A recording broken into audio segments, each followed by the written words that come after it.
Okay.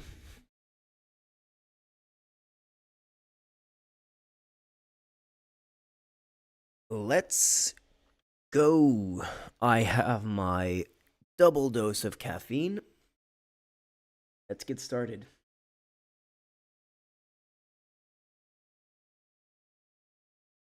How are people today? Ugh.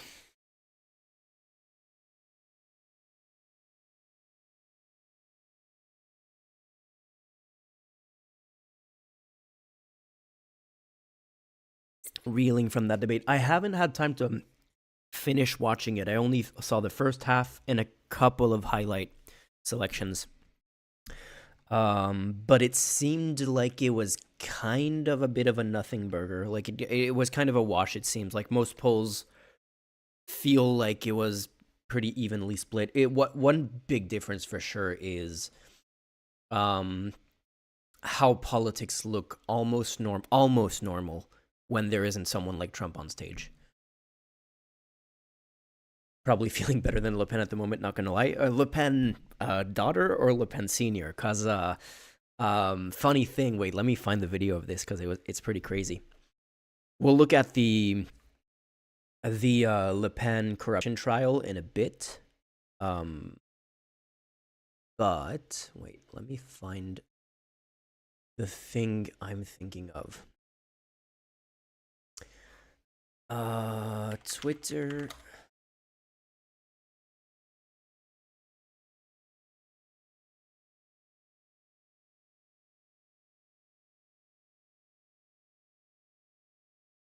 So Jean-Marie Le Pen was, because of his age and because of other, I think mostly his age, he was excused from taking part in the corruption trial.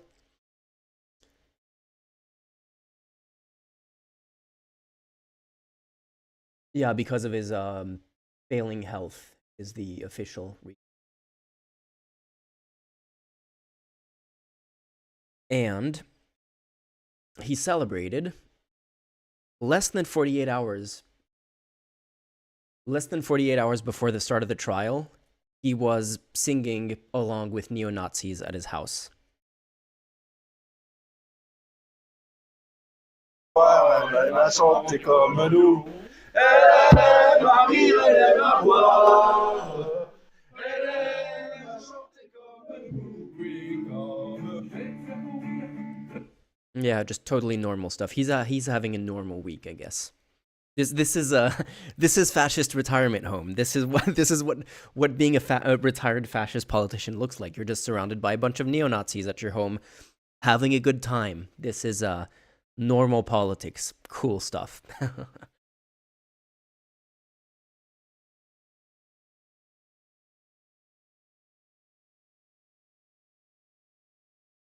Hey, well, 2022 2002 was a long time ago. Better Call Paul.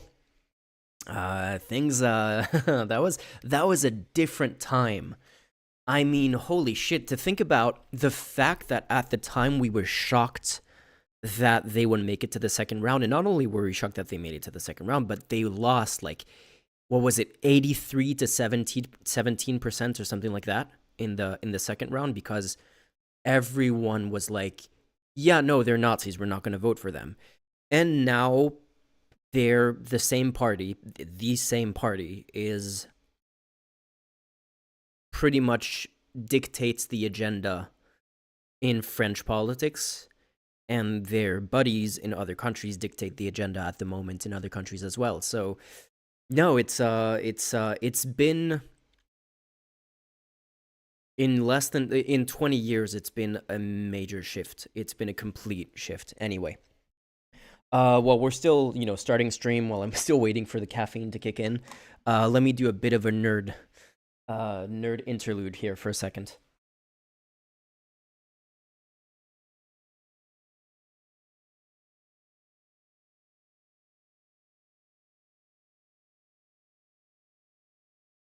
I'll try to keep this short for people who aren't into photography. Give me a minute.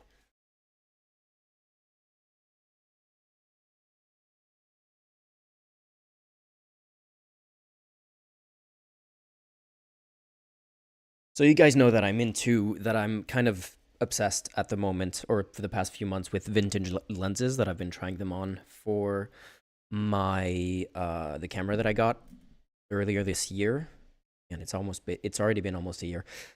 So I have 5 of them at the moment. I have this Soviet Helios lens, Helios 44. It's like anyone who's into photography knows about this lens. It's not focusing. Doesn't matter. Anyone who's into photography knows about the Helios 44. It's kind of a famous lens that you can buy for really, really cheap. That's really interesting, and I'll show some sample photos in a minute. I have this mirror lens that I modified. I'll just show the photos, I guess. This one has been featured in a couple of my videos. Oh my god, I care about the Soviet aspect. Yeah, so I originally got one. Let me actually make sure that I can focus here. The first one that I got had the writings in Latin alphabet in English inside the lens, like all the serial numbers, like not the numbers because the numbers are the same, but the actual writings. And then I looked into the lens a little bit more. I found out that the factory that it was built at was not like the best quality, so I actually ended up finding a better quality version of the same lens. So I sold the old one, and then I bought this one, in part for like kind of the historical aspect of it. Can I make it visible? Not sure.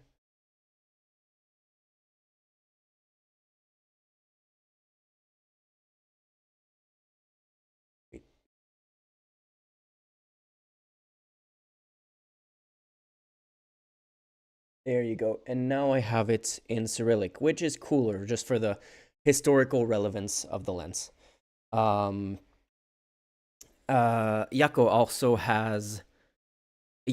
has also a Helios 44, and I think he also has a Soviet camera to go along with it. So yeah, this modified, yeah, I'll show what it actually looks like. Let's see.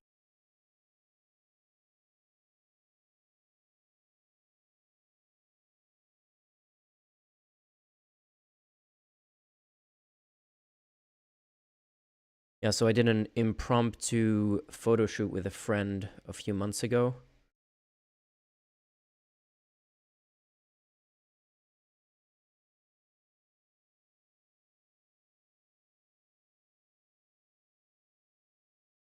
It's not the best example. It kind of works.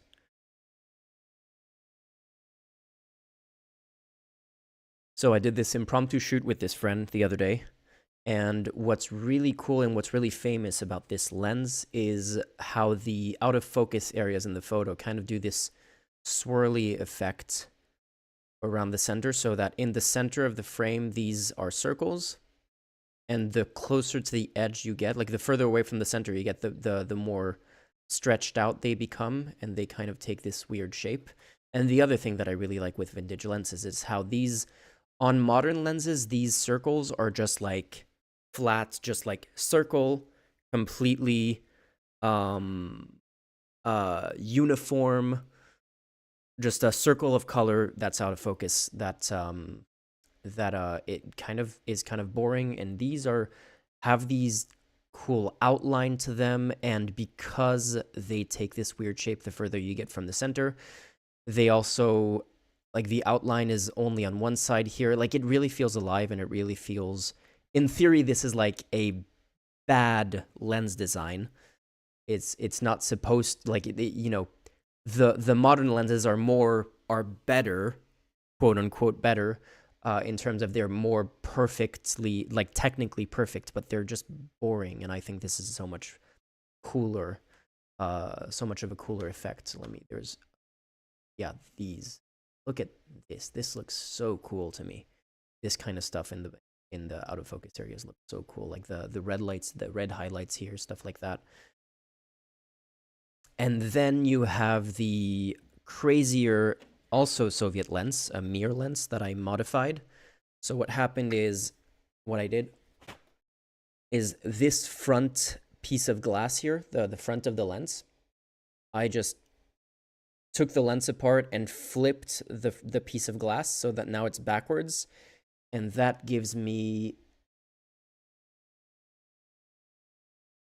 this crazy effect. This is not a filter, it's not movement from the camera, it's just...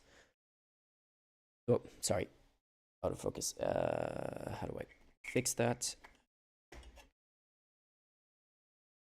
There you go. So yeah, this is just the lens being on backwards that gives these, like, you have the center of the frame that's in focus and the rest is like completely crazy. And I use this in a couple of my videos already. Video, this.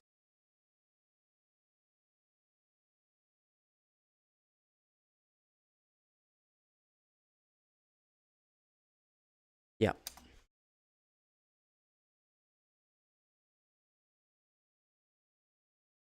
In the France, Who Broke France episode 2 in the intro, like this, wait, is this muted? So about a year ago, I published... No way, did I? Is that all I showed?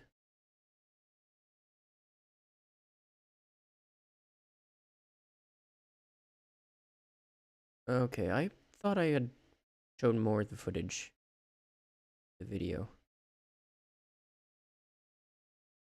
that it would hurt their chances in the 2027 presidential elections. And there's an idea in French politics... This looks just really cool to me. I love experimenting with these kinds of things. Anyway. So, these two lenses I'm keeping. The problem is they don't have autofocus. I also have these 3 vintage lenses, and they kind of suck. They're not terrible, but they're not particularly interesting. So I'm going to sell these, and I've been looking for... I'll put these away.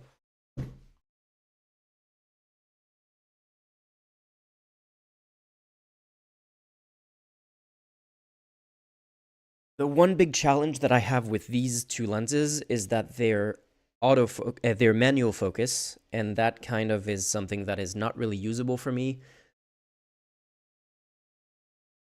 In most of my work, I could only use them in very specific situations, and then I discovered, because I would like to get a whole set of these specific lenses. Where's my window? This? I'd like to get a whole set of, like, you know, wider and longer lenses with these kinds of characteristics that I could use for all videos, but the problem was having them be autofocus. And then I discovered that there is actually a very specific version that I can find where they made some of them for old Nikon F cameras. If you've seen Civil War, it's the camera that is used by the character Jessie, the old film Nikon camera that she has. And these have autofocus. So this is a Jupiter 9. There's a... there's a Helios 44. So this one with autofocus, which I didn't even know existed. It was always kind of a dream of mine to one day, when I have like thousands of dollars or euros to just waste, I would maybe one day just ask someone to rebuild, like take this lens apart and rebuild it into a casing that has autofocus. But no, actually, if I just adapt an old Nikon F lens onto my Sony camera, I could get autofocus on this, and that's really, really, really, really cool. Anyway, that's my nerd bit. So one day, it's expensive. I can't afford to get them just yet, and they're way more expensive than the manual focus normal versions of the lenses, but one day I'll get them. So, let's look into the newly unsealed Trump stuff.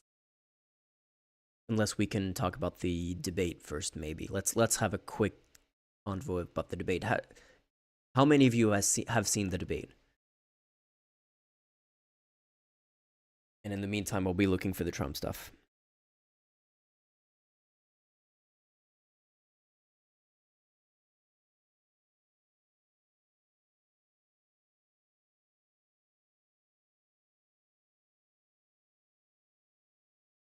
I regrettably watched it. What was your takeaway, like your most memorable moment for you?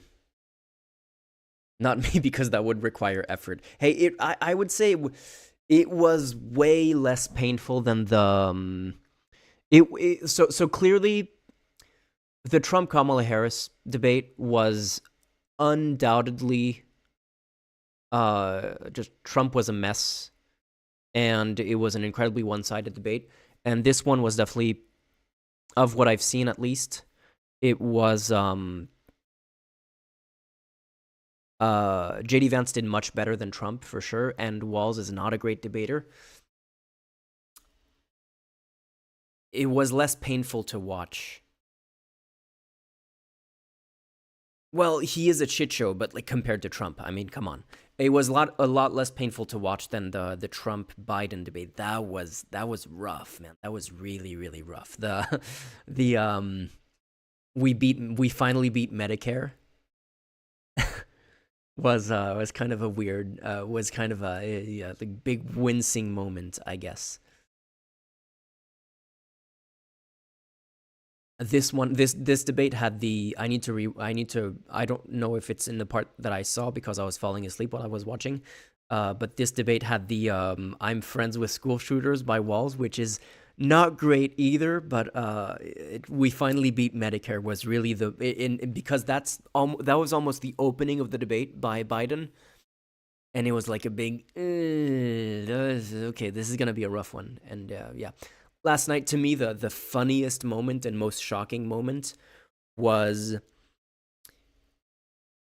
JD Vance complaining about getting fact-checked. And like pushing, saying, hey, you weren't supposed to fact-check me. We had agreed, the rules were that you weren't supposed to fact-check me. And that should be immediately disqualifying for a politician, I'm sorry.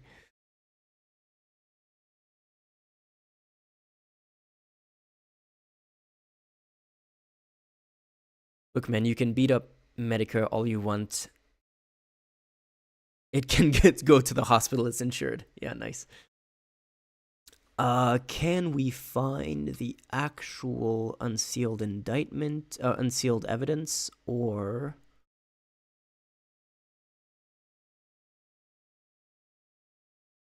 do they link to it in any of the articles that I opened?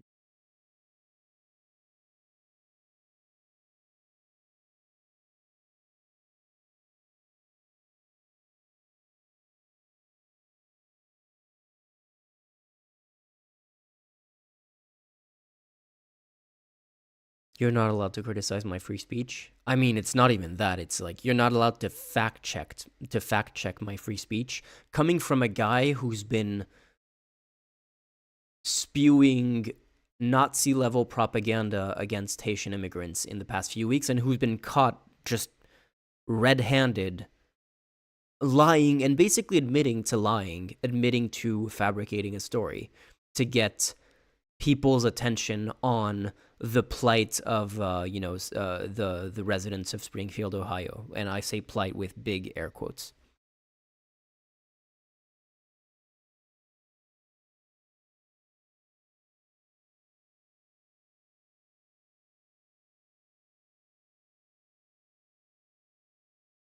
Guys, I mean journalists, my fellow journalists, can you not gatekeep the information? I'm trying to get to the source document here.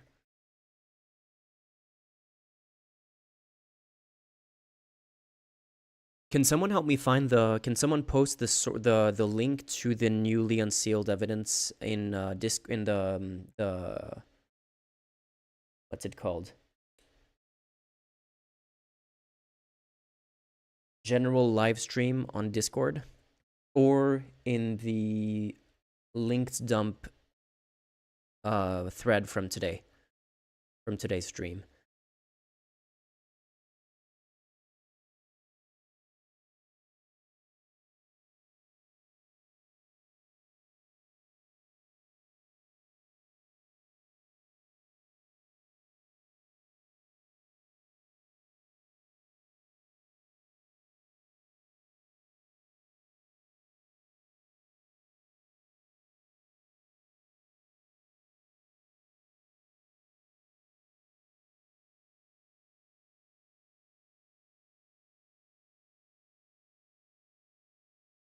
I hate when in articles when they do this. Oh wait, is this the one? It's not. When news companies do this and they have hyperlinks in their articles, new detail yeah. We just got the most extensive new detail in years about former President Donald Trump's plot with big link. And you think, oh, it's the link to the new details. It's the link to the Washington Post article about the details. In the 165-page partially redacted filing, oh, this is going to be the report, isn't it?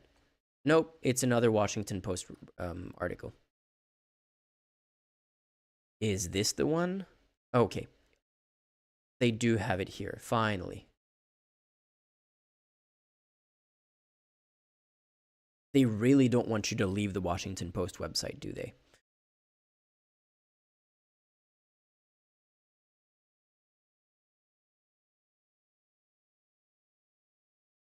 So this is 165 pages. We're not going to read the whole thing if we can find the... So I did open the articles because we're mainly going to be looking at the articles where people have actually done the work of going through the 165 pages to get us their analysis. But yeah, let's just quickly go over it. Hey, Citrus Boy.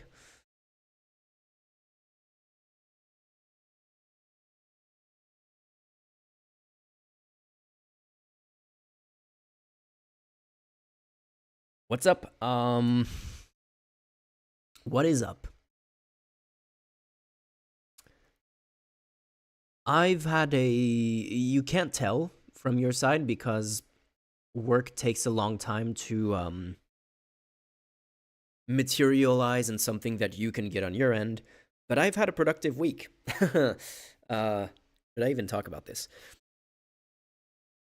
So I've mentioned my anxiety in the past couple of months that's been kind of making it hard for me to work. And I strongly suspect that a big component of my anxiety might be, possibly is, and I got even confirmation from my parent that it's been a long suspicion of theirs as well, that it might be undiagnosed ADHD. And might even have been like partially diagnosed ADHD because when I mentioned it to my mom, she was like, "Oh yeah, doctor told that was probably the case when you were younger, and we just never did anything about it. We never followed up. We never tried to get a full diagnosis." I'm like, "What the fuck? Like how much easier would my life had been if something had been done about that?" Because like my entire childhood was teachers complaining that I wasn't able to focus. I'm calling French CPS, yeah. Teachers complaining that I wasn't able to focus, that I wasn't paying attention, or occasionally teachers going to me, like, you know, when I would say something clever. I had this math teacher who really liked me in like late high school. And at one point, he just got super frustrated at me after a class because I was just constantly getting, you know, super, super low grades. And when I participated in class, he would told me a couple of times that, hey, if you applied any of this to actually studying, like if you actually focused on studying, on doing anything, you would probably get like among the best grades in the class. And instead, you're getting this. And he would just give me the like, you know, not even passing grade that I was getting. And at the time, for like my entire childhood, I was just told and accepted of myself that I was just lazy and an underachiever.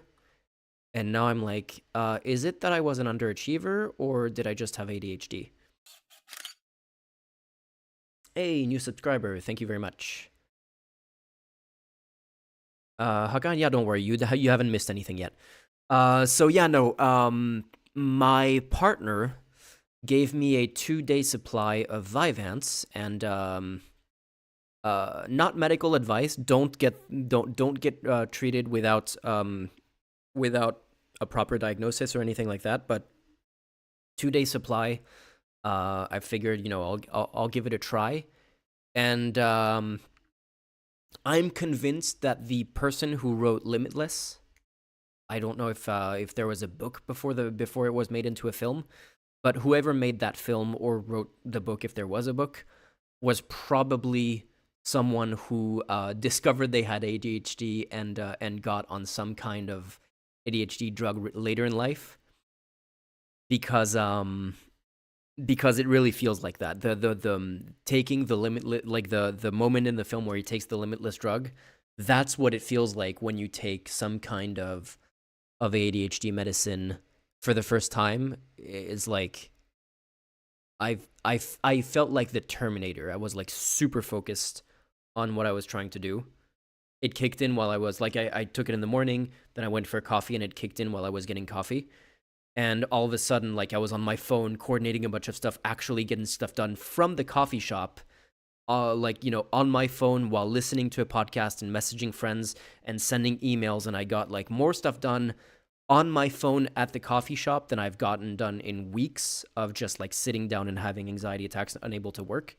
And then I get up to walk home and I'm like on rails, man. I'm like walking at, 1.5 times my normal speed.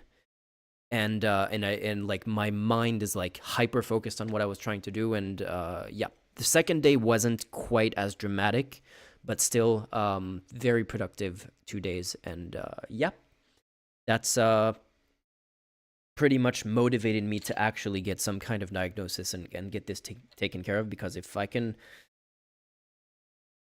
have that on a actual prescription, that would change my life.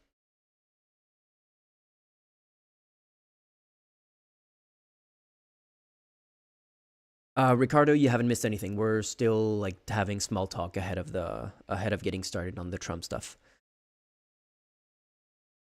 Is this the new stuff that Jack Smith brought up? Yes, it is, exactly. So this is the newly unsealed evidence, and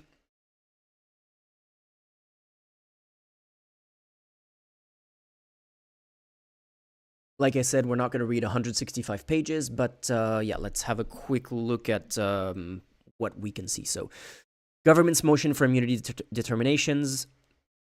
The defendant asserts that he is immune from prosecution. Whoa. Okay. Speaking of nerdy lenses, I just need to bid on a very cheap lens that I could probably sell for a little bit more than what it's going on eBay right now. So let me see if I find tab. There it is. Is it worth bidding? It's already gone up a bit. Okay, I'll bid 30 on it. And if it goes over 30, it's not worth it.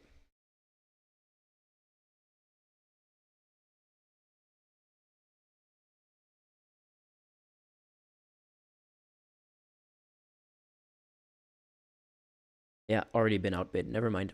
Not getting it. Okay. Back to the stuff. Hey, Tryon, thank you very much for chipping in for ADHD meds. Thank you. Thank you so much for the donation, man.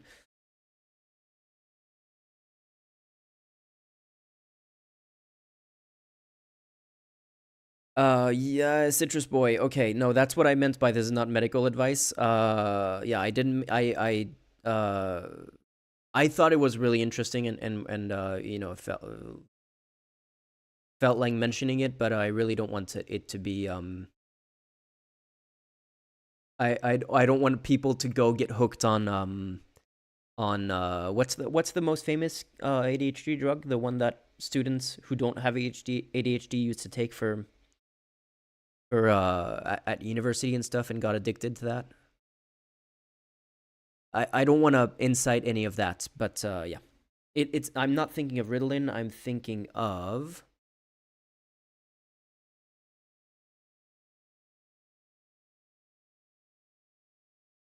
Adderall is the one that I have in mind. But yeah, I think all ADHD meds. Okay. This is the thing that I'm gonna say to um counterbalance exactly, Janine. To counterbalance what I was just talking about, I'm gonna say this is Adderall, and I think all of the other ADHD meds, whether it's Vyvanse, Ritalin, are all amphetamines. I'm not 100% sure that they are all, but definitely Adderall is an amphetamine, meaning it's a similar molecule to methamphetamine.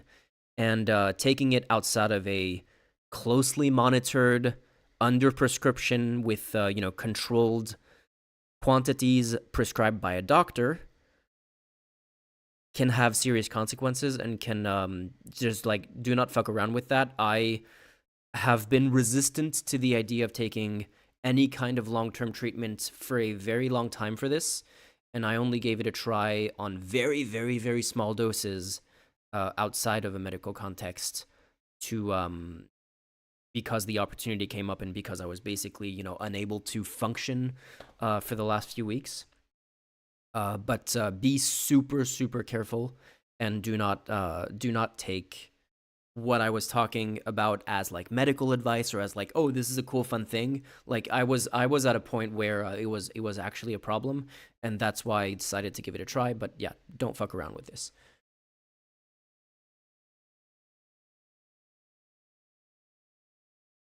There are other options, but they generally suck. Yeah, I'm not too surprised. I mean, the thing is, for me personally, I've always been resistant to having to getting kind of for any situation having a regular treatment for anything. The thing is, because of how I was raised, and I don't mean like how my parents raised me, I mean the fact that I was raised moving to a different country every few years, and the fact that I've basically recent years I've been a bit more stable, but even after leaving my parents' house, I continued to move to different countries every few years. And if I'm, in France or Spain or Germany, it's fairly easy. But for example, when I was living in China, I didn't have a regular doctor. And if I had needed to have like a prescription for something, if I, was dependent on something like Vyvanse over the long term and I didn't have uh, that prescription filled while I'm living in another country, if I lose my meds or something like that, and all of a sudden I'm kind of screwed over, like I can't function the way I do once when I'm on prescription, is the reason why I've always been very resistant to have any kind of whether it's for meds or other situations that might arise. I've always tried to be as independent to those things as possible. But yeah, no, in recent months, and because of the way that working on your own, like outside of a corporate environment where you have a boss telling you things, like the necessity to be self-driven and self-motivated when you're a YouTuber, as I am now, I guess, is a very different environment that is has that just not been easy to adjust to. Not having a regular schedule is really not ADHD friendly. So yeah.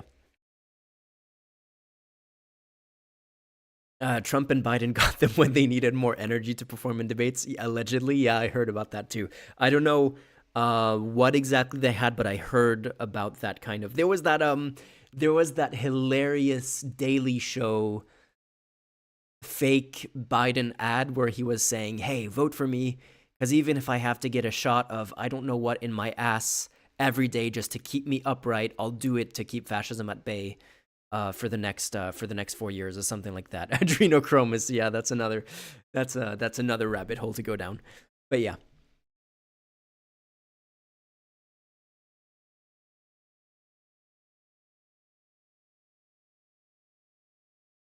So the big thing with the Trump stuff is the recent Supreme Court case that says that Trump is basically, or presidents and former presidents are basically immune from prosecution for any official acts that they do in office. And Trump is basically arguing that everything he did, including trying to overthrow the results of the 2020 election, was an official act.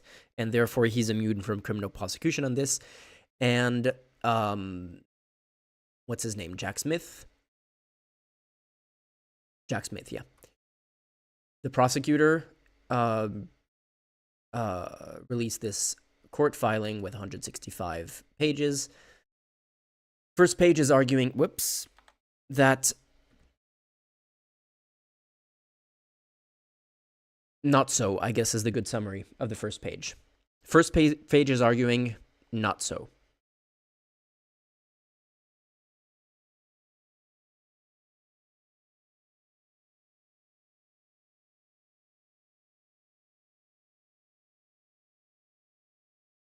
You know, it reminds me of that time that Jon Stewart absolutely dunked on Biden and Trump for being old as fuck. And Dems got on real high horse. This was like 3 months or so before he dropped out. It is so ridiculous. Jon Stewart was obviously correct. And everyone who got ass mad about him pointing out that Biden is 5,000 years old and Trump is 4,995 years old is like it. I've talked about this on the stream where we discussed Biden dropping out, but like it was political malpractice of the Democratic Party to try to run him for another term as long as they did. In unfortunate news, Jon Stewart is usually correct. Jon Stewart has been the voice of reason for a long time in U.S. politics, ever since I think we missed out on a lot of really good comedy, but also really good political commentary by the fact that Jon Stewart was retired for most of Trump's presidency. It's borderline elder abuse. I don't know if I would go that far. But I don't think it's unreasonable to think so, for sure.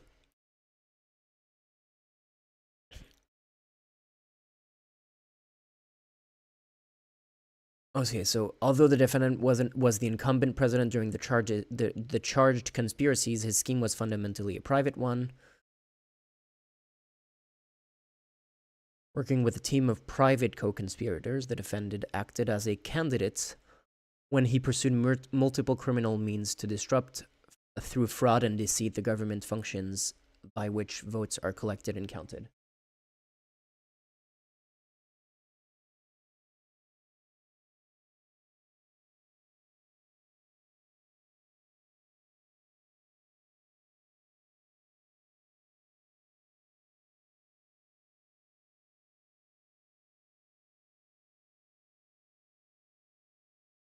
So, this motion provides a comprehensive account of the defendant's private criminal conduct, sets forth the legal framework created by Trump for resolving immunity claims. Okay.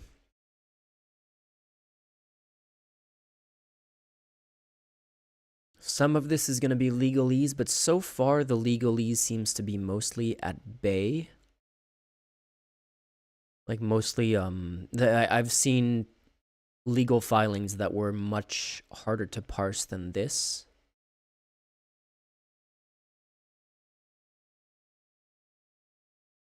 I imagine this would be using the GA RICO case, which I would 100% as something to point out that he was not working in an official capacity. Possibly, yeah. RICO being organized crime, a way to charge organized crime where you don't have to charge like individual members of an organized crime a criminal organization, you can just charge everyone all at once for all of the crimes. Basically, I think the Dark Knight explains it better than I do. That's what they use to charge the mob in the Dark Knight.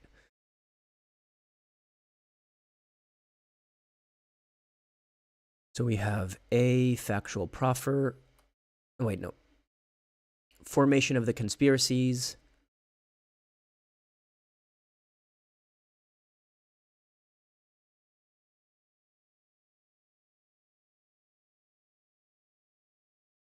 So we have the, partial redactions here.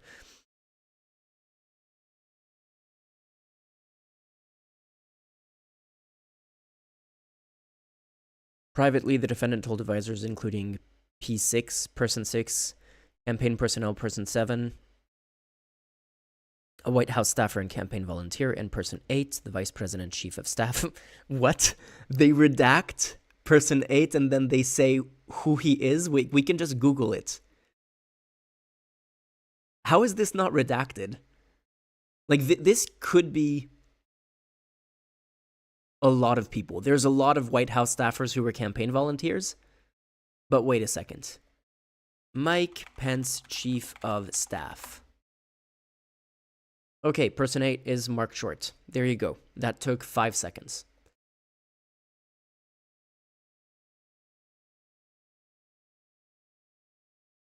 By the way, you can find who all of these people are in about 10 minutes. Yeah, usually you can.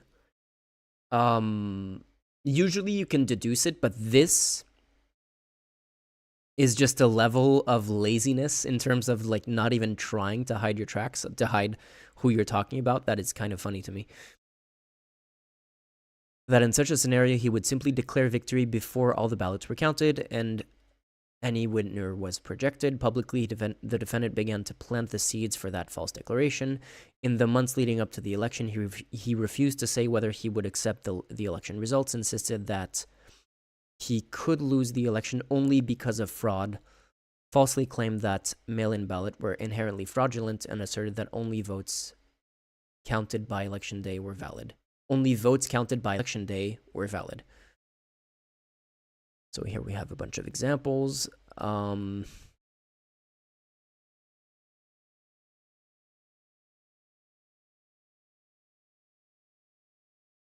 Pretty sure that P6 was Giuliani.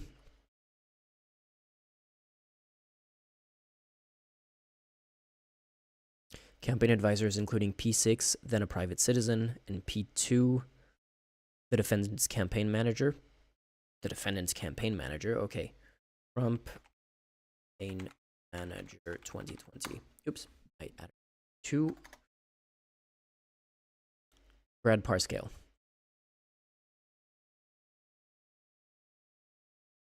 So that's P2.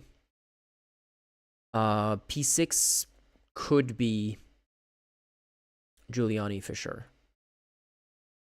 Especially with then a private citizen matches P6. Although that's a very, very vague thing.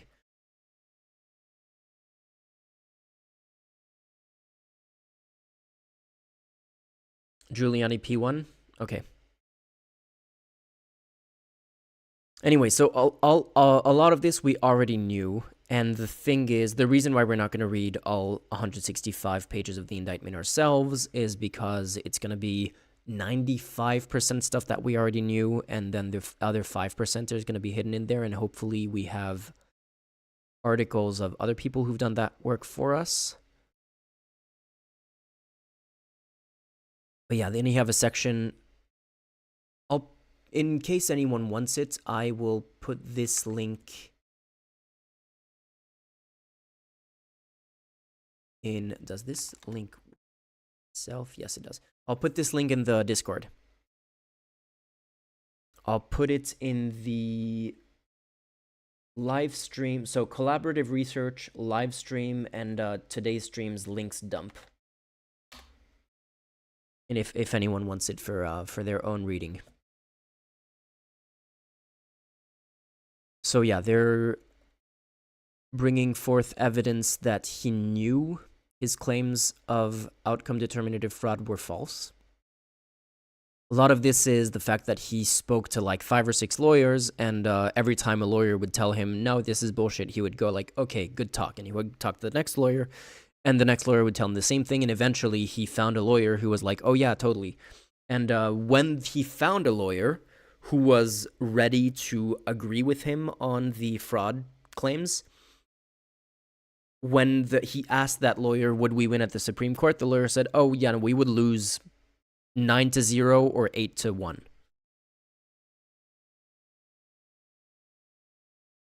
But that it wouldn't even matter to go to the Supreme Court because, like, we would already be back in office before the Supreme Court even made a ruling, so it wouldn't even be a problem.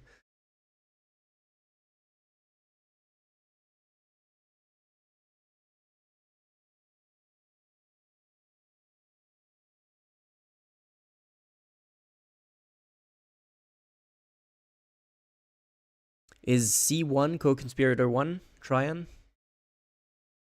Being Giuliani in this case?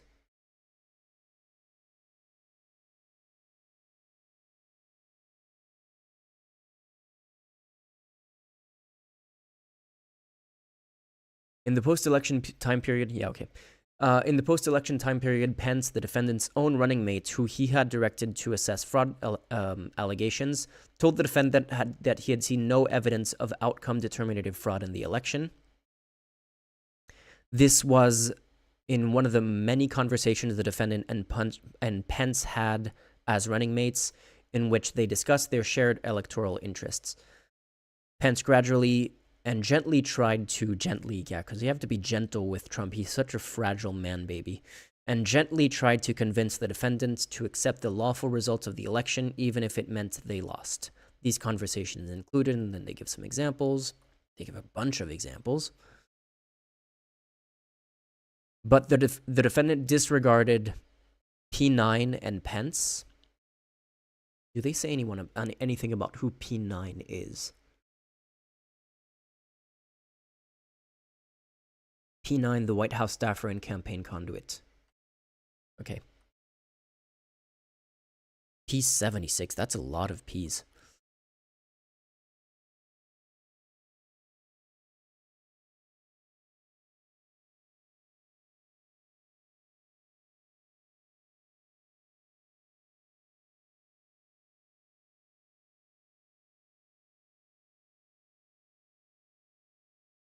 The defendant aimed deceit at the targeted states to alter their ascertainments and appointments of electors. So this was the famous phone call where Trump told Raffensperger to just find X number of voters in the vote count. Stuff like that. So that's Georgia.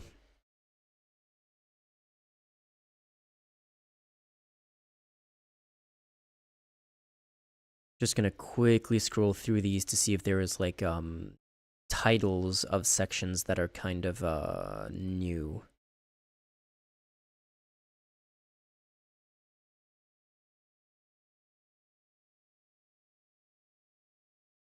Yeah, they're like basically they're going through every single.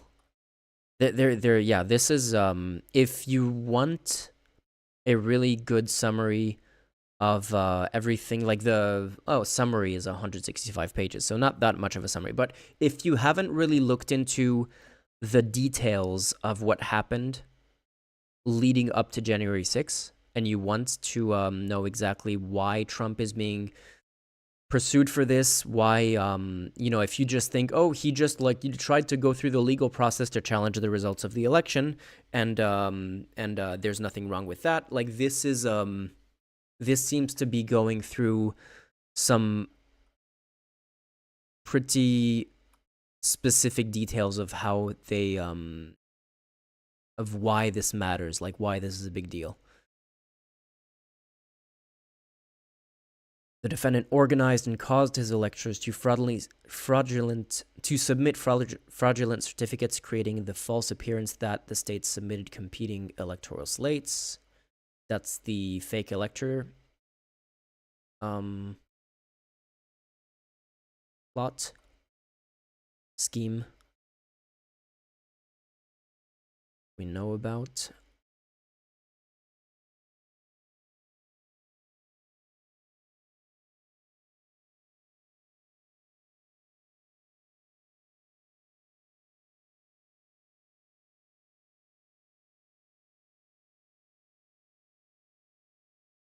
The defendant attempted to persuade Pence to reject votes cast by duly appointed electors and choose the defendant's fraudulent ones. Of course, that's the whole thing. That's the whole hang Mike Pence thing when he decided not to do that.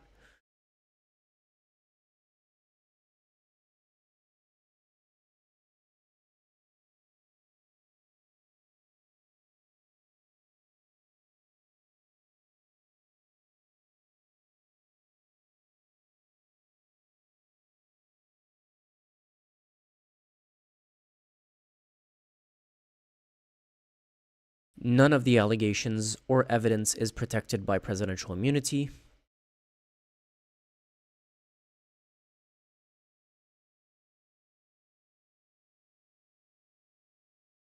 Okay, I think we'll get to the articles.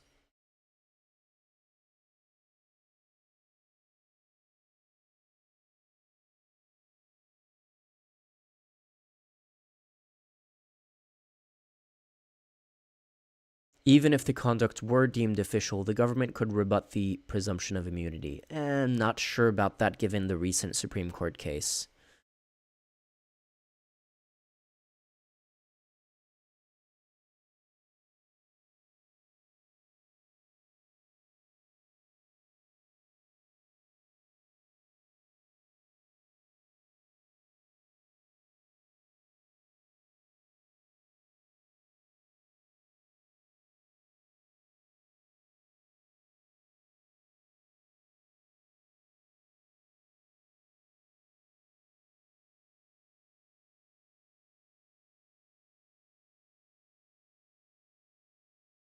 They're like in conclusion that we could quickly go over, and then we go.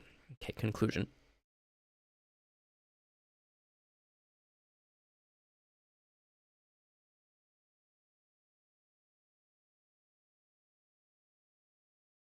So based on a fact-bound analysis, for the reasons explained above, the courts should determine that the conduct described in the factual proffer of Section 1 of this motion is not subject to presidential immunity. As part of this determination, the court could specify 4 determinations and do so in a single order. 1, that the government has rebutted the presumption of immunity attached to the defendant's official communications with the vice president. 2, that the remaining conduct described in Section 1, that is the conduct other than official communications with the vice president, was not official. And in the alternative, that the government has rebutted any presumptive immunity for any of the remaining conduct that the courts finds to be official. The government requests the alternative rulings regarding rebuttal for all conduct the court finds to be unofficial. To buttress the court's record, we ensure throughout an efficient appellate review and minimize the risk. We ensure thorough and efficient appellate review and minimize the risk of successive rounds of interlocutory appeal. I don't know what that means. Furthermore, based on the determination that the conduct described in Section 1 is not immune from prosecution, and because Section 1 encompasses all the allegations in the superseding indictment, the court should further specify 3, that the defendant is subject to trial on the superseding indictment, and 4, that the government is not prohibited at trial from using evidence of the conduct described in Section 1. Subject at a later date to non-immunity-based objections at this court's admissibility rulings. Okay, so this is a bit... The conclusion is more technical than I would have liked it, but let's look at the takeaways. Hello, pastime. So 5 takeaways by the Washington Post from the big new filing on Trump's 2020 election plot. So these are like specific things that the document brings up. We just got the most extensive new detail in years about former President Donald Trump's plot to overturn the 2020 election in the form of a much anticipated filing from the special counsel Jack Smith. The 165 partially redacted filing was unsealed by U.S. District Judge Tanya Chutkan. It lays out the evidence Smith's team would like to present in the long-delayed January 6th federal crime case against Trump.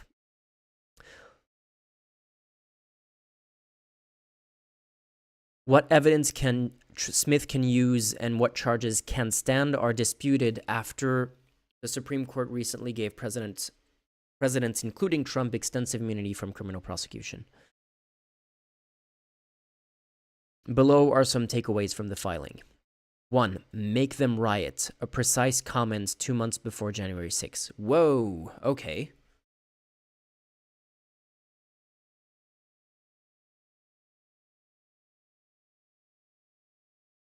So this is the big thing.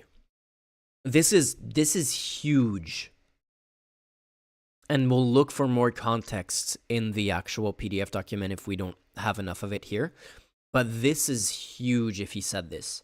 Because the main defense by Trump apologists, or Trump defenders, I would say Trump supporters, is that he said, go to the Capitol peacefully on January 6th, and therefore he wasn't calling for the riot. He didn't direct the riot. He didn't direct the violence. He didn't want there to be any violence on that day, and that wasn't his fault. If he said, make them riot, that's a big deal.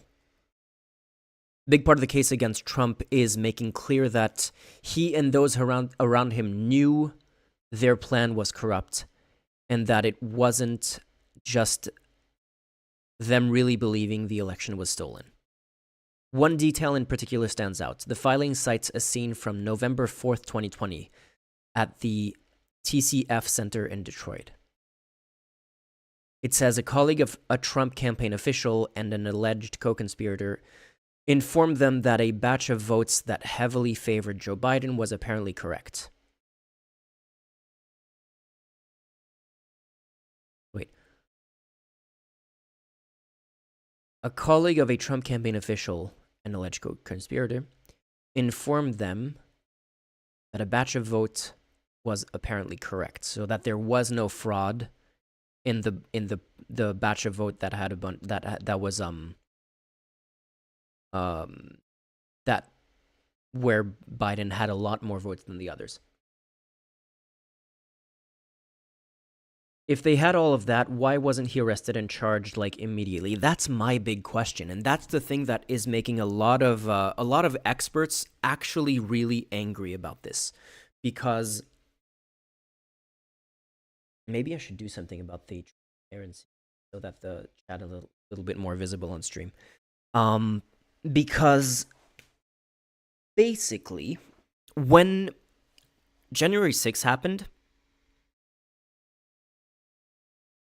I remember telling a colleague of mine at the time that there were about 5,000 prosecutors who were waiting for Trump to be officially out of office to file charges against him, that they probably already had a significant amount of, ready to indict material on him, which they should have. And I think a lot of this is the fault of Merrick Garland, the Attorney General.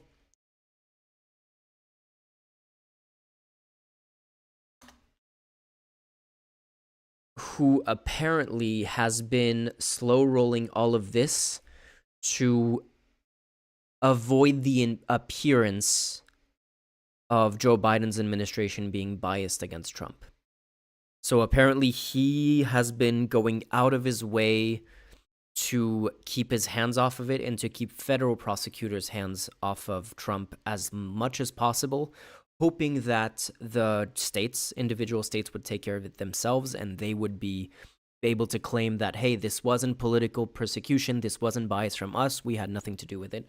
And the result of that, the result of a lot of the slow rolling by the Justice Department, is that it's very possible and very likely, especially if Trump wins in November, that Trump will see zero consequences for attempting to steal the election in 2020. And that was the source of my frustration in a short that I posted a couple of months ago. Because when they finally did say, okay, we need to do something about this, we actually do need to file charges, we've waited long enough, we've built, rock solid cases, it was already too late. It felt like it wasn't too late. There was still like a year before the election, before this election.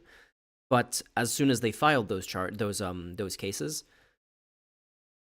what Trump's side did was basically announce openly, and it was like not ambiguous, that their plan was to delay all of these cases and appeal and file motions for delay as much as possible, file every motion under the sun to prevent any of these to actually going to trial until after the election, so that if he wins the election, he could just dismiss all the charges against himself and become a dictator on day one, basically.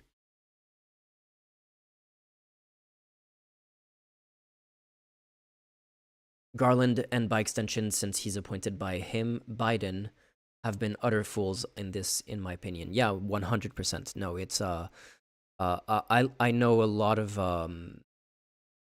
of like former administration people who are incredibly angry about this situation.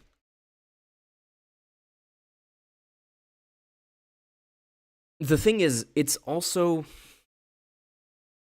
the US is one of the only countries, well, maybe not one of the only countries, but there's a lot of countries where it's not uncommon for former presidents to go to prison, and the US kind of prides itself on that not being the case for them, probably to an unhealthy extent.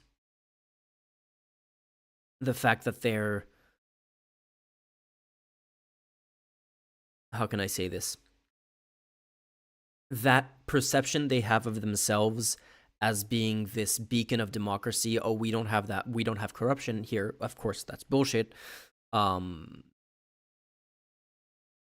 yeah, they have that perception of themselves that makes it hard for them to accept that they needed to move swiftly on this, I think. And I think it was a lot of hubris on the part of the Justice Department to think, well, it doesn't matter because justice will prevail at the end of the day. And turns out it's, they call it lobbying. Exactly. That's like, we don't have corruption here because we made it legal. We just call it lobbying. And it's like, you can do corruption as long as you follow very specific rules. We've just codified corruption into our system, basically. And yeah. So, no, they should have gone a lot harder on going after him as soon as he was out of as soon as he stepped foot out the White House. There should have been cops waiting for him to put the handcuffs on, because it was already clear back then, and it's only become more clear in the months since, in the years since, it's been 4 years, that he should have gone to prison for 50,000 different things. Hey, Yako.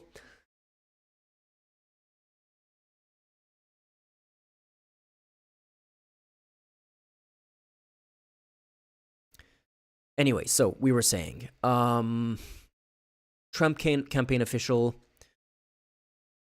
informed them that the batch of votes was apparently correct.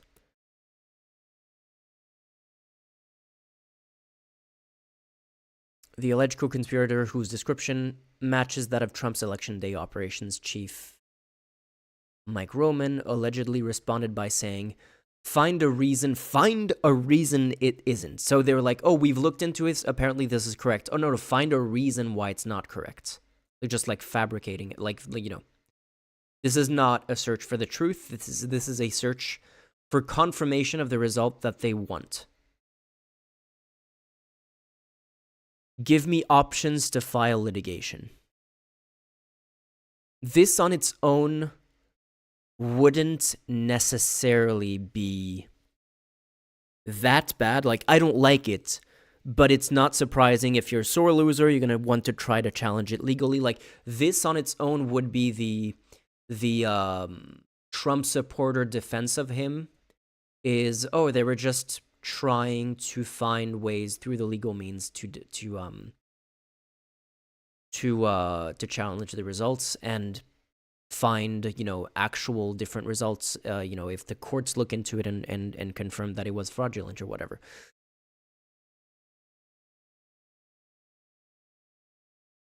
But then you have this. The co-conspirator seems to suggest that they're not concerned if the claims are frivolous, even if it's BS. Even if it bis.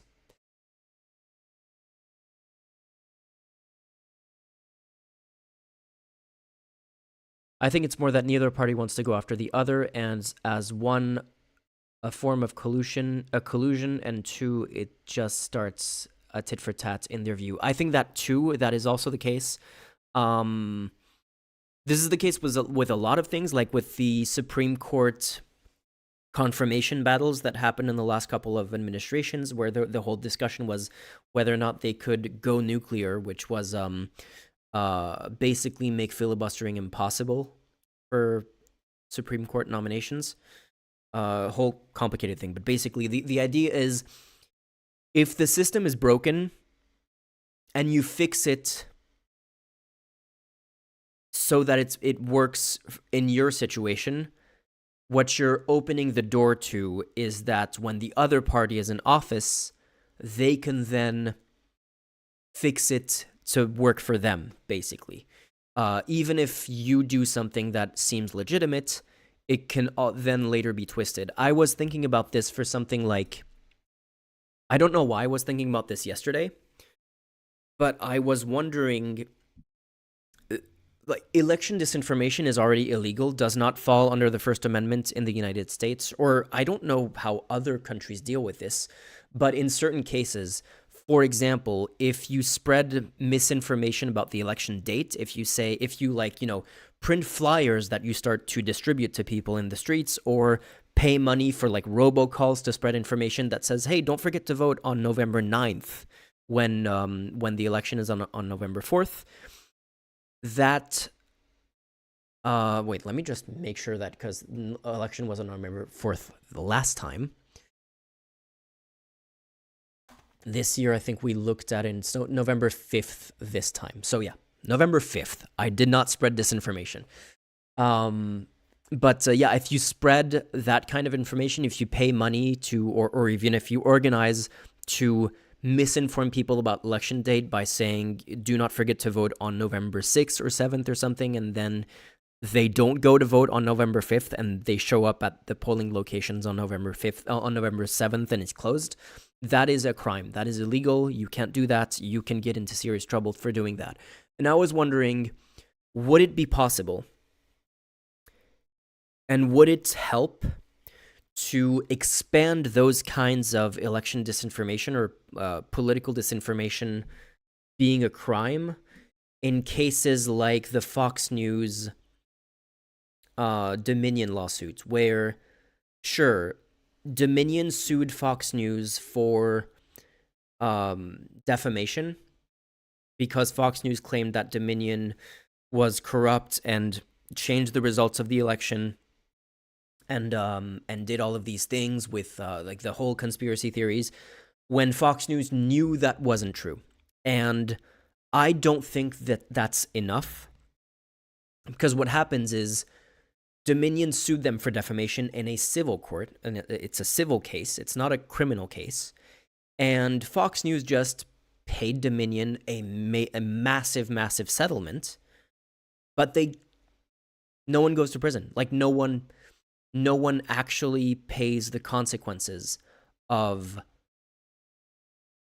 lying about an election in such a consequential way. Like, this really matters. And I was wondering if we can make it so that news organizations, like official news organizations, or people who are reasonably looked at as news organizations, I don't know if this would apply to like Joe Rogan,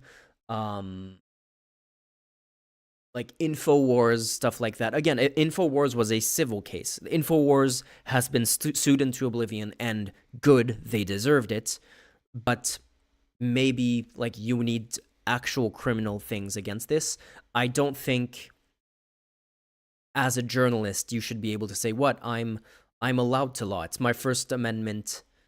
I'm allowed to lie. It's my First Amendment right to lie as a journalist, and to lie to the people and to tell them factually wrong things when they think that they're getting informed by me about the news and about politics. I think that there should be some kind of legal framework. Not to say, I don't want this to be something that you can, if someone makes a mistake, if a journalist makes a mistake, I don't think that should be criminal. If a journalist is, sharing their opinion about something, like a lot of modern journalism, even on cable news, a lot of like the pundits have a lot of opinions about things, but you can tell what's opinion, you can tell what's hyperbole, you can tell when they're just, riffing on things. And there's a big difference between that and kind of a concerted effort to lie the way Fox News did, and the way we know and we can prove that Fox News lied and went out of their way to lie, knowing that they're lying and doing it anyway, in the case of that Dominion lawsuit, because all of the evidence was came out. Like, they were actually sharing messages behind the scenes going, hey, this isn't true, like, we are lying, this is incorrect, all of what we're saying about this is false. And the back and forth was, yeah, but our viewers are going to another network, so we need to tell them the lies that they want to hear so that they stay with us. And that should be criminal. 100% should be criminal. But the thing is, if they pass a law, first of all, politically, probably completely unrealistic, unfeasible to pass a law doing that with the level of polarization of U.S. politics right now. Like, Republicans would never go with something that would say, hey, journalists are not allowed to lie. And number two is this would open the door to then, even if the law is incredibly clearly written, OBS reconnected. Are you guys still there?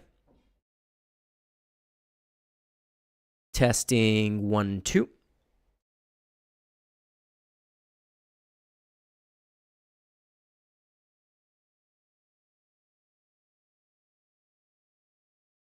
Can you hear me? I have a hi from Citrus Boy. How long was I out? Oh, getting a bunch of messages now. Cool, I'm back. Yeah, I hope that wasn't, hope that's not going to happen again. I was out for 1 minute. Okay.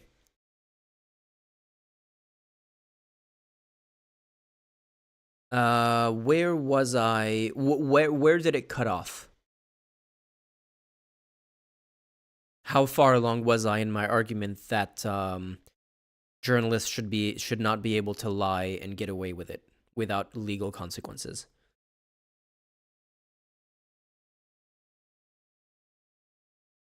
Because basically, defamation has a high bar to protect the victims of defamation, to protect the plaintiffs. Because when it comes to defamation, you sharing your opinion, like there's some leeway for you to share your opinion if you're being incredibly clear that it's opinion and not factual, and that's you're speculating or this or that. But if you're mistaken on something, that can still be defamation. If you don't have all the facts lined up perfectly, if you haven't really done a rigorous work of fact-checking, there's an incredibly high bar of responsibility on you as a journalist to not be defaming people, and to like always use language like allegedly in cases where there hasn't been a court decision on something, and that's good. And if you say something that is incorrect, you're actually on the hook for being sued. But I'm talking about a different thing where I think so. That's all civil stuff. You can be sued in a civil court for defamation or relatively minor mistakes that you make. That's why you need to be super careful. But I'm talking about, okay, there's that on the civil side, and I would like a criminal aspect of that is so much higher, where it's not just you said something that was incorrect or you made a mistake or anything like that. If you're able to prove, like in the case of the Fox News Dominion case, that they knew that they were lying and they did it anyway, and they went out of their way to spread misinformation and untruthful claims about important politically relevant topics, about an election result, or during an election years, about topics that are relevant to that election. There are ways to like write that into laws, into law in such a way that it's in such a way that it would only go after cases that are as egregious as the Fox News thing. And I think that should absolutely be implemented, as long as you're able to write it in such a way that it wouldn't be able to then be used by the other side if they're ever back in power.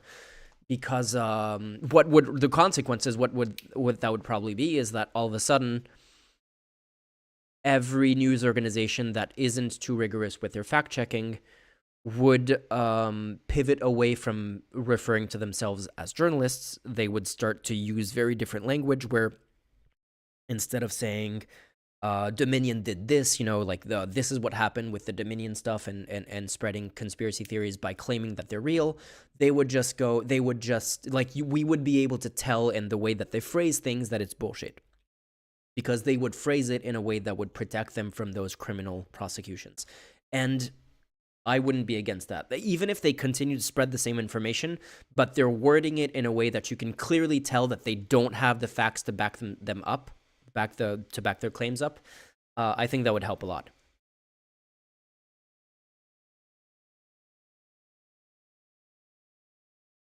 But like we were saying, complicated, because it can always be, if Democrats pass a law like that now, what kinds of laws favoring Republicans would Republicans pass if they're back in power? And that's the danger with democracy. And it's why democratic institutions are so weak right now. It's because passing the kinds of reforms that would strengthen democracy and kind of steelman it against, not steelman, that's a different idea, but that would protect it against the rise of fascism, are tools that fascists, if they do manage to take power, could use in reverse, basically. So anyway, we're here. Give me options to file litigation, even if it's BS. The colleague then suggested such things could lead to a repeat of the so-called Brooks Brothers riots, a fraught scene in South Florida during the contested 2000 presidential election. The Trump campaign official and co-conspirator allegedly responded, "Make them riot. Do it. Do it."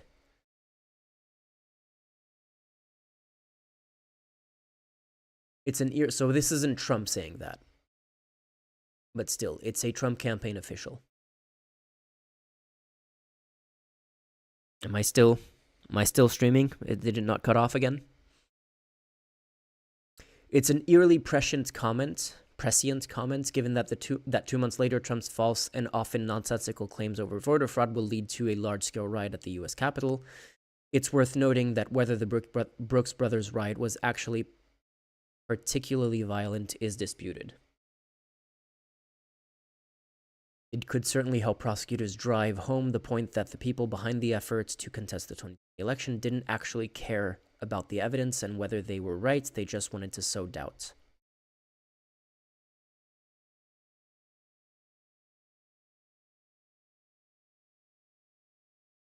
So, point number 2, so what?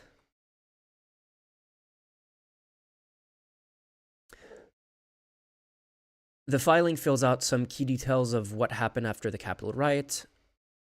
touched off on January 6, 2021. It repeatedly reinforces the idea that Trump was well aware of what was taking place, even as he, for hours, resisted reining in his supporters and even launched an attack on Vice President Mike Pence at 2:24 p.m. The timeline here was filled out by the House January 6 Select Committee. This is an hours-long live stream that you can go back and watch if you get an autistic hyperfixation on this whole part of history and you haven't already done it.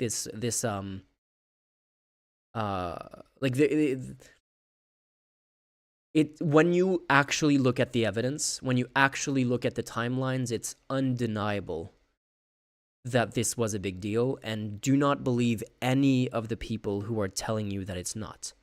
If someone is telling you this isn't a big deal, this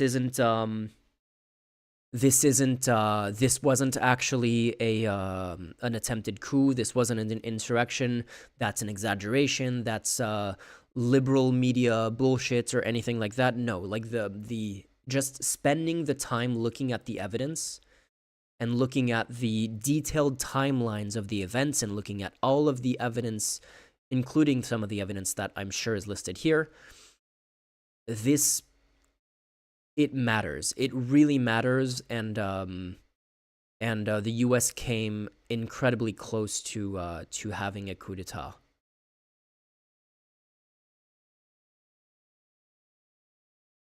It says that around 1:30 p.m., Trump settled into the dining room next to the Oval Office and spent the afternoon there reviewing Twitter on his phone while Fox News played on TV. It suggested that prosecutors have forensic evidence from the activity logs on Trump's phone to back up that he was consistently using his Twitter application.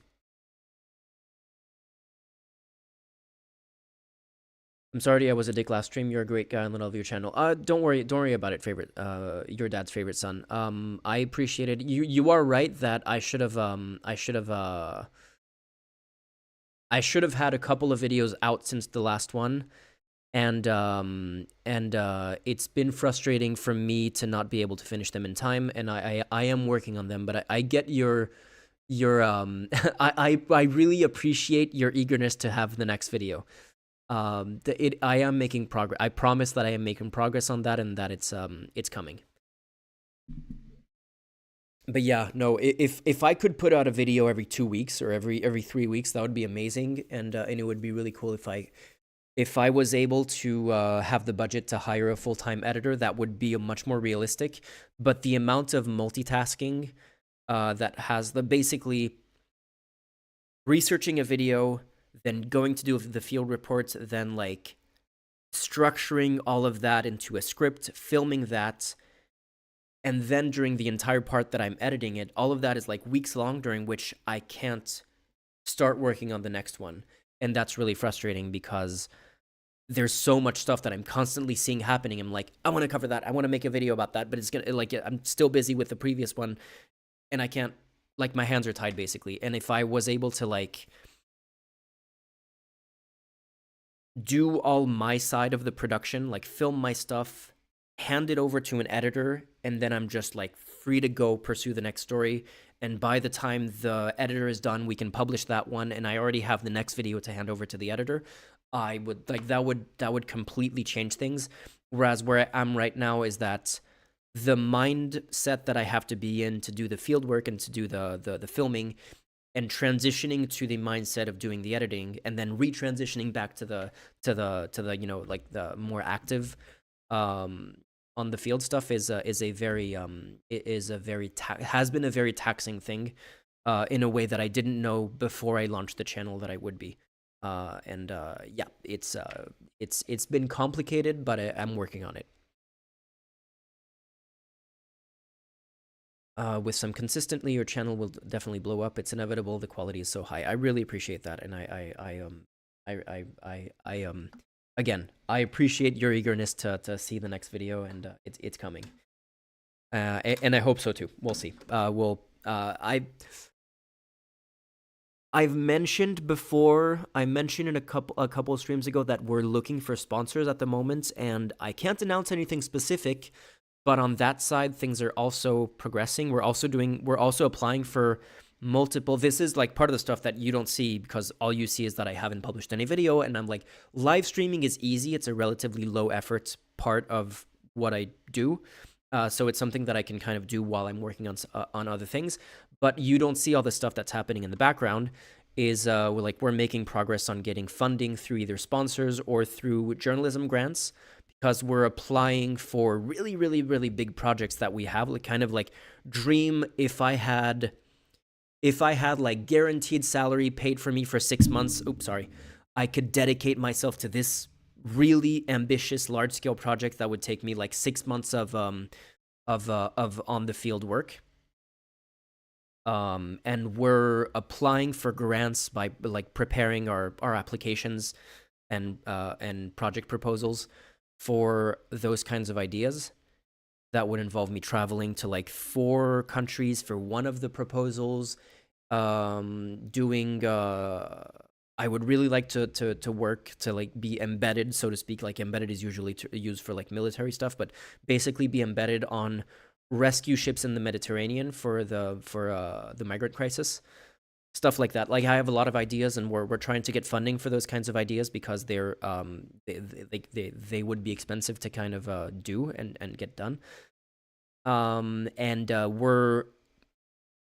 I can't announce anything, but we're making progress on that. And all of those, it's not just like, oh, I'm applying for, like, I'm trying to get sponsorships so I can get money, but that money would be me being able to pay an editor so I could do the kind of like, in parallel work that I was talking about a minute ago, but also do way more ambitious stuff. For example, I was supposed to go to Vienna like a month ago when I first had wrote on stream a month ago.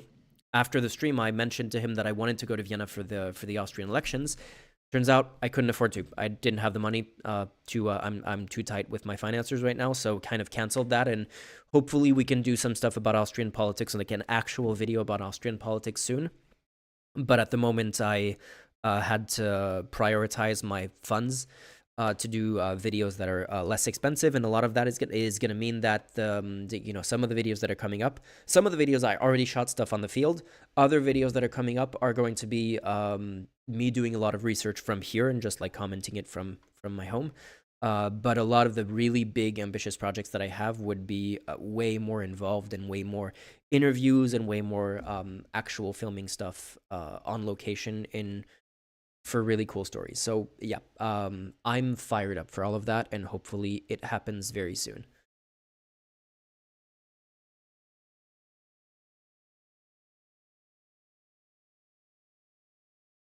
So, evidence from the activity log on Trump's phone to back up that he was consistently using his Twitter application. A footnote says that before Trump's tweet attacking Pence, advisors told him that there's a riot and there are people inside the Capitol building. Someone's gotten into the Capitol. The filing goes on to say that Trump was alone when he tweeted at 2:24 p.m. that Pence didn't have the courage to do what should have been done to protect our country and our constitutions. Rioters at one point chanted for Pence's hanging, and Pence had been evacuated at 2:13 p.m. All of those are crucial to establishing that Trump had reason to believe Pence could be in danger, and that he knew things had gotten out of hand, and that he pressed forward with attacking Pence anyway. Super important stuff. It also builds on extensive evidence that evidence suggesting Trump declined for hours to do something about the violence. He didn't tell people to go home until 2:17 p.m. But perhaps the most vivid new detail comes from shortly after Trump's Pence tweet. It says an aide relayed on a phone call to Trump stating that Pence had been taken to a secure location. The aide hoped Trump would do something to help, according to the filing. Instead, Trump allegedly responded, "So what?" It's hardly the first evidence that Trump might have been indifferent to Pence's fate. and might have seen utility in the unrest when it came to his effort to overturn the election, but it might be among the most striking pieces of evidence on that front.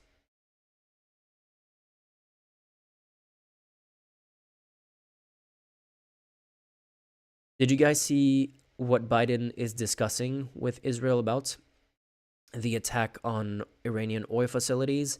I saw something about that. I saw something about Biden basically supporting a bunch of Israeli moves recently. I don't know if that's the same thing you're talking about. Oil prices rose 10%. Is that real? Oil prices. Can I get...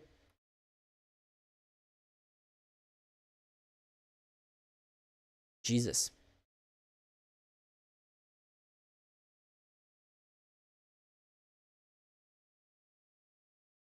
Okay, it rose 10%, but like it's been higher just a couple of months ago, so that's not as significant as it sounds.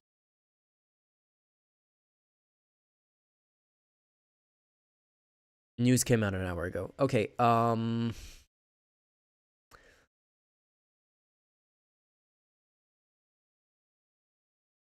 might as well wait to get my car fixed if oil is going up.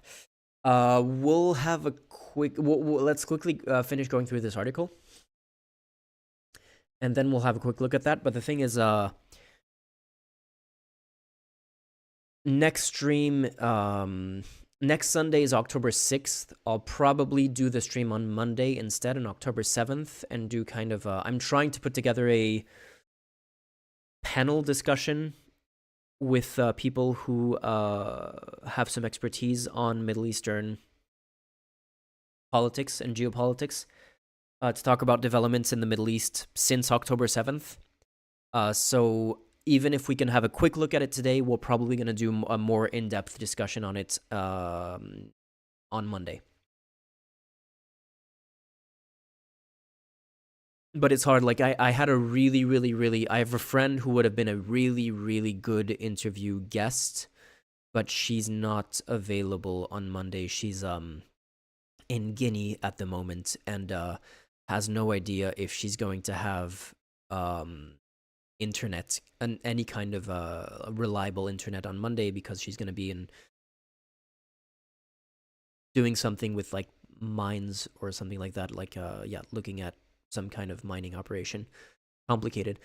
But anyway, no, she like I'm trying to get her to recommend someone else to replace her, basically. But yeah, if everything goes well, I'll have a really cool panel to propose on Monday.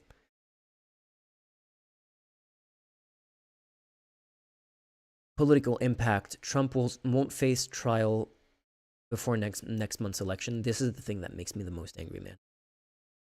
This is so unbelievably... They had 4 years. They had 4 years to do this. The evidence was already there 4 years ago. Maybe it would have taken like a couple of months to get enough evidence to file these cases. They couldn't have delayed for 4 years. These cases should have been filed less than 6 months into the Biden presidency, instead of waiting for 3.5 fucking years. It's so... It makes me so unbelievably angry that basically none of these... The only case that went to trial is the what's her name? The porn star hush money lawsuit. That's the only one. That's the only thing that went to trial, and that was the least important one. No one cares. Trump fucked a porn star and paid her to shut up. No one cares. That wasn't the problem. The problem is that he tried. The problem wasn't that he's a sleazebag and used campaign money to hide the fact that he's a sleazebag. No one cares that he's a sleazebag. The problem is that he tried to be a dictator. That's the thing that mattered. That's the thing that they needed to go after him quickly for, because it mattered. You have no idea how I think I'm portraying how frustrated I am about this, but you have no idea how angry it makes me that he's not going to face trial until the election. Because if he wins and if he manages to evade this, it will be just the unimaginable failure of democracy to protect itself in the most predictable, obvious way in the history of the legal system.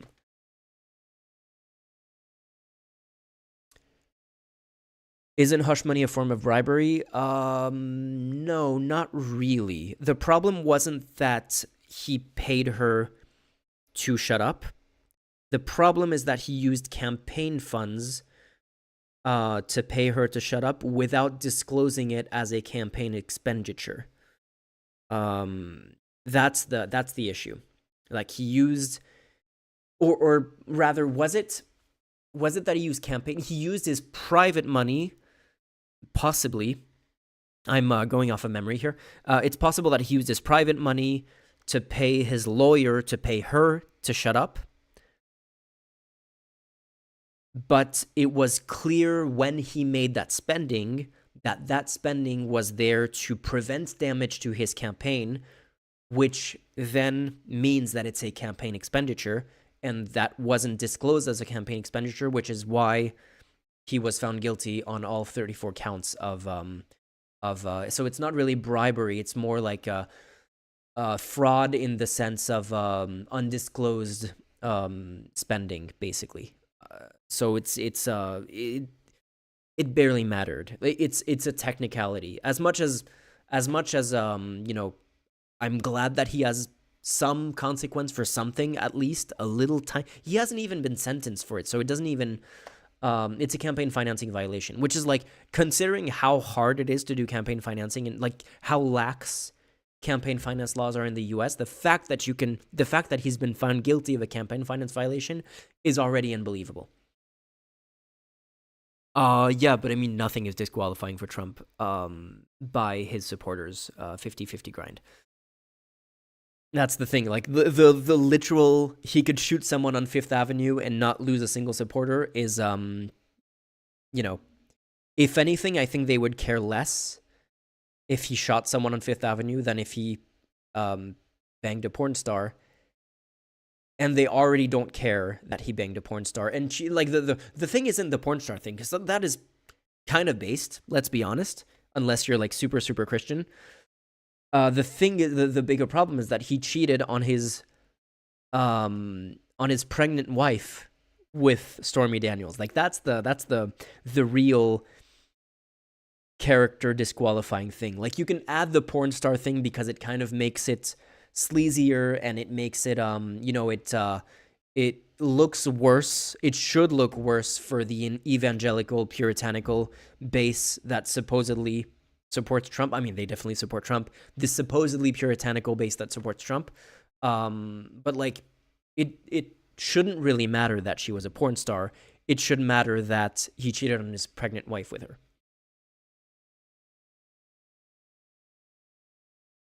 But yeah, again, like Hakan is saying, like they literally got T-shirts saying "I'm voting for the convict." He can grab me by the pussy. Jesus, man. Like nothing is disqualifying for him.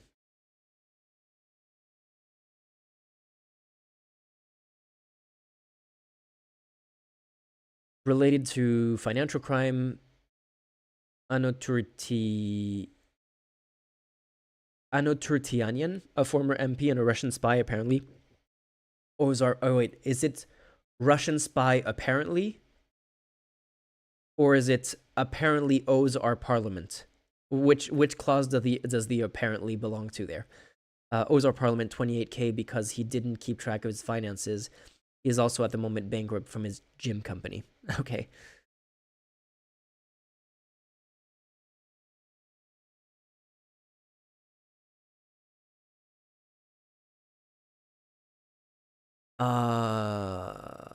So yeah, Trump won't face trial before next month's election, and it's possible he never will if he wins.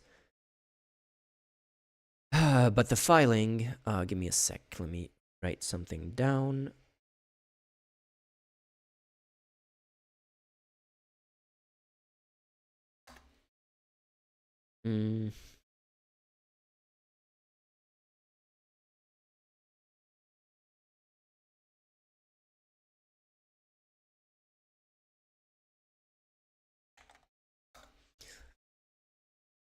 Okay.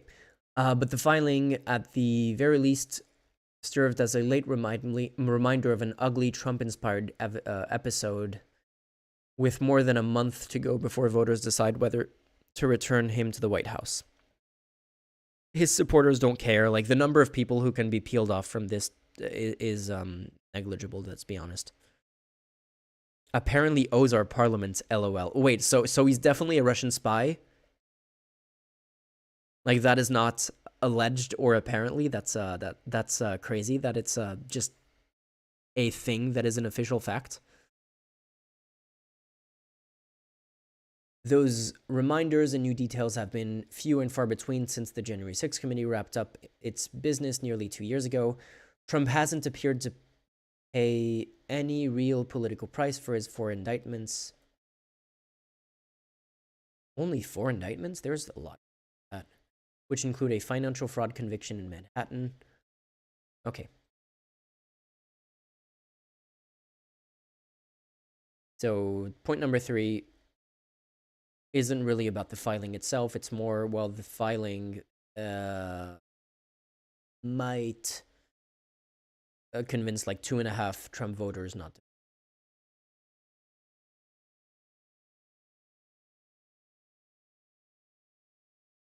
More evidence that Trump had nothing and was told that. Just realize.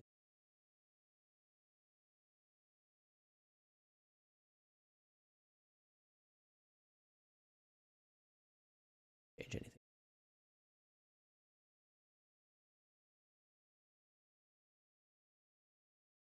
Another central question when it comes to proving Trump knew better is pointing out all the times he was told his theories were false.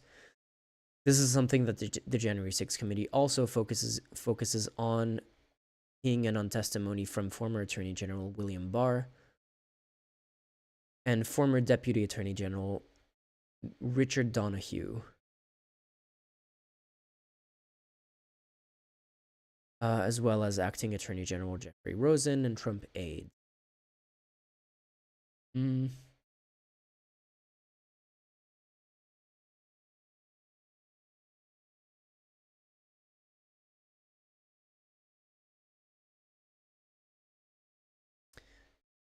So, then Republican Committee Chairwoman Ronna McDaniel cited to a Trump comment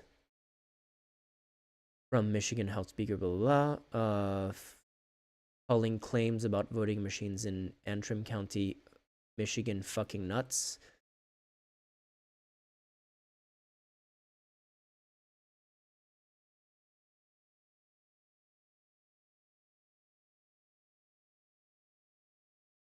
It says the leader of the Michigan Senate, Mike Shirley, told Trump he hadn't lost because of fraud, but because he underperformed other Republicans and lost educated women. It adds that Shirkey, not Shirley, Shirkey could tell by the defendant's body language that he was not happy to hear this. Filing also lays out Pence's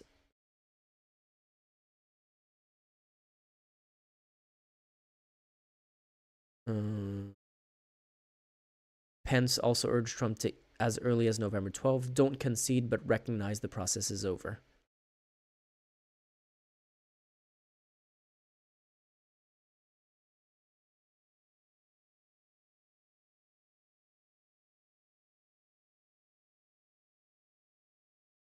Anything else here? When our research and campaign legal team can't back up any of the claims made by our elite strike force legal team, you can see why we're 0-32 on our cases, Barrett allegedly said. All obviously hustle to help on all fronts, but it's tough to own any of this when it's all just conspiracies beamed down from the mothership. They knew it was bullshit.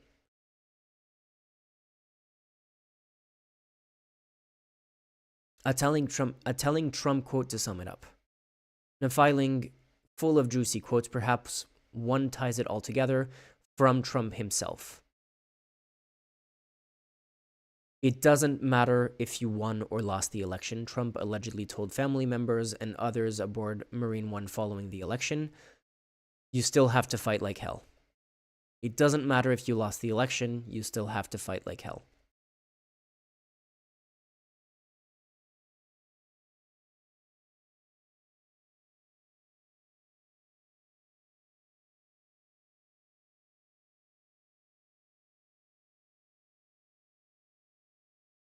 And they're still trying. They're still trying to overturn the election. I mean, they're still trying to claim that he didn't lose, even though they all know that he lost. At the debate 2 days ago, Vance was unable to say that Trump lost the election. Like, it doesn't even matter anymore. It's not like they can undo the last 3.5 years or almost 4 years of Biden in office. All they're trying to do is, like, if anything, it would maybe help them with moderates to admit that they lost in 2020, so that moderates would go, oh, well, now they're fine, like they admitted or something. But they can't even help themselves by saying, yeah, we concede that we lost, whatever. They don't want to do it.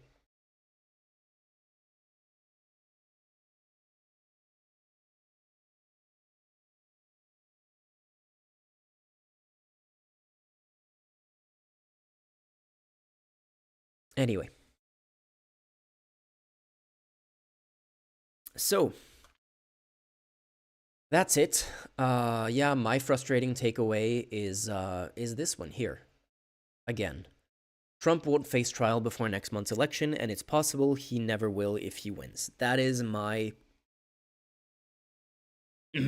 I just can't even express how annoyed I am at this.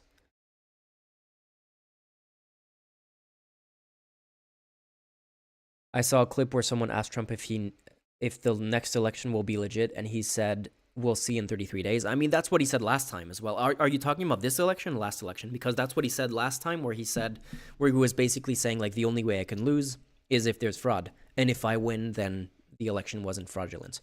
And it's the thing that they've been doing since then is prepare as much of the election boards, the people certifying the election results at the local level, like, try to pack all of those local election boards with Trump supporters who can basically hope, like, their hope is that those people can invalidate the results of the election if they don't go Trump's way. And there's actually a bit of good news on that front recently, where a judge in Georgia,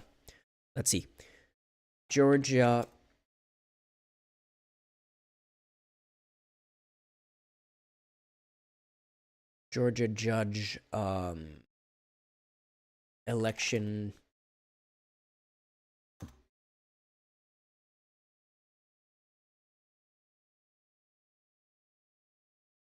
Is it this? So there's the Georgia Republican legislature has, yeah, there you go,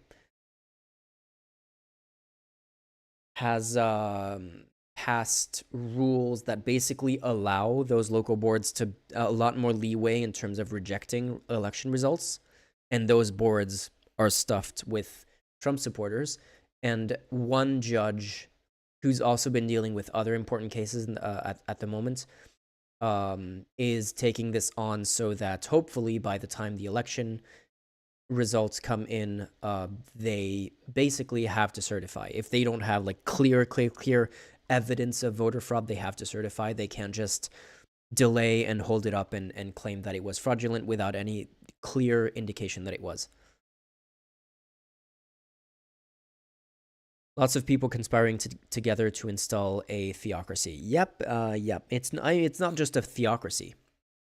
It's like, they will give it the trappings of a theocracy. You have people like Marjorie Taylor Greene saying that they want Christian nationalism, but it's just like Trump is not a theocrat. Trump is a fascist, and fascists very often, whether it's Hitler, Mussolini, or others, fascists are not particularly religious. They just will use religion, and Trump, claims that his favorite book is the Bible, even though he can't even, like, when he's asked what his favorite quote is, he's like, all of it, or something like that. Trump is not a religious person. He just likes that his supporters see him as a messianic figure. And some of them do actually see Orange Man, this bumbling man baby who can barely speak in a coherent sentence, is seen by some Trump supporters as a messiah type figure. And he likes that. And he, plays it up as much as he can, but he doesn't care about the theocracy element of it. He'll just use the theocracy element to do a fascist dictatorship if he can. Even if it's a, secular fascist dictatorship or whatever, like, it probably wouldn't be, because, again, he will use the trappings of a theocracy to control his voter base, but his supporter base. But yeah, no, it's ridiculous.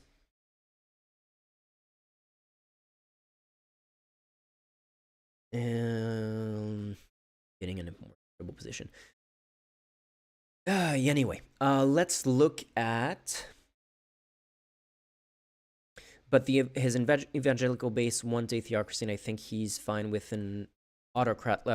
They're fine with an autocrat like Trump doing tit for tat. Yeah, no, it doesn't really matter whether you could actually call it a theocracy. Like, a theocracy would be if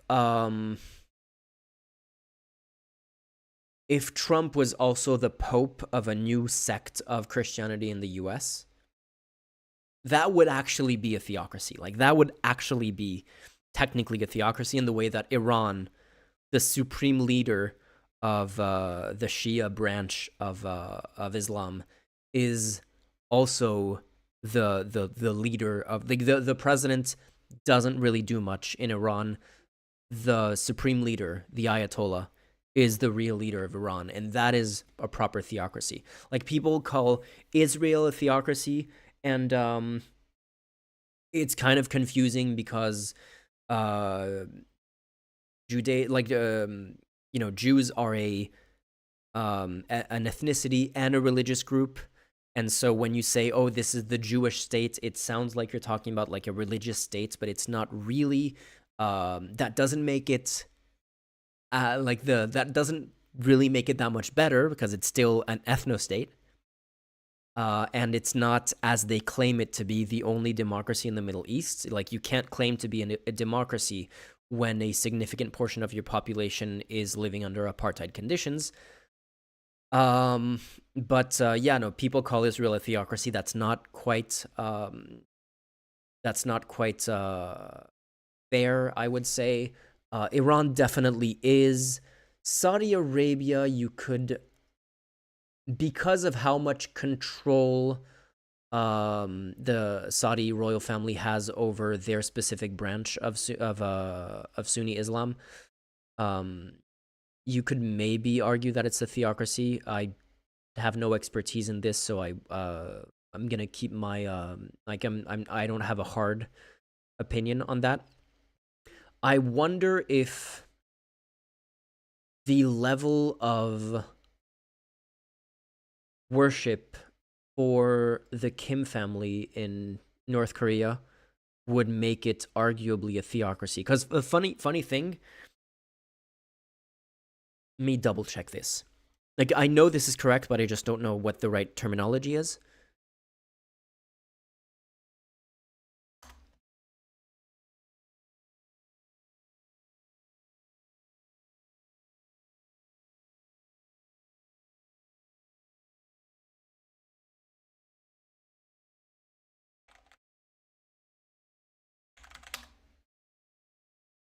Cult of personality, but yeah, to a much a much larger extent than people realize.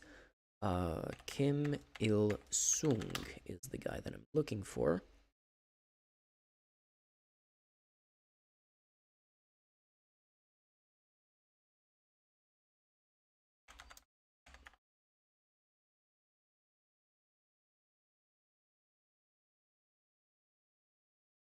Yeah, okay, so you'll notice that Kim Il-sung, the founder of North Korea, is the General Secretary of the Workers' Party of Korea and also the President of Korea.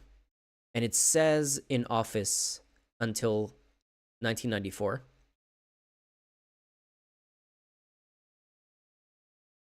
Which is when he died. But then you look at his son, Kim Jong-il, and you don't see President of North Korea. See General Secretary of the Workers' Party, see Chairman of the National Defense Commission, Supreme Commander of the Korean People's Army. You don't see President of North Korea. And here you have Kim Jong-un, so the grandson of Kim Il-sung, is the Supreme Leader of North Korea, is the General Secretary of the Workers' Party, is the President of the State Affairs of North Korea, is the Commander-in-Chief of North Korean Army, but he's not the President of North Korea technically, because actually, Kim Il-sung is the President for life. Kim Il-sung, President for... There's actually a declaration in North Korean law. Kim Il-sung, President for... no, it's not for life because he's dead. Eternal President, I think it is. Yeah, there it is. Eternal Leader.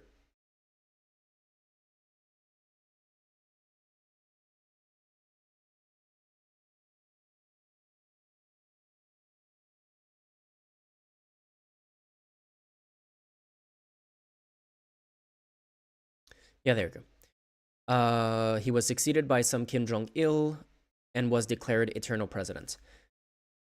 This guy who's been dead for 30 years is still technically the president of North Korea. Which makes North Korea the only necrocracy in the world. Little fun fact for you there. Yeah, exactly, Jeff W. That's also where I got the term from. By the way, I changed my transitions. I don't know if you've noticed. It's like a weird pixelated effect now.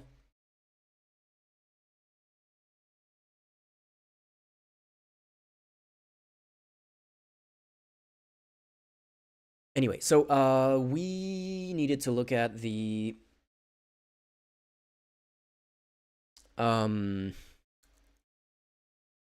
corruption case of the National Rally. And I'm gonna pull up some French sources on this and I'll translate them, either Google Translate or live translate them. Yeah, there's a trial that started this week and that could be pretty significant for the future of Marine Le Pen's political career, but the National Rally in general.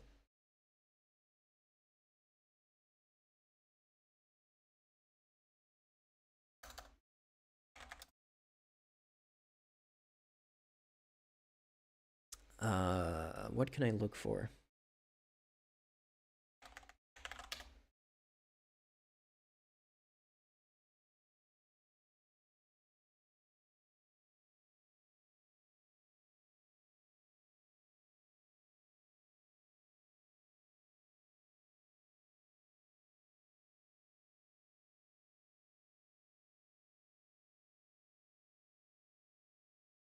Guess this would be the same story, even though the article is years ago. And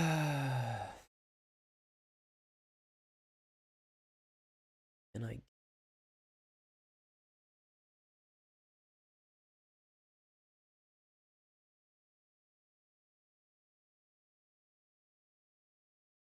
Okay, now we're getting recent articles. 11 hours ago.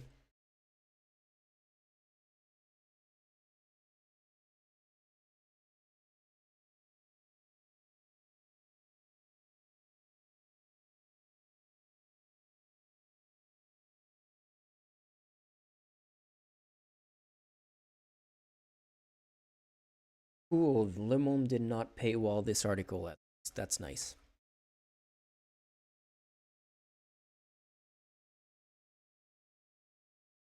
Jeff W. When Stan beats you to a joke, remember he is on a 20-second delay, so you beat him by a lot. You have a point there.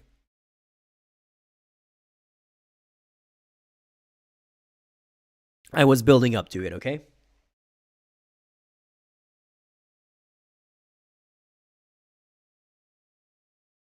Okay, I'll take a super quick break and I will be back to. Whoops, cut the microphone too early.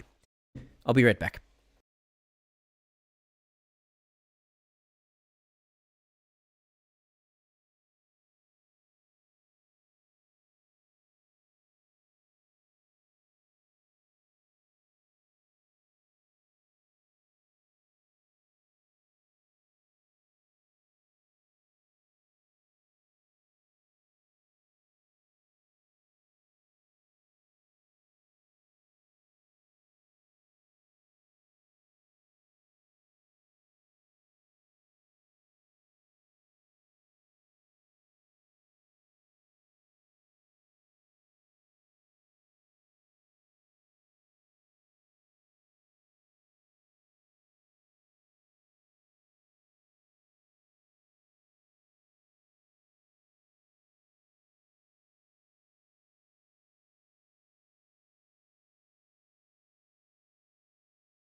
Okay.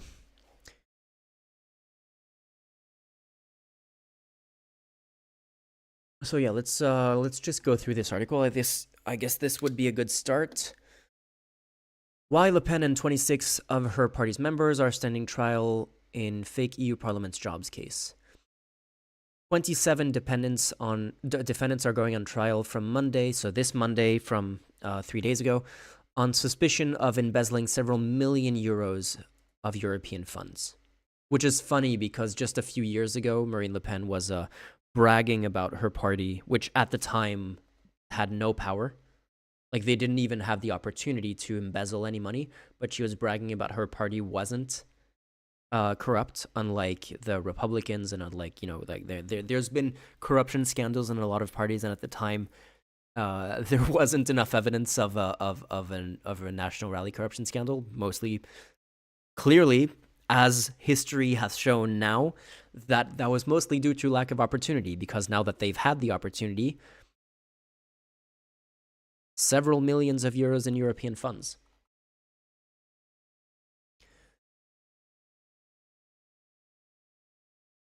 After its relative failure in the July snap elections, France's far-right National Rally is entering an eventful autumn on the judicial front. 27 people, including Marine Le Pen, will be standing trial before the Paris Criminal Court from September 30th to November 27th. So we'll have to follow up on November 27th. In the case of the alleged fictitious hirings of MEP assistants. The defendants are suspected of having set up, between 2004 and 2016, a system of misappropriation of money paid by the European Union for parliamentary staff in order to finance political activities by the party, which was then called the Front National, the National Front. The European Parliament has estimated that the misappropriated funds to be around 7 million euros. So that's roughly the same amount that they also got paid by they got a loan of I think it was 9 million euros from Russian, like, politically connected Russian banks, and also according to investigative journalists, they got hundreds of thousands, like 250,000 euros in personal payments to individual politicians, or was it to the party itself as, like, fundraising or whatever for taking pro-Russia positions. Like, this party is massively corrupt.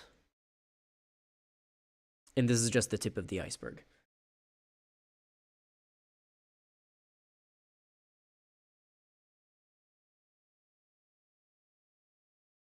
The fascists are corrupt. No way, color me completely shocked. Also, I've recently been informed that water is kind of wet. Kinda, yeah. How did the case begin? On January 20, 2014, the European Anti-Fraud Office, OLAF, received an anonymous tip-off of possible fraud. The letter flagged cases of presumed fictitious employment on part of the FN and its then president Le Pen, who was an MEP from 2004 to 2017.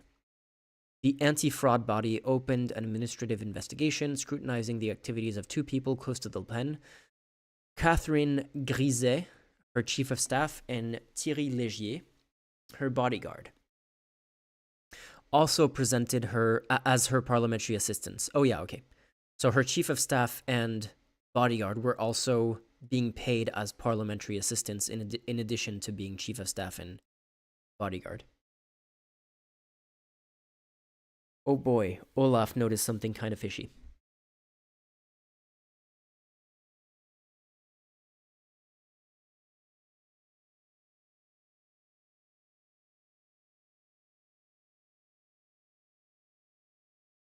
The investigation revealed that Griset, now an MEP, spent only 740 minutes, or around 12 hours, at the European Parliament when she was supposedly an assistant there between October 2014 and August 2015. She was working from home. She was just ahead of the curve. She was doing home office before it was cool.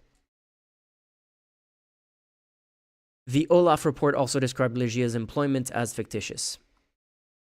In March 2015, the case took on even greater significance when then President of the European Parliament, Martin Schulz, referred possible irregularities to Olaf concerning salaries paid to other assistants. He reported the matter to the French Ministry of Justice after noting that 20 parliamentary assistants were also part of the FN organization chart, some even occupying key positions alongside Marine Le Pen as the party's former honorary president, alongside Marine Le Pen and the party's former honorary president and her father, Jean-Marie Le Pen. Let me zoom in a little.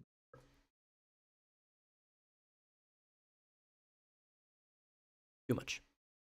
Okay.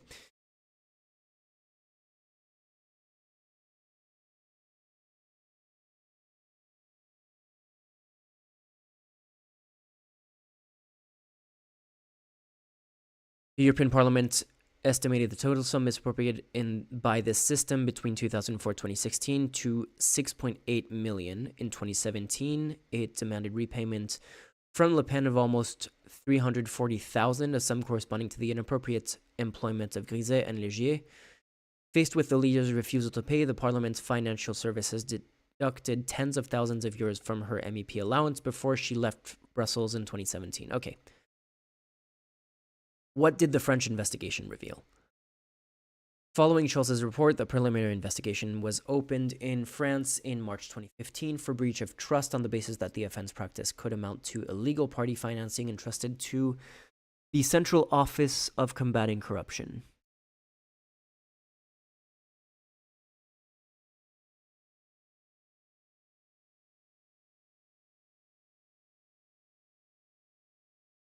Jesus. Investigators gather damning testimony and documents. For example, a letter by the party's former treasurer, Wallerand, what is this name? Wallerand de Saint-Just, to Marine Le Pen, dated June 2014, in which he wrote, "We'll only get by if we make significant savings thanks to the European Parliament." Significant savings is embezzling 7 million euros, apparently. That is significant savings. If you're saving, saving in theory is like, you're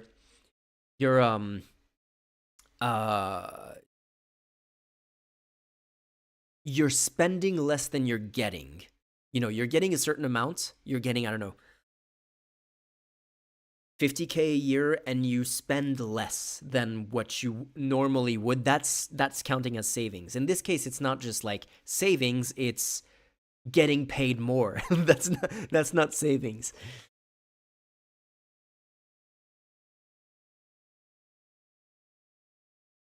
I would like to save that much too, man. that would again make a big difference for the channel. A judicial investigation was opened in December 2016 on charges of breach of trust, concealment of. Okay, I want to get to what did the French investigation reveal. This was already funny, but I'm sure there has to be more. Organized gang fraud, forgery, and use of forgeries, undeclared labor. I mean, it's more like declared unlabor that is the real thing.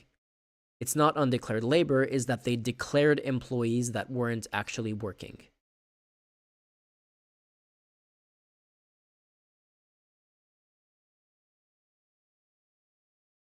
The study of documents discovered highlighted the setting up of a fraudulent system involving several FN senior men. Okay, we already knew that.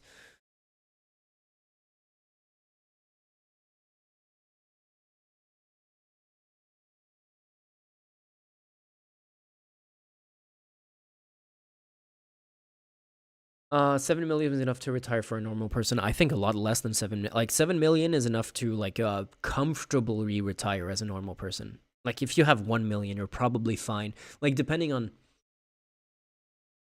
Let's see.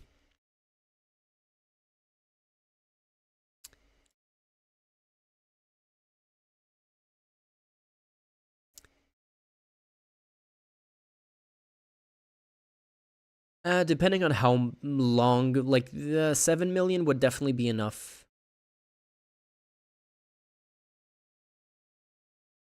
What's a typical interest rate for an investment? Like what's it called when you like just the investments that just follow like the government bonds. What's the rate on US government bond return yield? Or index funds. Okay. Index fund yield.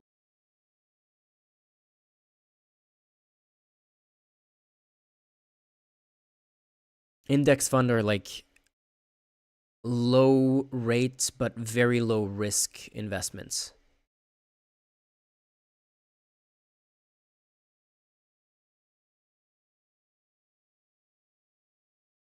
%10% for S&P. Okay, let's assume that you're getting a 10% yield. That's already enough. With 1 million,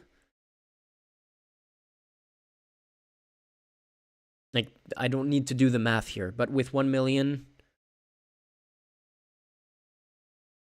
10% of 1 million, you get 100,000 a year. 100,000 a year is already a comfortable salary. You could definitely live on 50,000 a year. If you're in the US, 50,000 a year might be tight. If you're in Europe, even in expensive European countries, you could be comfortable on 50,000. Like you're quite comfortable on 50,000. Maybe in the US you're a bit tight. If it's 10%, 1 million, like you're good. You don't need to worry about it. 7 million that's a life change. Like that's maybe not yacht level comfortable, but it's like you'll still get a boat. You can still get a boat if you want to. Maybe it won't be a luxury yacht. Like you can basically spend what, like how much is a yacht? Okay, I'll go into this because it's kind of an obsession of mine. So if I was a billionaire, I've talked about how my apartment, like the building that I live in, is a crack den right now. I literally live in a crack den. My neighbor is a prostitute. I regularly have to step over junkies sleeping in my staircase. My neighbor, my building is a nightmare. My apartment itself is fine. Like I don't really have problems with once I get through the door of my apartment. But my building during COVID went downhill very fast, and it's gotten worse ever since. And I can't afford to move right now. So if I was a billionaire, I would live in a better, in a nicer apartment. But I don't think I would, like, my dream apartment is an apartment that friends of mine rent who are like, German middle class, I guess. They have a really nice um, you know, I don't know exactly what size it is, but like, it's an apartment that if I was making a normal salary on, which right now I'm not making a normal salary, definitely not. If I was making a normal salary, I could conceivably, if I found that apartment while I was available and I was able to get it, I could afford that apartment. I would not need to be a billionaire to get my dream apartment. I don't care about private jets. I would probably travel, and if I was a billionaire, I would take like it would take more time to travel. I would probably travel in like more boats and stuff. But I would like if I could afford to like not be traveling super fast, I would. But there's one like I wouldn't want a yacht. Like I wouldn't want a normal luxury yacht. But there's one thing that I would want. Let me try to find what the name of the company.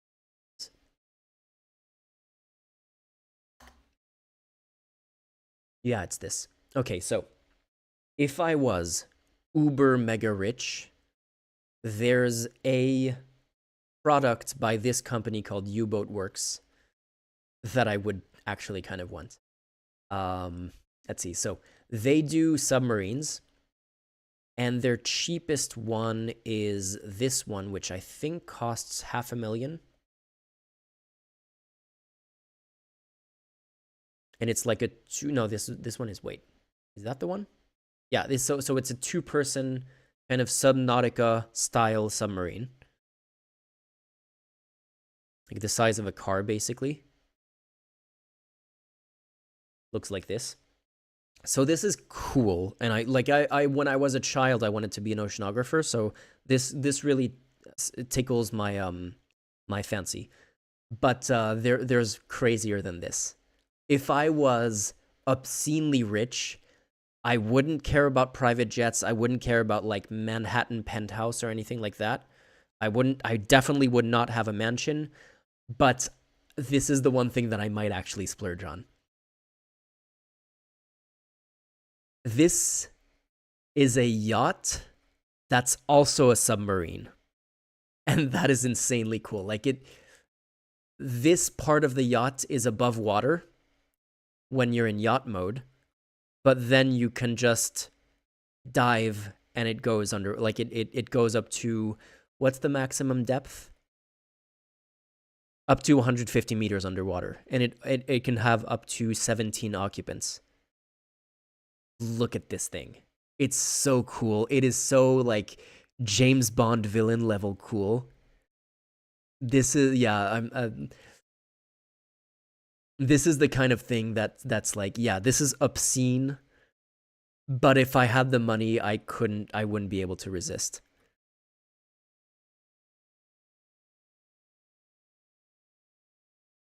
Like the detail that I love with this is the little um the tiny jacuzzi here that I assume, because it's a submarine as well, like you dive underwater and when you come back to the surface, it filled up with sea with ocean water, with salt water.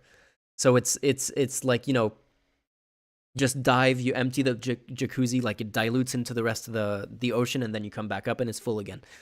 But yeah, no, this is and it's also like doomsday zombie apocalypse stuff is like, yeah, you can just take this and you can evade pirates because you can dive. Like imagine you're like off the coast of Somalia and you have pirates on a dinghy coming for you, and you just go like poof, and you disappear for 24 hours because it can stay underwater for up to 24 hours, and you can like evade uh what's it called, hurricanes, stuff like that. No, it's super cool. There was a PDF document that came with it that had some interior renders that were pretty cool as well. Interior features, was this it?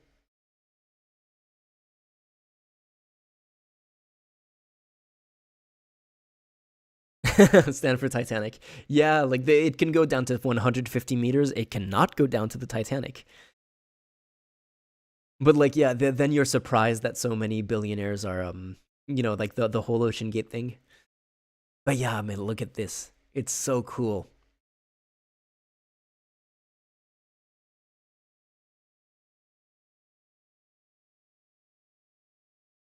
Like, who wouldn't want to sleep in that?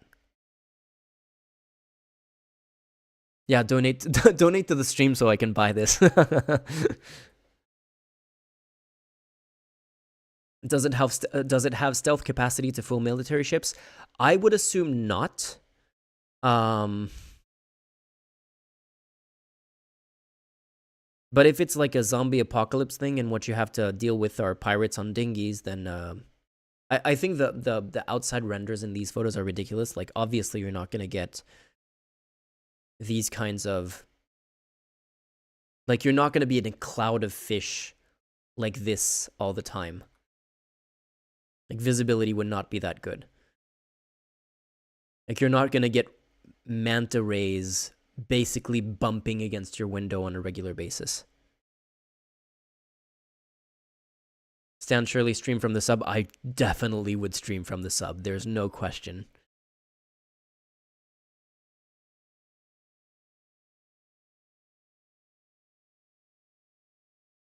But yeah, no, this is this is the one thing that like I don't like you like I lived in Nice, so I would go to Monaco on a regular basis and I saw all the luxury yachts in the port of Monaco.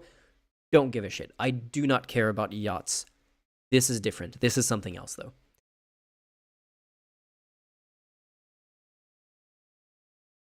Anyway. So yeah, I don't even think they even list the price for this. I think you have to ask the company for the price.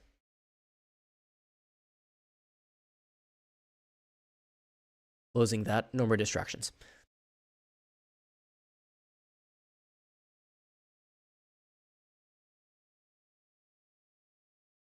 So back to the National Rally stuff. Who are the defendants? In addition to the party which is being tried, wait, write something down.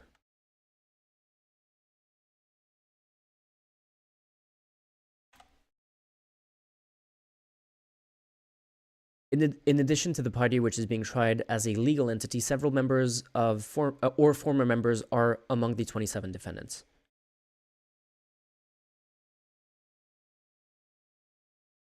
Maybe that's what the 7 million of Le Pen is for, buy the boat. I don't think that boat, like if... Wait. If this one... Is it this one? No, if this one. If this one is 500,000, I don't think this one is gonna go for 7 million. I think it would be a lot more expensive than that.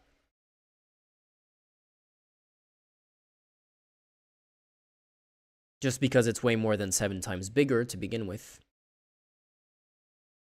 But yeah, this is supposed to be their bargain minimum budget kind of, you know, the most affordable thing they could possibly make. Just this is their advertising thing, basically. This would be a completely different. This would be obscenely expensive. This is probably in the...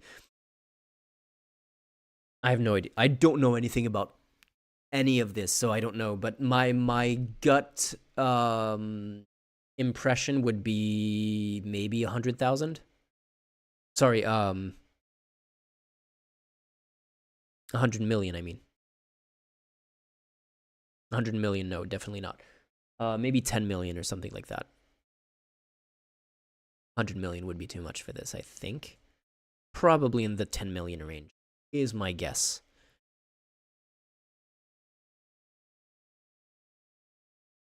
How jealous would you be if she bought one?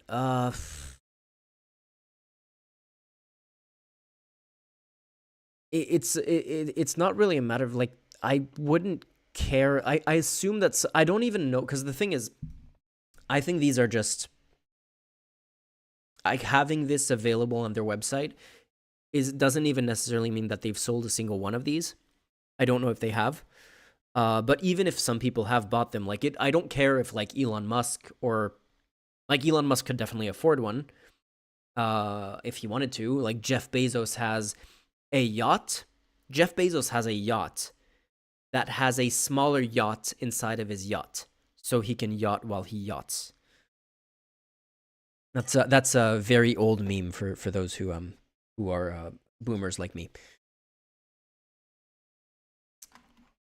And I'm not joking. Jeff Bezos actually has a yacht with a smaller yacht in it, so that if he is somewhere and he wants to go out, like if somewhere in his big yacht and he wants to go out on a smaller yacht, he can actually do that. And I don't care. Like if Jeff Bezos buys the submarine yacht, it doesn't really affect me. If I knew like a friend of mine who so for some reason wins the lottery and can afford to buy that yacht, then I would be jealous. Like if it's a peer, like someone closer to me, something that like, you know, maybe like a missed opportunity that I didn't see and that person did, and then they can afford to buy that, then I would be jealous.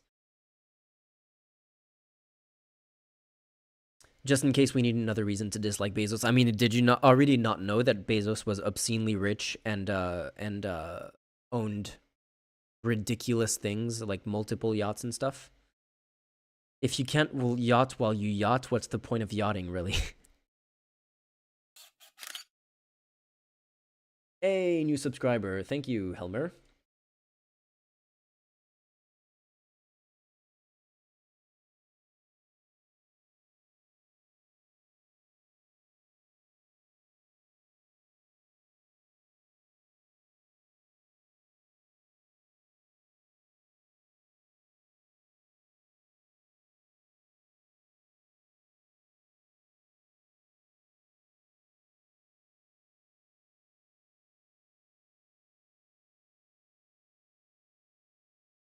Is there anything in this article that we didn't already get from the previous? Did we finish the previous one? Okay, who are the defendants? Is where we were. Because so far this is the density of information in this article has not. I like how it's written. It flows well, but it's not giving me a lot of information. Like the number of words to actual information I can get out of it is underwhelming so far.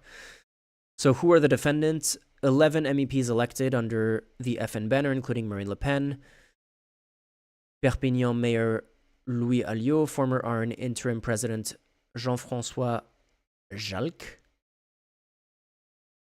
MEP Nicolas Bay, the party's former number 2 Bruno Gollnisch, 12 people presented as parliamentary assistants, including Legier Griset, as well as current RN MP Timothée Houssin and Julien Oudoul. I think the current RN leader is also roped up in this, isn't he? Let me double check that.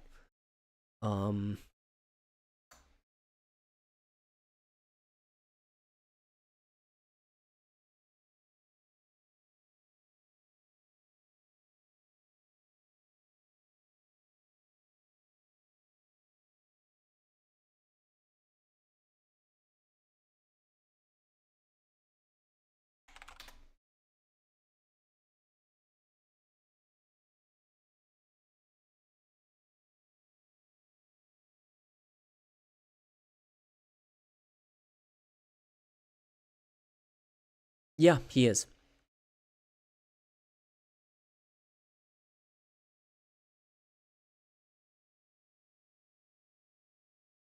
French far-right leader Bardella allegedly faked documents to avoid EU funds and embezzlement charges. So French Rassemblement National sweetheart Jordan Bardella allegedly drafted falsified documents to prove he was working as a part-time MEP assistant while he was actually working for the party. So there's a difference between working for the party and working as an MEP assistant. And it's behind a paywall.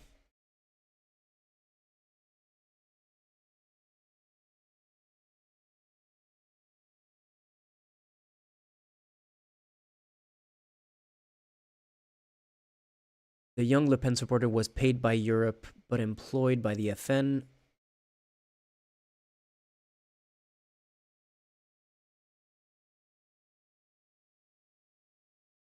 The current president of the party helped produce false proof of work. Reveals a book to be published on Friday. So I know this is from September 9th, so it has already been published, I guess.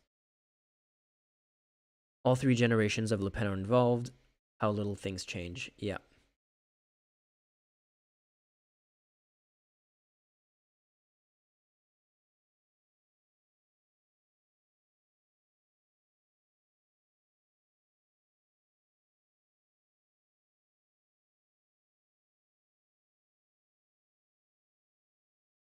Okay, so Bardella is also accused, but apparently he was able to evade charges for now because his evidence that he was like legitimately working there was allegedly faked. So if he does face charges for that later, that's going to be another thing. This is the important part. What is Le Pen risking? Marine Le Pen is on trial for embezzlement of public funds and complicity. She could face up to 10 years imprisonment and a 1 million euro fine. She also faces a 5-year ban on eligibility for political office, something which would be a major obstacle to running in the 2027 presidential election. How new is this scandal? So it dates back to... Where was the dates? 2010 to 2016, 2004 to 2017. So it's quite it's not super recent, but the court case started on Monday of this week. And that's the important news element of it. Regarding the outcome of the trial, Le Pen's entourage is referencing the Bayrou jurisprudence. Bayrou is centrist politician, kind of like he was the France's political center before Macron kind of took over the entire French center in French politics. Following the February 2024 acquittal of Macron alive Modem party leader François Bayrou in a similar case.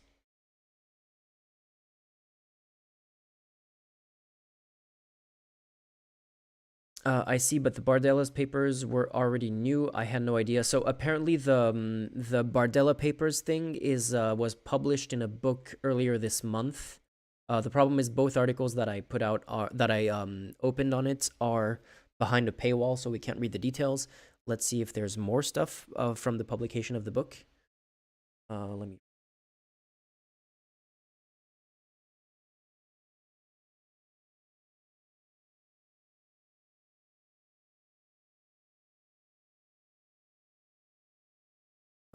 What kind of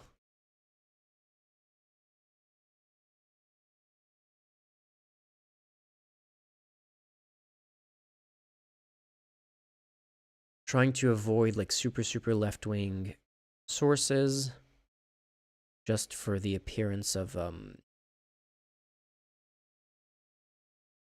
objectivity.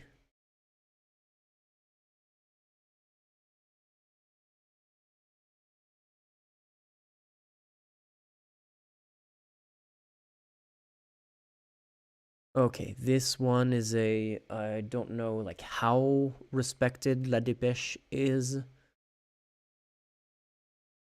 but it's not something called, I didn't even open it in a tab, but there was one called a Permanent Revolution, Révolution Permanente. I'm like, I don't know how measured that website is on discussing the news. Anyway, a fake diary filled 3 years later, apparently. So basically the work schedule of Bardella was apparently falsified 3 years after the fact to avoid these fictitious jobs embezzlement charges.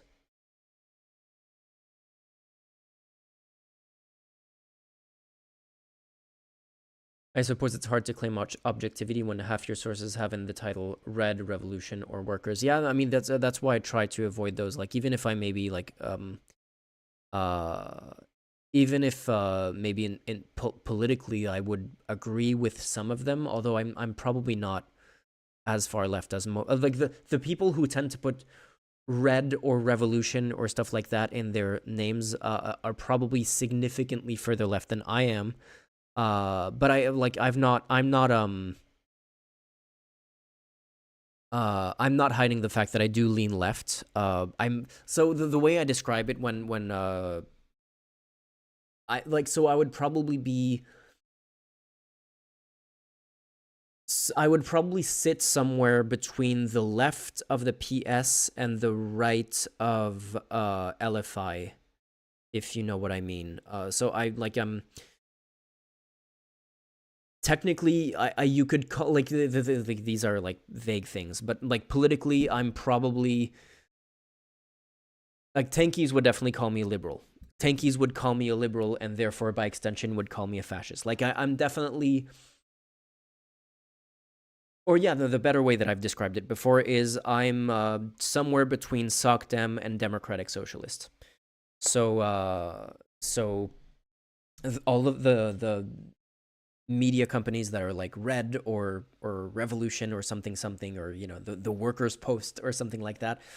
I'm sure I'm sure a lot of them do good work, but that's the problem with like the whole thing with objectivity.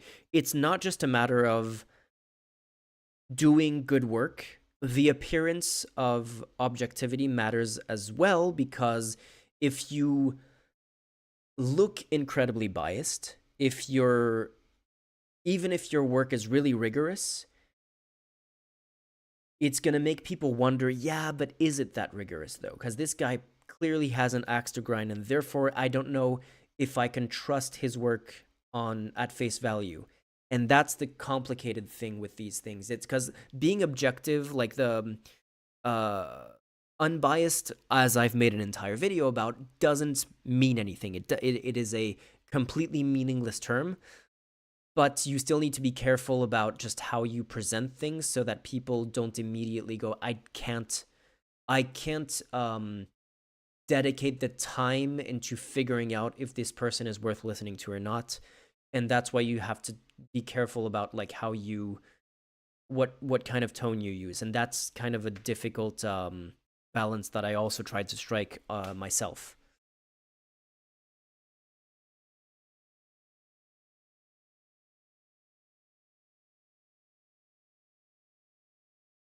I'm between social democrat and democratic socialist. So you're based. I mean, yeah, of course I think I'm based.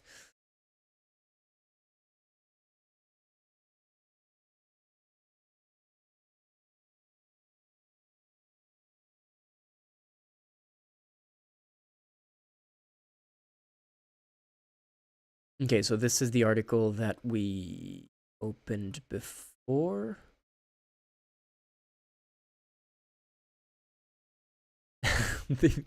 Apparently this is literally the calendar.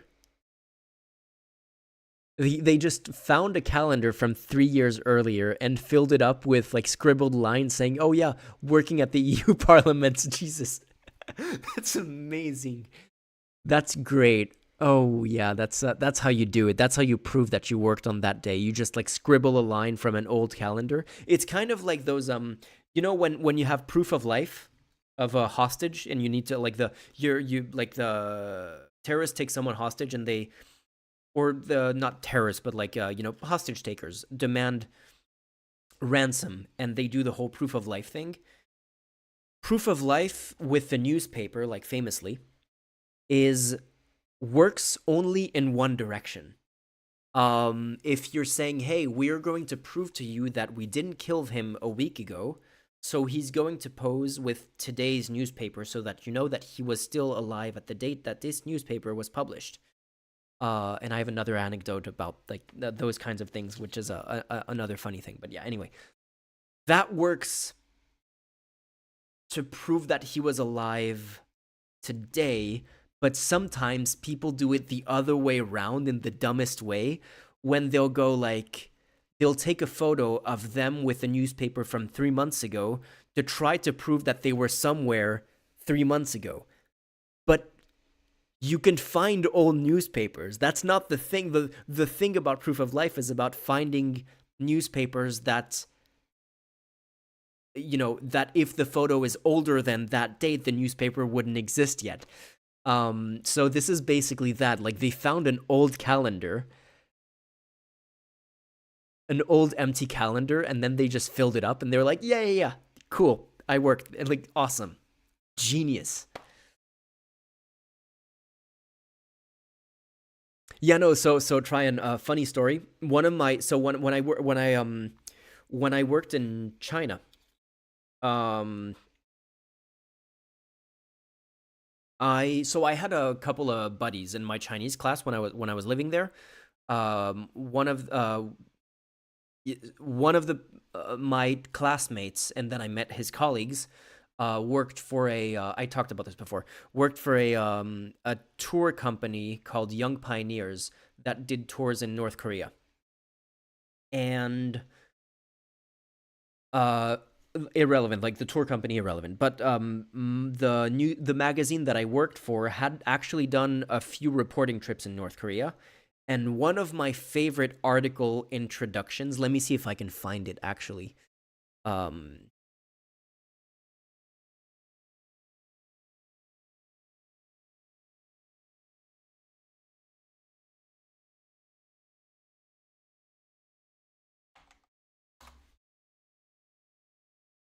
Let me see if I can find it. This does the website still even exist? Does the magazine still exist? That's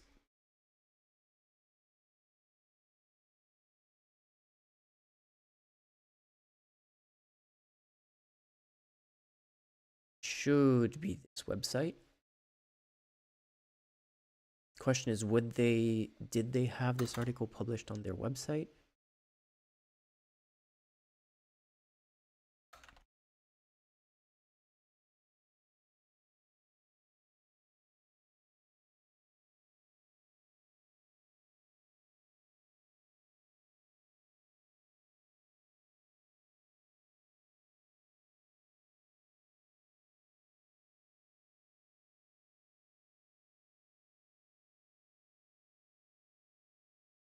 Yeah, it's this. Okay, I think I found it.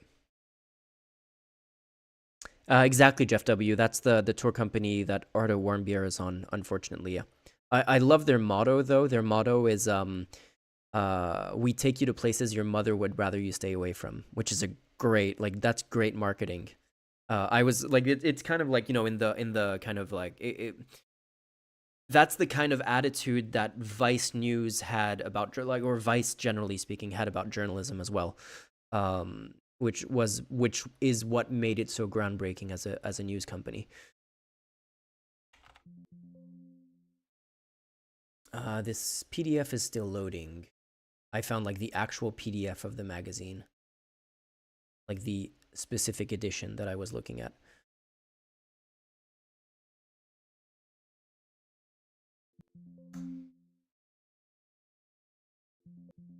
Why is it not able to search?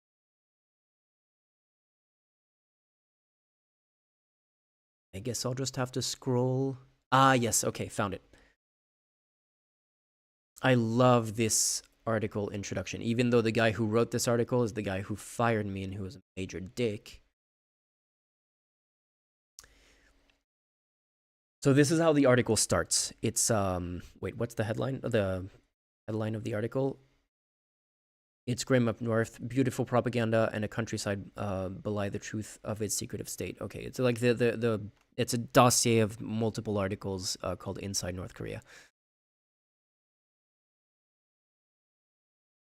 Do you have today's paper? I asked the receptionist at the Koryo Hotel. No, she replies, but we've got tomorrow's. Welcome to the Democratic People's Republic of Korea, the most secretive state on earth where tomorrow news has been agreed on in advance. I love that. That's how you start an article. That's great. A completely mundane story, but like such a striking thing. Like, oh yeah, we don't have today's paper, but we have tomorrow's paper. It's already printed. It's been written in advance. It's already printed. We have it for you if you want. We received it this morning. I love it.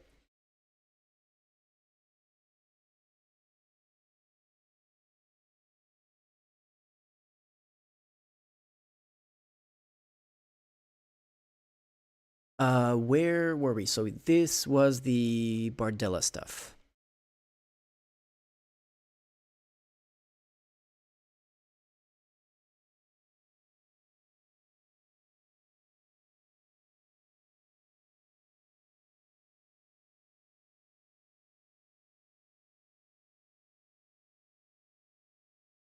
Again, paywalled.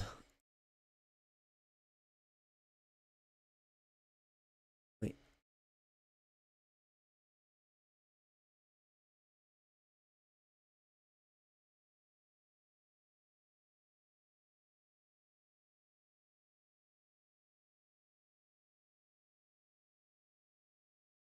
On the day the first article in Libération was published, he reacted by formally contesting what he calls false accusations, recalling as he had done that he was never heard in the case of the allegedly fictitious parliamentary assistance of the RN. And okay, the rest of it we have already seen. So if Le Pen can't run, what are the odds Arn even win an election? I don't know if it matters. Oh wait, I didn't have the article on screen. I don't know if that matters because wait, did I even have the article on screen from the North Korea thing when I was reading it, or did I mess up that bad? I'm pretty sure I had it on screen, right? I don't know if that matters. I mean, it does matter. It would be really bad for the RN, but the reality is Bardella was the face of the party for the EU elections that they massively won. He was the face of the party for the legislative elections, and even though they didn't win, like they didn't become the biggest party in the legislative elections, they did still win a bunch of seats there. Like individual leaders are important. Like a figure like Trump is definitely significant in right-wing politics in the US. But the unfortunate truth is that the wind is just blowing in the far right's favor right now, no matter who's leading those parties. So maybe it would cost them the election in 2027. But whatever setback it is, it's just it just means that we would have a little bit more time to try to reverse that trend, and it wouldn't really be that significant of a defeat.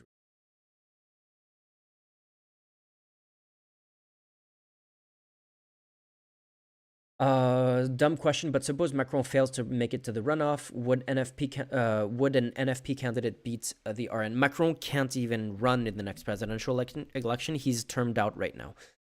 There might be a legal loophole for him, but like the chances of the legal loophole for Macron, like if Macron resigns as president before the 2027 election,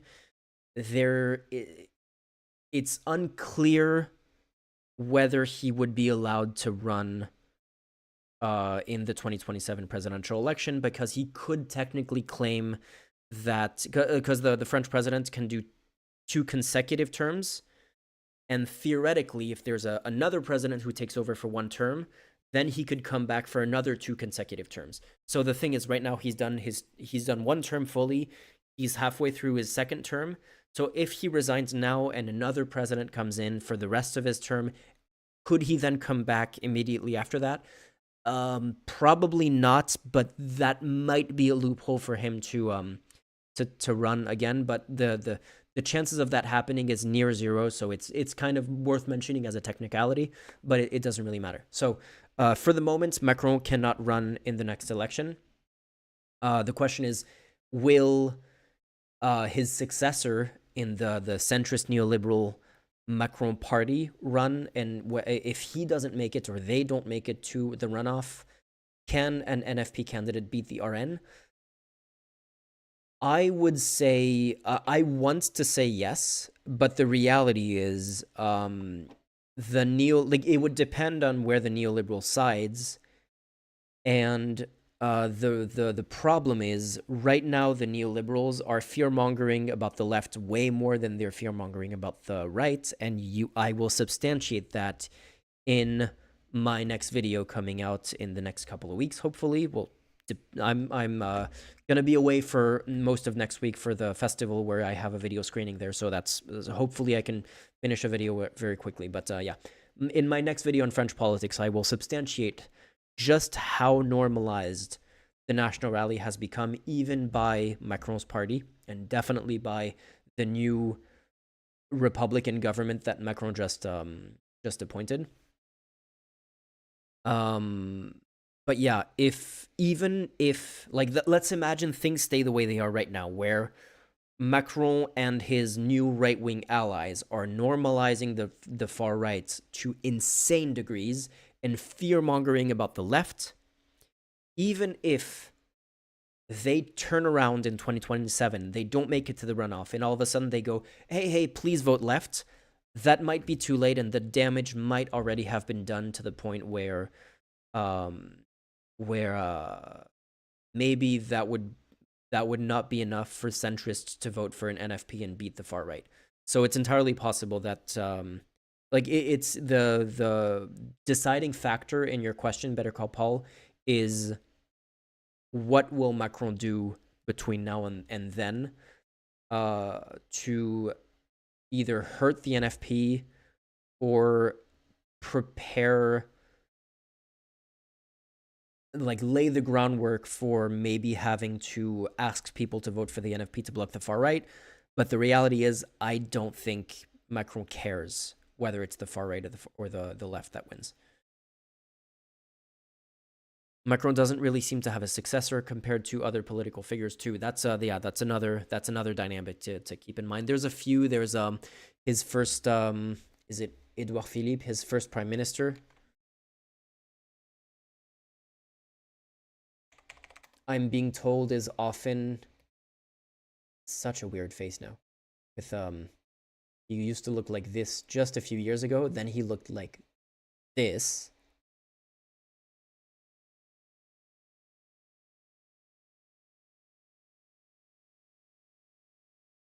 And now he's clean shaven, so he looks a little bit less weird. I mean, honestly, this looks kind of cool.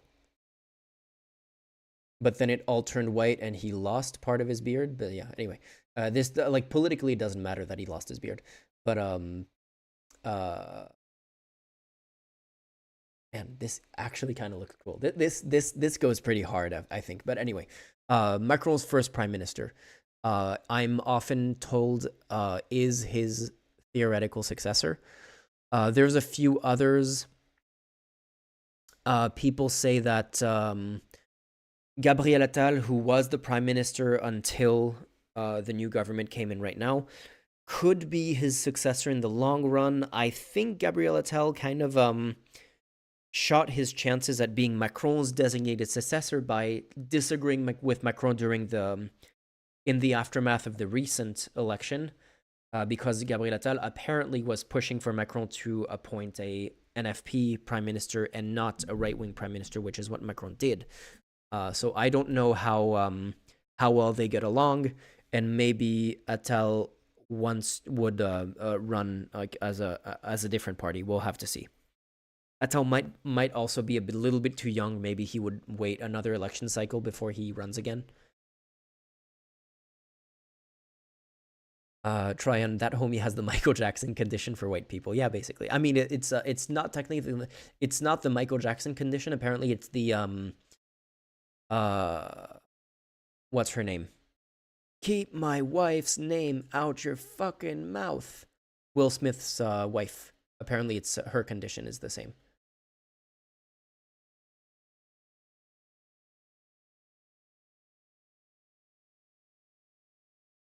Oh, we even got there. We pre-shot the Le Monde article on this. Why is Bardella caught up in the affair? In the investigative book La Machine à Gagner, The Winning Machine, published on September 13th, Libération journalist Tristan Bartelout revealed that ARN President Jordan Bardella was allegedly involved in forging documents to substantiate his work as an assistant to Jalk. Between February and June 2015, aided by Bardella, the party allegedly falsified documents after the fact to act as proof of Bardella's work in the European Parliament. Bardella was never called to testify as part of the investigation, even though he held an assistance contract during the period under scrutiny. Why was this? According to Liberation investigators, focused on substantial suspicions of embezzlement. Okay, investigators focused more substantial suspicions of embezzlement, whereas Bardella was only paid $10,000 for 4 months. $10,000 for 4 months is not bad.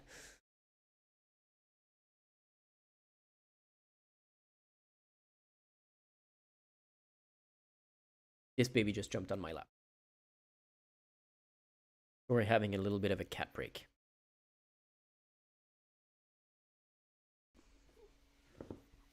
You cute? Oh, meow. I'm sorry. I'm being annoying. You don't like to be on camera, do you? Does the kitty embezzle EU funds? I haven't found any evidence of that. If she does, she's not sharing any. Do you want to purr in the microphone?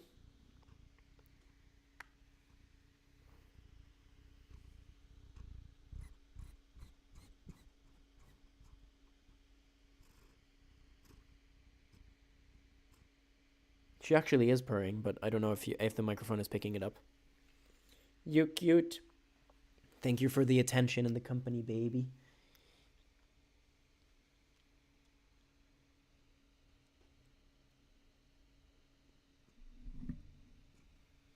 Jeff W. No, it's alopecia. Vitiligo is a skin condition. Alopecia causes hair to fall out. Yep. That's why it was the vitiligo is the Michael Jackson condition. Alopecia is the, I forgot the name of Will Smith's wife. Jada Pinkett Smith is the Jada Pinkett Smith and Edouard Philippe condition.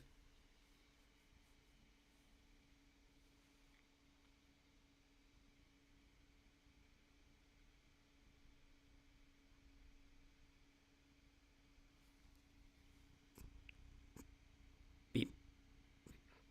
Boop.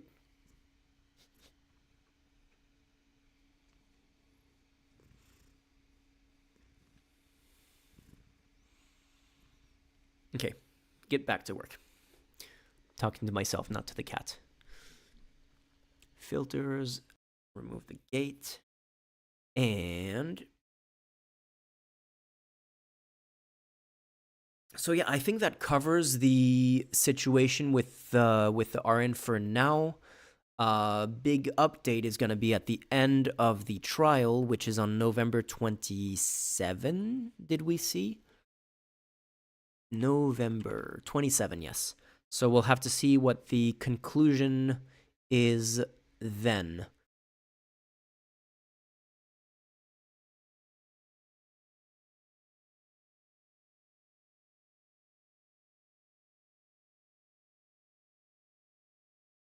My girlfriend in the background playing GeoGuessr. Well, this is not the US. This house has bricks in it. What do you mean it's not made of plywood?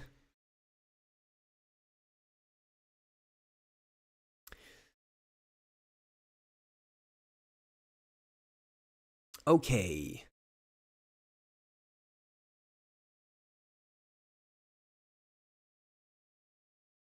And the last topic of DM.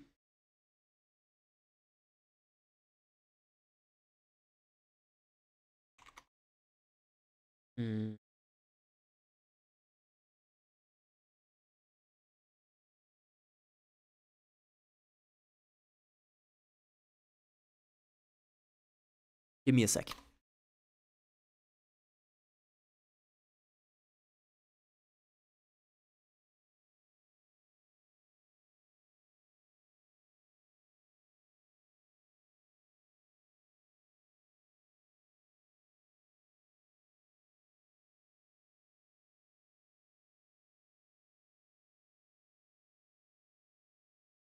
Hey, plywood is the best material to rebuild your house with.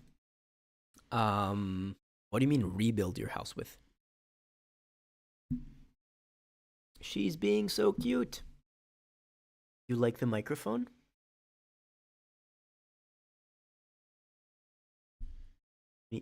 Remove the noise gate so she can meow in the microphone.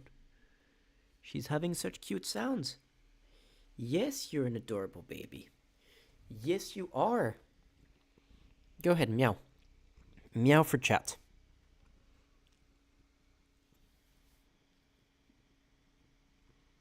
Okay, she just told me that if you donate, she'll meow. So donate to the channel, and she will meow. Right?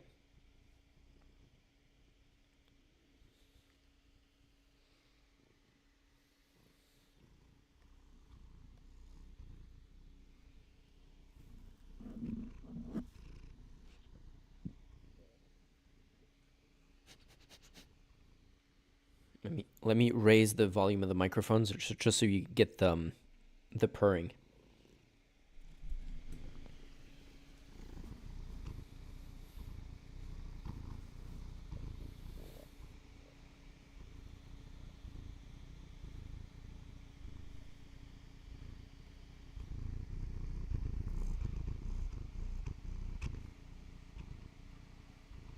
How am I supposed to work in these conditions? See, this is why you don't get more regular videos, because they're too cute and they prevent me from working.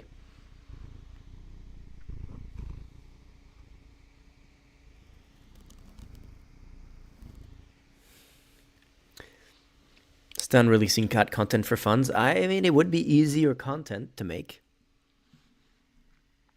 It would be less. It would be low effort. It would be even lower effort than streaming on political stuff.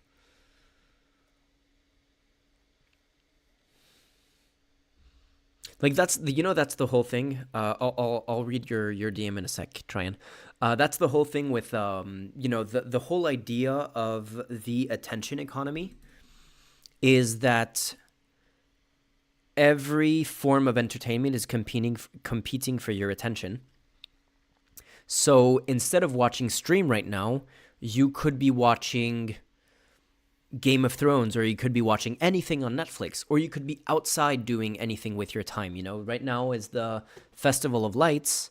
I could be out with my camera taking cool photos of Berlin and testing out my vintage lenses on the Festival of Lights, So I, as a content creator, have to make it so my content... Wait, let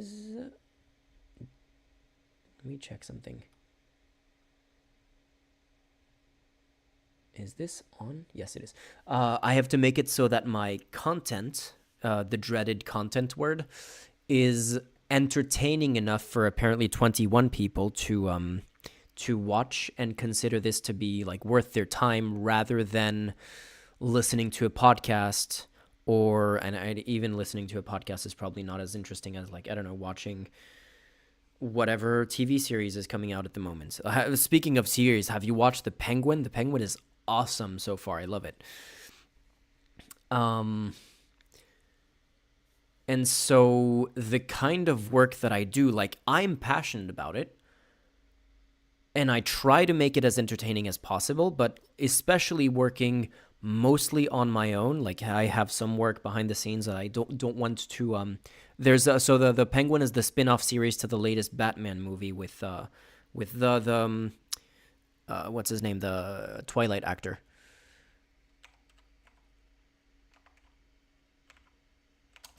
Sorry to him, but he will always be known as the Twilight actor. Robert Pattinson. The Robert Pattinson Batman with Colin Farrell as the Penguin, even though you can't even recognize that it's Colin Farrell because of the insane makeup that he has.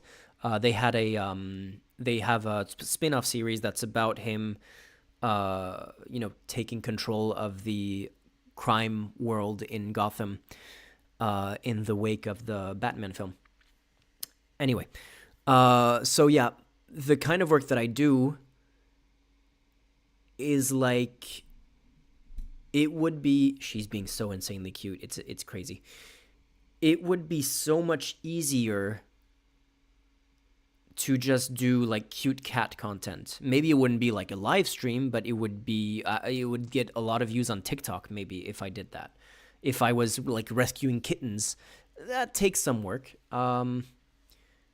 but it wouldn't be like months of digging into like political research and then, after like a month and a half of looking into something going, it's too late. It's not even worth making a video about this anymore. So I have to drop it to move on to the next topic, which has happened multiple times in the last 3 months, where I was working on a video and it, by the time I was ready to start writing a script, it wasn't relevant anymore. So it was not even worth investing more time into it.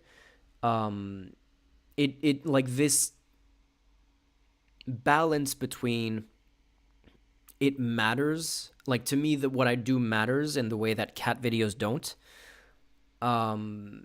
justifies the amount of extra work that I put into.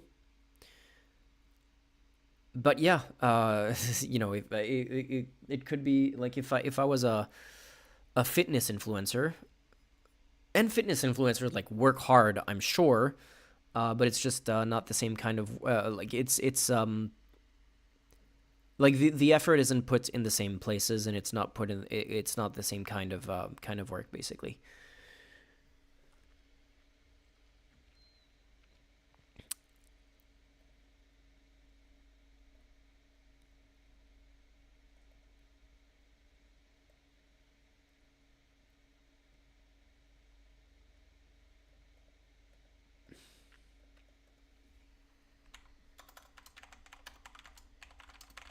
Anyway, so last topic that I definitely wanted to make sure we hit on today's stream was the Michel Barnier speech.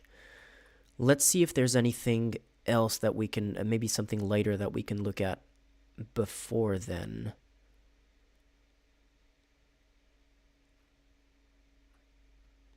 So let me first find the speech.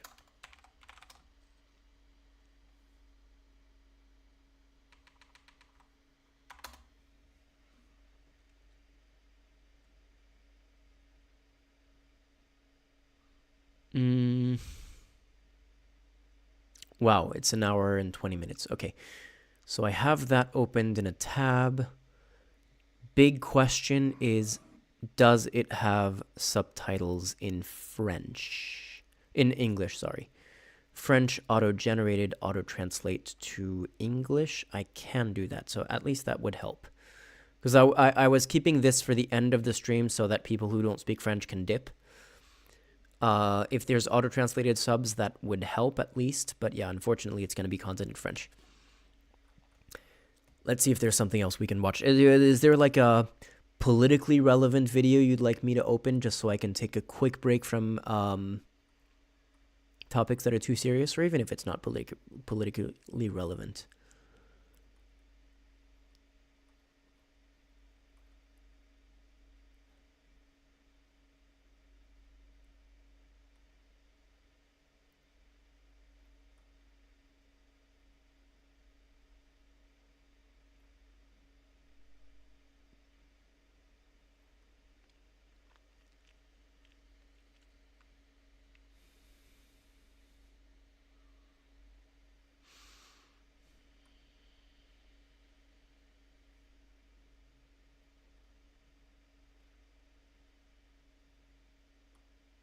She's purring so hard that I can feel my lap vibrating, like my leg is actually vibrating from it.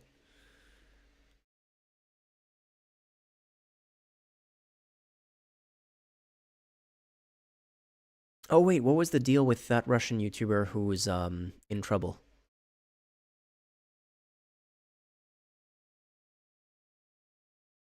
What's the name of that Russian YouTuber who lives in Portugal now?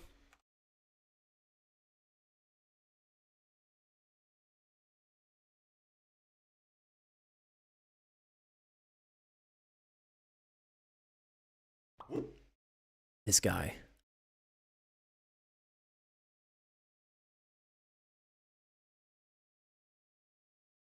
Okay.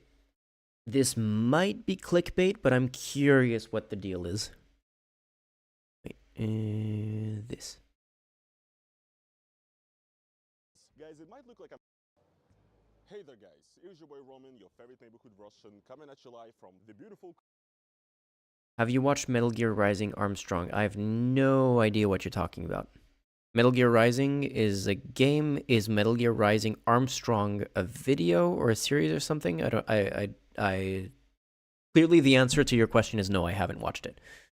Coastal town of Cascais, Portugal. Yes, check it out, guys. Beautiful palm trees, the ocean, everything's here. Expensive cars, expensive hotels. Guys, it might look like I'm having a great summer day out or something. Great vacation. However, that is not what is going on, because in this video actually coming at you guys with some unfortunate news. I'm here today, guys, to tell you why being an immigrant is hell, and I'm here also to talk about why my YouTube channel is currently in actually a bit of danger. I might completely lose access to my livelihood because of my residency and visa issues. So yes, guys, another great fun video of a Russian complaining about his life. Let's go.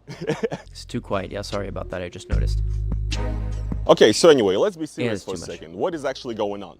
Essentially, if you guys follow my channel, if you follow what is going on with YouTube and Russia right now, you This should might be know better. already that YouTube and Russia are basically in a bit of beef. YouTube currently is being actually slowed down in Russia and heavily censored, and overall, YouTube also doesn't want to mess around with Russia anymore. And what happened is that YouTube has recently, in August of 2024, shut off Russian AdSense accounts, which means that people who have Google AdSense accounts that are based in Russia are essentially no longer able to monetize their content. Now, once again, you guys might know that I am a citizen of Russia, right? Unfortunately, you know, I happen to be born in a godforsaken country.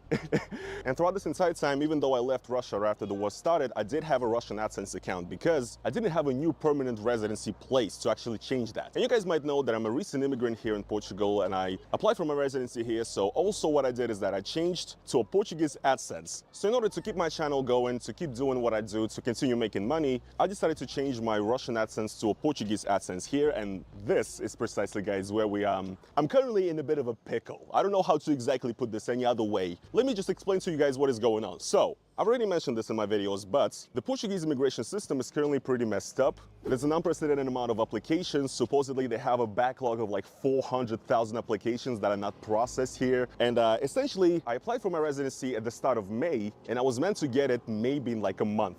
Well, that's what they tell you, okay? However, guys, it is now September, almost the end of September. I still don't have my residency. I don't have a valid Portuguese document, valid Portuguese ID, residency card, or anything like that. Has he mentioned so far, or has he mentioned in past videos what kind of status he's on in Portugal?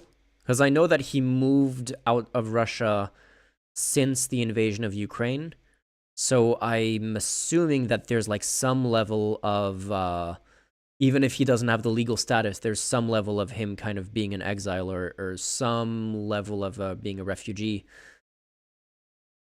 because he's critical of the Russian government, and that is not the best survival strategy when you live in Russia. Anyway, yeah, maybe he'll address it. He had a video talking about the process with a company that helped him. Yeah, maybe he'll address more of it later. But so far, it's like I haven't understood what the problem is yet, because it just sounds like, well, it's just gonna take a little bit longer. But like, how bad is this situation basically? Essentially, I don't have a European document, and the issue that I'm facing. He said that he wouldn't risk applying for asylum because if you get rejected, you might get permanently banned. Yeah, fair enough. Is that essentially, if I want to continue making money, if I want to continue being monetized on this platform, on YouTube, Google AdSense is asking me to verify my identity by providing an ID or a residence card issued by the Portuguese government, which I do not have. And currently, guys, I have about like 30 days left to verify my identity. That's weird. Trying to figure out if I had to do that. I might, maybe I have. Possibly, I'm not sure. I definitely had to prove my identity. And maybe in my case that was enough because I have an EU passport. I don't know. In my I'm assuming I had to prove some kind of residency, yeah. AdSense, or what is going to happen is that they're going to shut off my monetization completely on YouTube, which means that I'll be left with no income. I fucking hate my life, guys. Yeah, this sucks. The reason why I can imagine I mean, especially if this is the kind of thing it's the reason why Patreon is so important.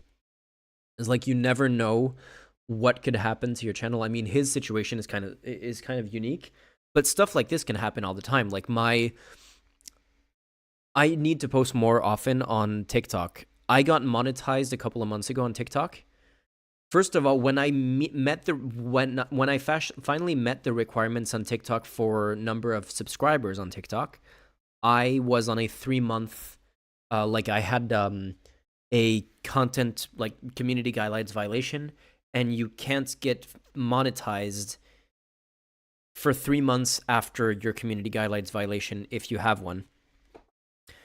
So even though I passed the 10,000 subscriber number, I had to wait another like 2.5 months or something before I can even apply for monetization. And immediately after I got monetized, I had like one really good, like decently performing month where I got a couple of hundred from TikTok. And then immediately, like after 1 month, some super minor thing that should not have been a violation got me another content warning, and I again got like a video removed or something. I appealed, and in that case it got approved, but it's like so fucking shaky, whether it's TikTok, whether it's YouTube. You might get your channels like a strike on your channel for no reason. The revenue online is so incredibly fragile that direct support is always a good idea. So Patreon, yeah. I'm here actually. If you have YouTubers who you really want to succeed, like Patreon is way more important than if you can afford to. It carries the amount of money that you can contribute on Patreon carries way more weight than what you realize. Because it's not just, maybe you're giving like €3 and you don't think that matters that much, but the ease of mind, the peace of mind of knowing that you're getting those €3 every month is a huge factor. In Cascais is because, again, I live in Lisbon. I don't come here just to admire the beauty. Obviously. No, guys, the reason why I'm here in Cascais is because my immigration office is actually here in Cascais. So what I did is I actually went here and today and tried to once again inquire about my status, and they basically just tell me to wait more because the situation is bad, and I understand it's not their fault, it's not the fault of the workers and everything. They just tell me that it's a mess and that they can't do anything right now and that they cannot speed up the process in any way, essentially. That's what I'm hearing. But the issue, guys, is once again, I have like 30 days to magically come up with a Portuguese document to approve and verify my AdSense to continue to make money on YouTube. And once again, I cannot do that because I don't have... Yeah, I get the idea. It feels like this is a kind of situation, and I guess this is why he's making the video. It feels like this is a kind of situation where any person at Google, knowing about the details of his situation, would immediately go, yeah, okay, we're gonna like extend your period, like the period of time before you can like it's fine, we'll give you some time for this to be figured out. And I guess he's making this video partly to get the attention so that he can actually reach someone at Google to deal with this. But yeah, that's the problem with stuff that's Google related. Like anytime you have a problem that is too specific to go through like the generic automatic channels. Like when all of my accounts were hacked a few months ago, like I had a huge problem with my Facebook account where the hackers still had control of a section of my, like on the, I had like a business Facebook page from years ago, and the hackers managed to get control of my Facebook account, lock me out of making changes to my business page that I apparently still owned, and they in the meantime were processing payments on that business page, and I could see the Russian accounts who were doing it. And because of the thing that they did to lock me out of making changes, I couldn't kick them from it. And I wasn't able to appeal to anyone at Facebook because their system is almost exclusively automatic. And actually filing some like manual appeal for someone to look at it is impossible to find. It took me like 2 months to get it fixed.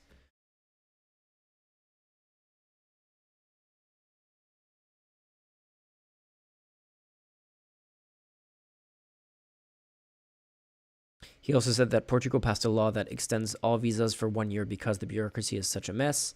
The proof of residency was expired by the time it got to them. Yeah, fair. And it doesn't help that Google YouTube is notoriously opaque and automatic like Facebook. No, it's exactly like massive companies that deal with literally, I want to say billions of people. Like how many users does YouTube have? YouTube unique users. Do we have like a number? No, not my unique users. How many?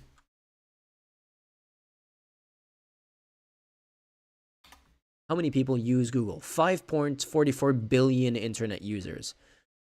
That would mean approximately 4.97 billion people use Google. So yeah, you can't have like manual, like you can't have a helpline that could potentially be called by 5 billion people.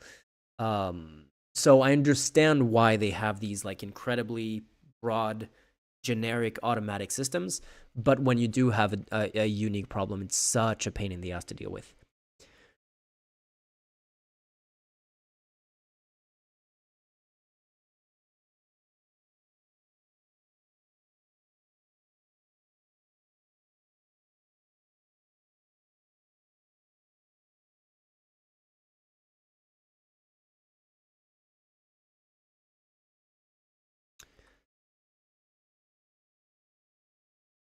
Yeah, I'm keeping the... Okay, well, there's of the 18 people watching right now, how many of you speak French? If you speak French, say yes in chat. Or understand French. Say oui.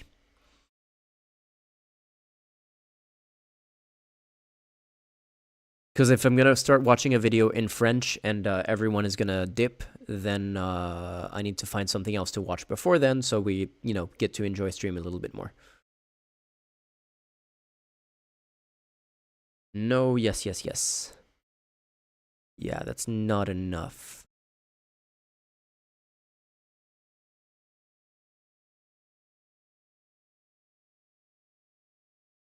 Okay, there's a few still. What was that?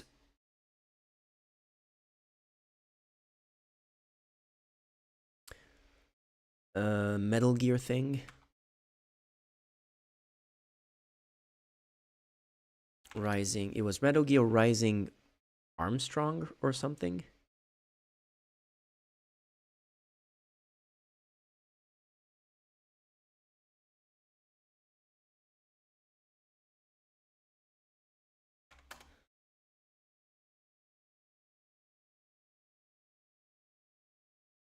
What the hell?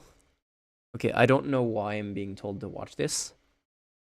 I don't even know which video I'm supposed to be watching.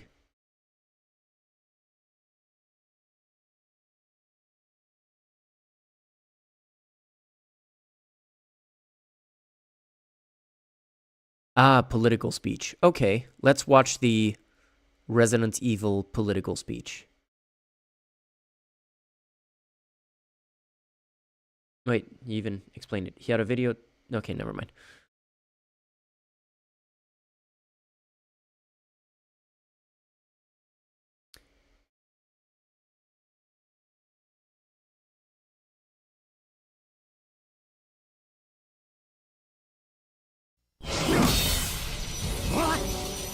Nice, nice.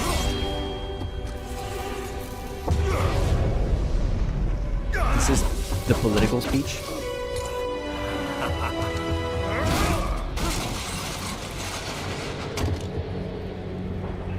That's politics as they should be done.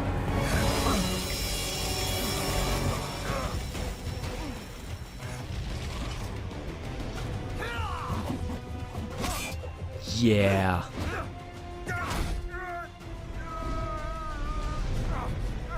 Typical politician. Big promises. Wait a second. He's like knocking swords away, like flying swords away with his arm.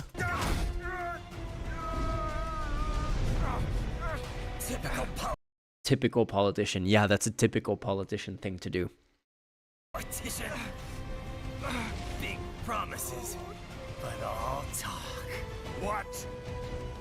Jumpstart the economy. What the fuck? What a load of bullshit! All you care about is lining your own pockets.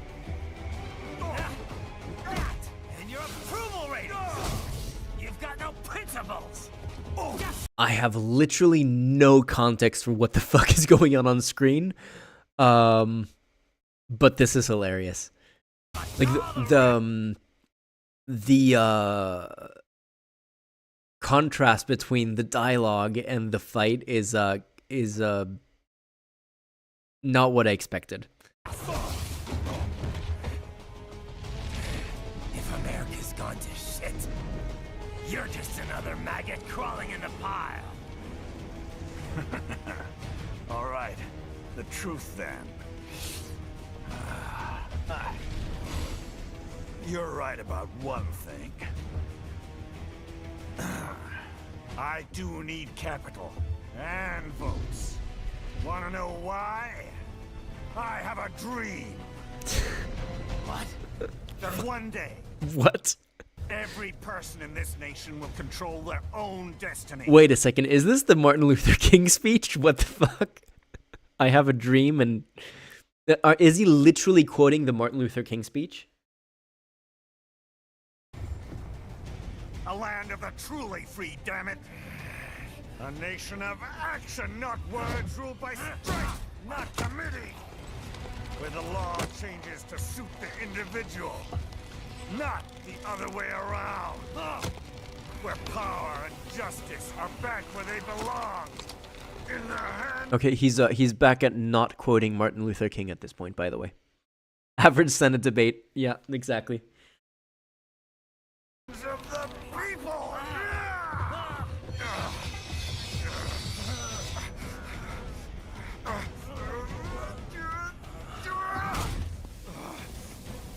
Where every man is free. The typical politician to like turn into metal and headbutt people. Typical politician. Where every man is free to think, to act for himself. Fuck all these lipstick Not gender inclusive language. Fuck all these lipstick lawyers and chicken shit bureaucrats. Fuck this 24/7 internet spew of trivia and celebrity bullshit.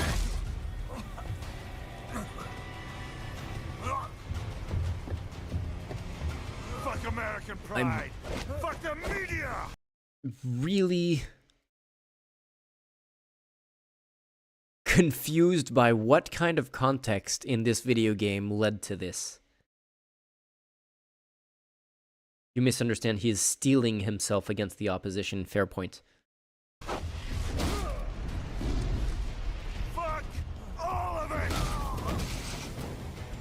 America is diseased, rotten to the core. There's no saving it. We need to pull it out by the roots. Wipe the slate clean. I want to say, because the thing is, obviously, the creators of Metal Gear are Japanese, but they're doing a really good job at parodying the kind of over-the-top American culture where this could have been made by...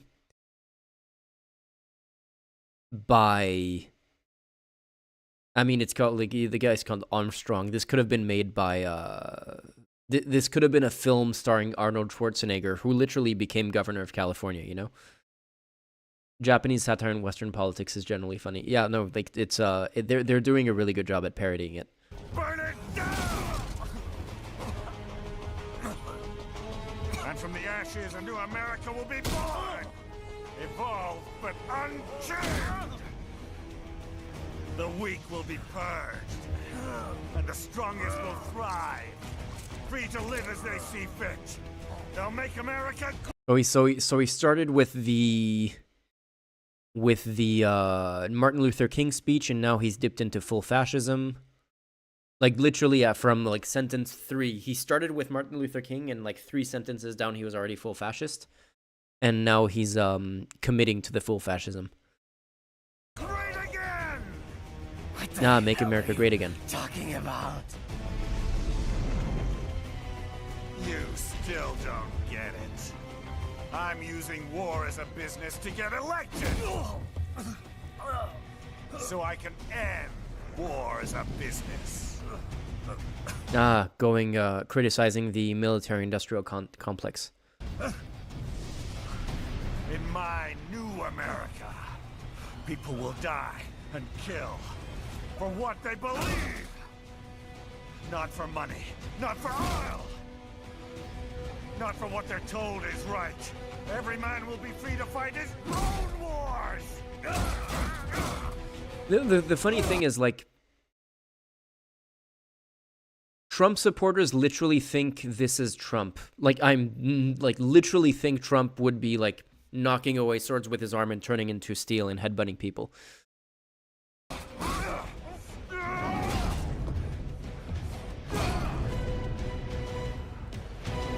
Yeah, misquoting Martin Luther King to make a fascist point. I'm pretty sure I saw that at the GOP convention. I mean,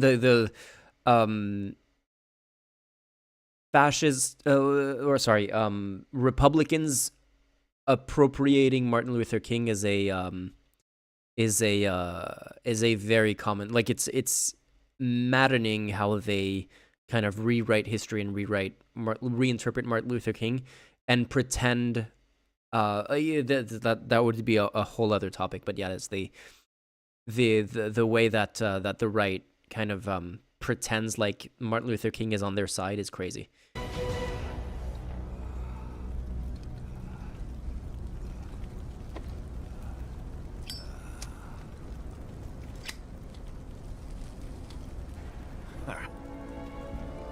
So, what do you think?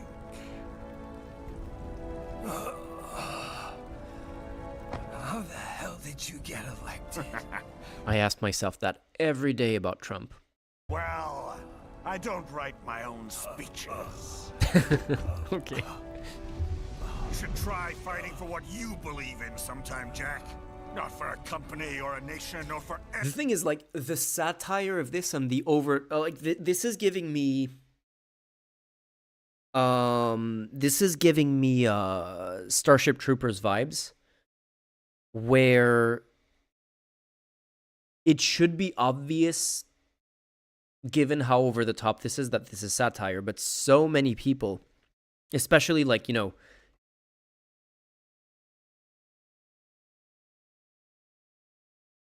I don't even want to make fun of, like, 14-year-olds who are playing video games, because, like, you can be a smart in a 14-year-old, but, like, there's so many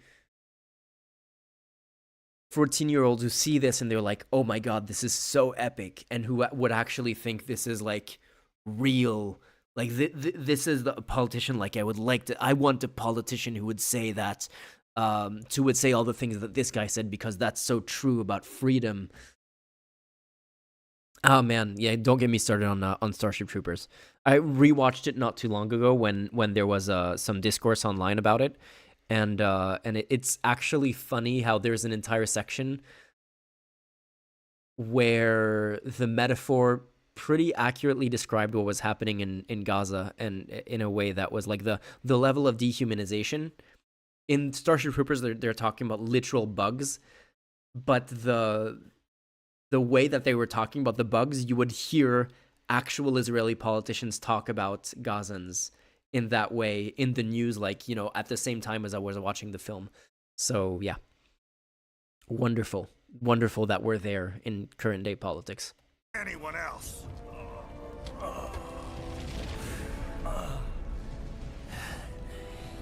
Maybe I was wrong about you. Am I finally getting through? I'll rid this world of pointless wars, Jack. What the fuck is I really have no context for what's happening. I was wrong. You're not greedy.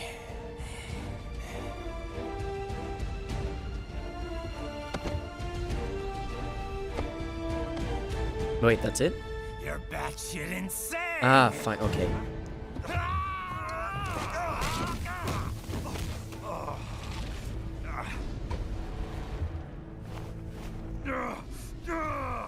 Typical wokey. Typical liberal calling the conservative insane just because he disagrees with him.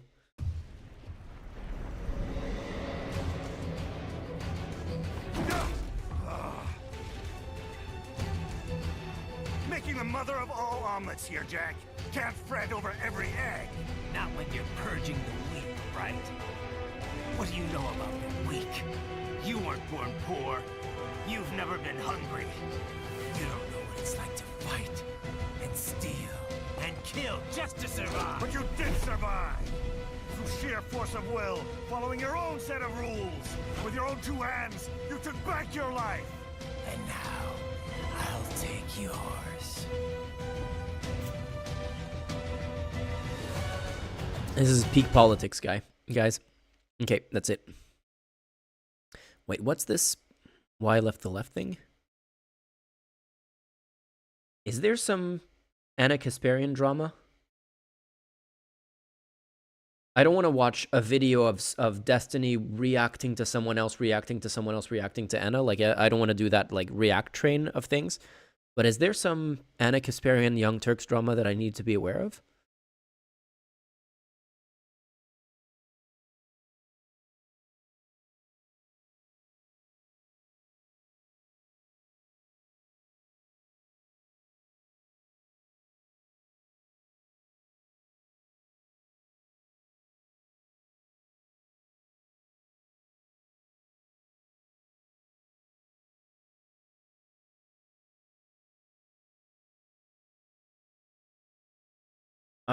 She had drama with Vaj, but that's a while ago.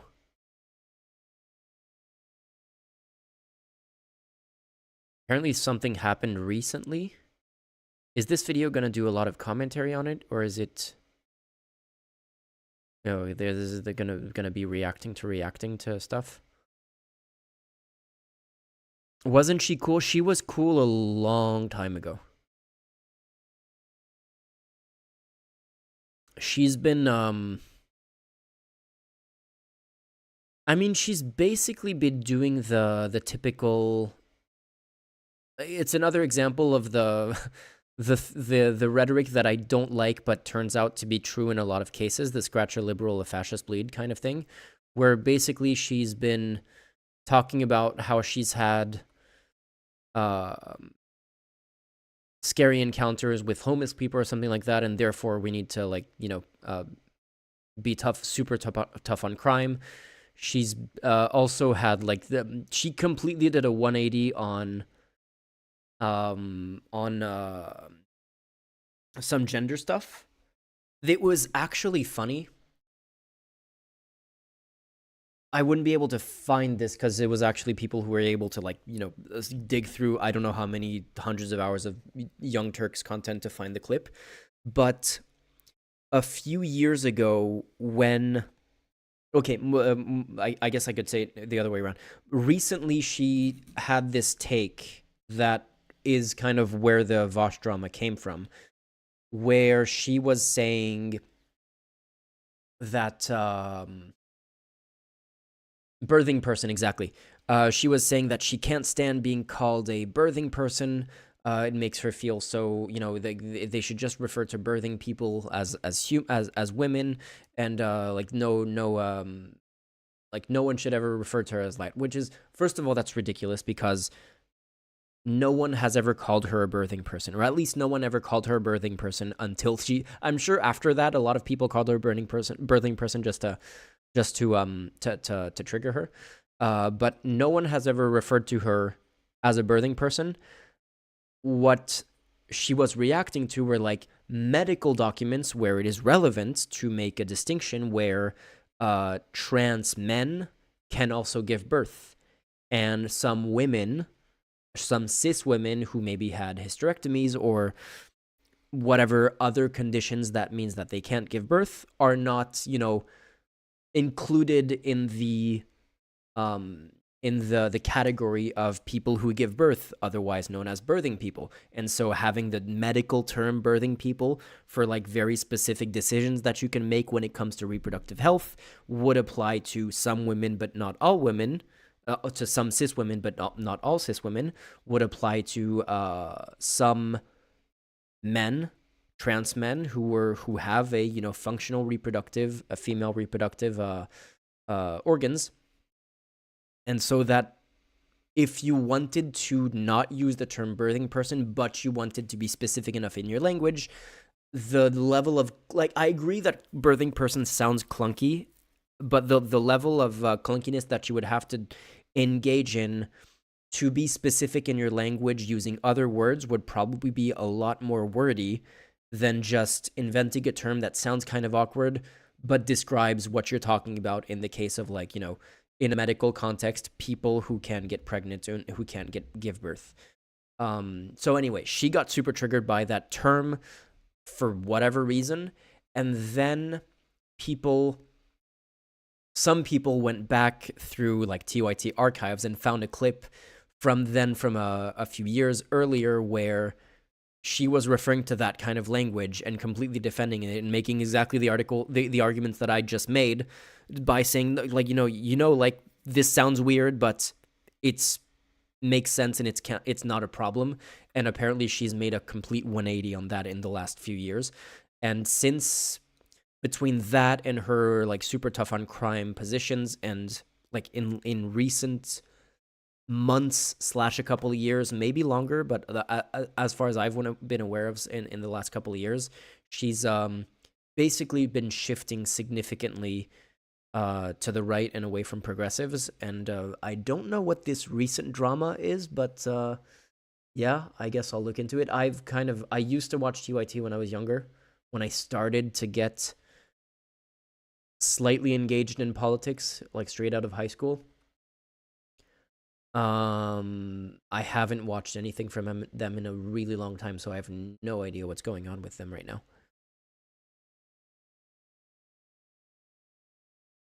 Okay, enough fun. Let's switch over to French politics again. So, I will use the fun article she wrote. Okay, yeah, I'll wait. Bruce Beef. But yeah, when we finally switch to this, I will use... Where's my camera?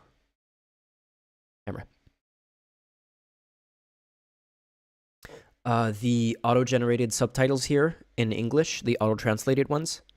No, it's fine. Beef, you can send it to me. Did you send it to me in if you're on Discord, send it on the general live stream, and I'm curious, yeah.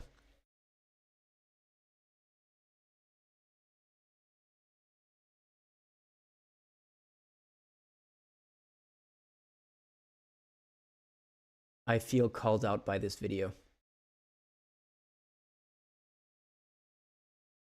Wait, I can't, yeah.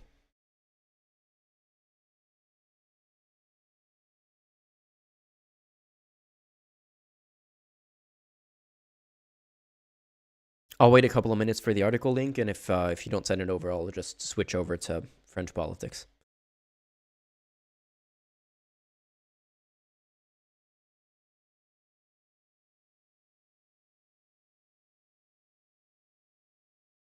Ah, I misclicked on something else. Got it. Independent and unaligned. Wait, Bruce Beef is Jam?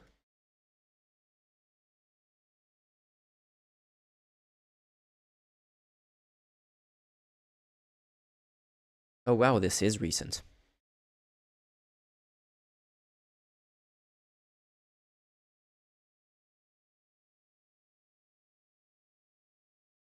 Let me switch this back to the bottom. Independent and unaligned. So she is actually leaving the left. I thought that was hyperbole. But damn. Yeah, so she is actually transitioning. It's kind of like, what's her name? Brianna Wu, who's a big, Progressive Victory. There's this this organization in the U.S. that's been paying some YouTubers to wait a second. I wanted to close this. I opened it by accident. Paying YouTubers to sec. Control out. Delete task manager. Apparently, it's not only did I open it by accident, but it crashed. There you go. Okay, so yeah, Progressive Victory organization in the U.S. paying YouTubers to promote, and help with phone banking and canvassing in the U.S. for various elections in the last couple of years. Brianna Wu is involved with them. I don't know if she's still involved, but like she's also been doing a massive right-wing shift, specifically over her disagreements with leftists over Palestine, because she's like super pro-Israel, and yeah. Well, what did she post recently that Jam and I both reacted to? She posted something about. Wait, I can even find it.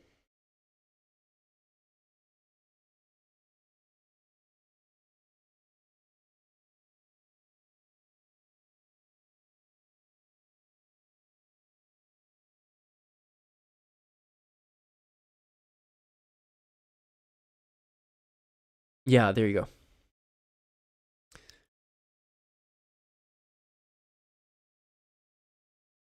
I'm a Democrat, but recent events have convinced me that the Republican Secretary of State Mike Pompeo was right. Mike Pompeo wanted to declare war on Iran on day one of the Trump administration. When Democrats are running foreign policy, we need to stop trying to appease Iran. It just leads to this.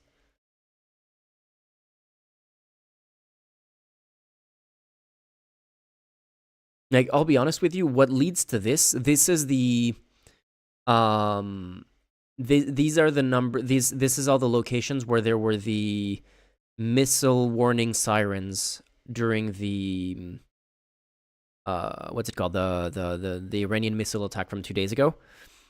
First of all, not all of these resulted in missile strikes, but the thing that led to this is months of escalation by the Netanyahu administration, not only in Gaza, but also bombing the Iranian consulate in Syria, bombing, like killing thousands of people in Lebanon in recent months. And like, again, Hezbollah is not innocent. They've also been firing into Israel on a regular basis.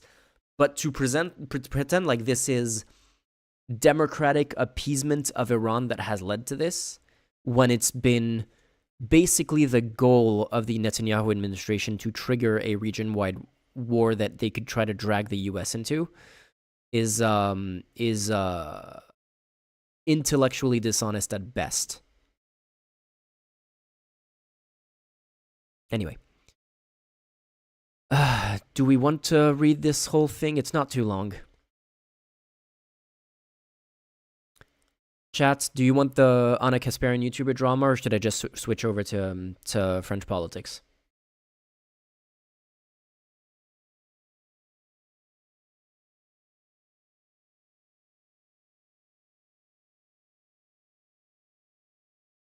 Oh no, you're casting Ilyak. What do you mean? Am I summoning Ilyak by mentioning Israel? Is he gonna, like, break through, like, he's gonna, like, excitedly burst through the wall behind me going, "Did you mention Israel?" Okay, Skander would love to hear the drama. Let's see. Independent and unaligned, you're right, I've changed. After Trump came onto the political scene, and especially after he was elected in 2016, the us versus them mentality immediately took shape.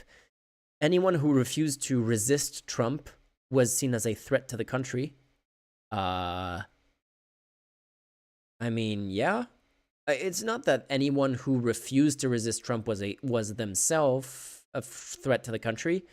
It's that Trump is a threat to the country, and that is absolutely, important to resist, as we've seen on January 6th and before then and since then. And I was full on board with that mindset. Well, you were right then. Let's see what arguments you have to, think otherwise. It all felt righteous at first, but eventually the tactics deployed to fight Trump became repetitive, boring, and ultimately fruitless. I'm sorry that resisting fascism is repetitive and boring. I'm sorry it's not entertaining enough for you that the world is being swept over by fascist politicians all over. Polling shows that he has increased his support among Black and Latino voters despite wall-to-wall coverage of his unsavory, racist, and bigoted remarks. Several years of media raising alarm over Trump's threat to democracy has only resulted in a tight presidential race between himself and Kamala Harris. Do you think... Okay, I'm trying not to shoot this because she's not implying that it's the fault of the media raising alarm that has like backfired or anything. She's just saying that the media raising alarm has not worked. But again, we'll see what she says. But if her response to this is, then we need to try a different method, then perhaps I'm open to hearing her out. If her response to this is, then we need to stop raising alarm and just let the fascist win, then we're not going to agree on this. I can't help but acknowledge that the only thing that was accomplished by resisting Trump was less understanding and more division among Americans. I personally became reluctant to challenge my side on engaging with voters who disagreed with me.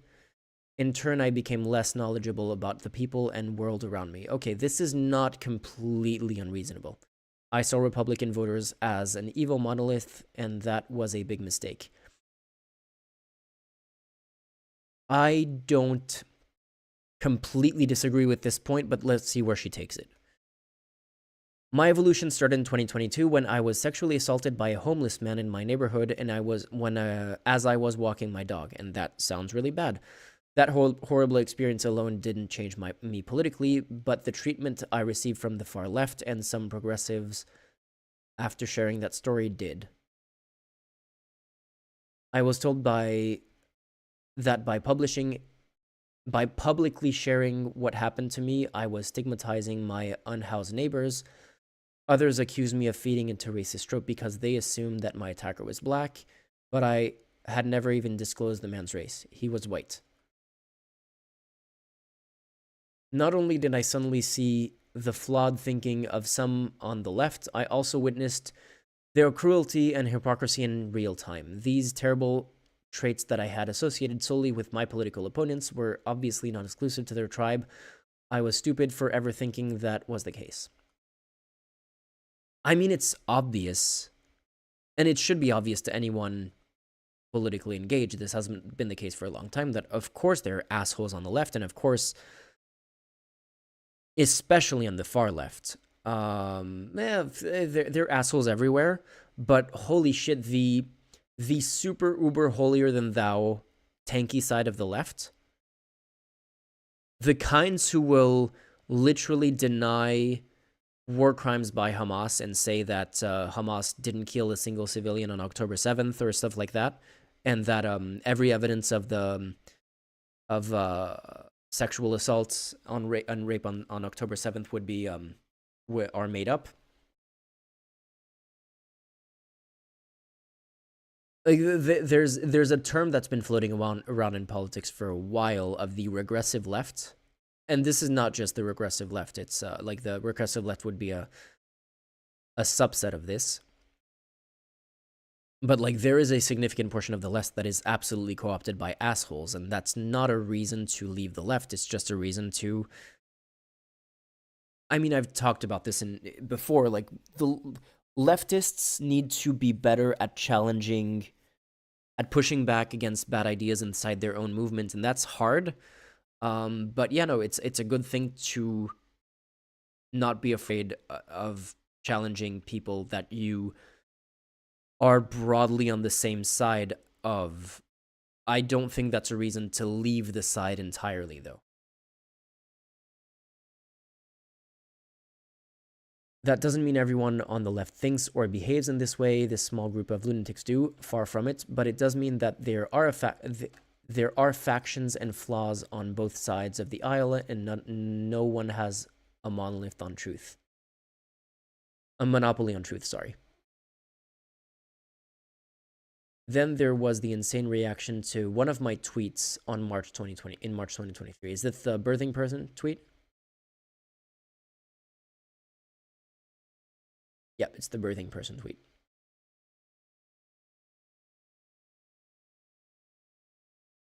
Yeah, exactly, Skander. I'd take the holier than thou left over the far right, over the right-wing American moderates that are okay with RK sharing a political party with them. That's the thing, is like I think the right, like there are some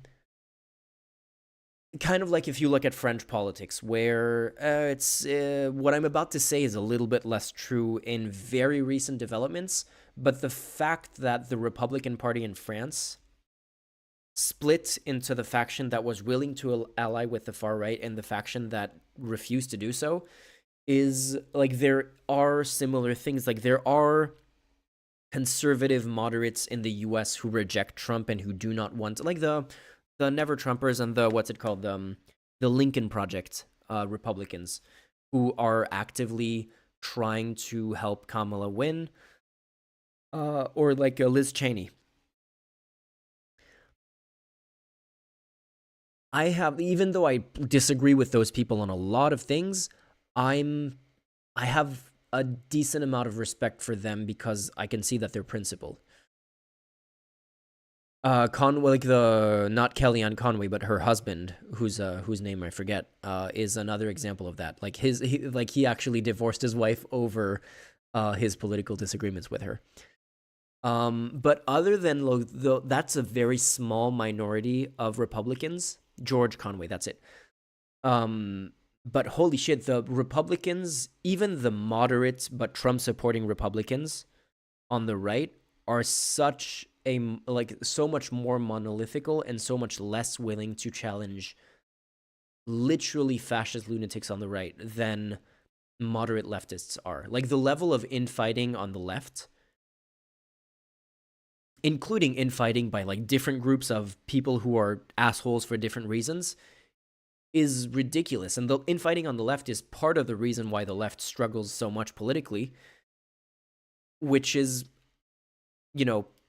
again, complicated. Politics is complicated and sucks. But yeah, like there's so much more internal conflict and internal challenging of different ideas on the left and the right. So doing the whole, I'm therefore an independent and I'm no longer part of the left is kind of strikes me as kind of, again, let's see where she goes with this, because like some of this was it this part? No, it's this part was not completely insane, like was actually kind of reasonable. I do think this matters, especially as a journalist, that you understand the perspective of the people that you disagree with. But yeah.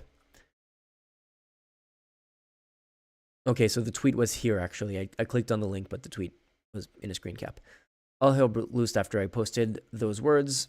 Most friends in left-wing media didn't bother reaching out privately to discuss their disagreement with my personal preference.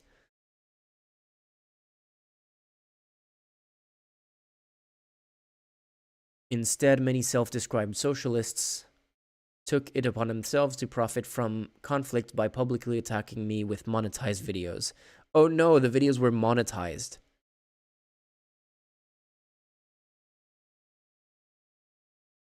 A smaller leftist...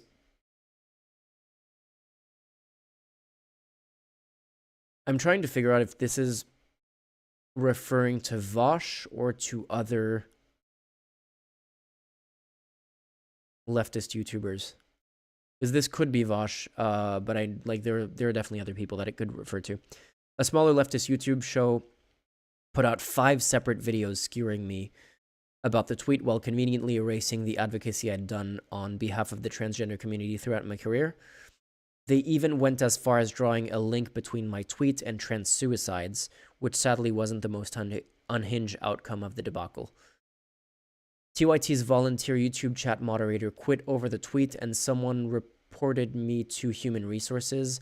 An on-air transgender contributor even resigned from the company after being urged by online moms of leftist shows to do so. Curious that not one of those shows hired her after she took their advice. I never apologized for the tweet, and I never will. That whole experience forced me to come to terms with the intolerance on the left, and it allowed me to publicly reject the ideological shackles that kept my world small and less informed. I mean, definitely the being ideologically captured by very, very far, like there are lots of leftists.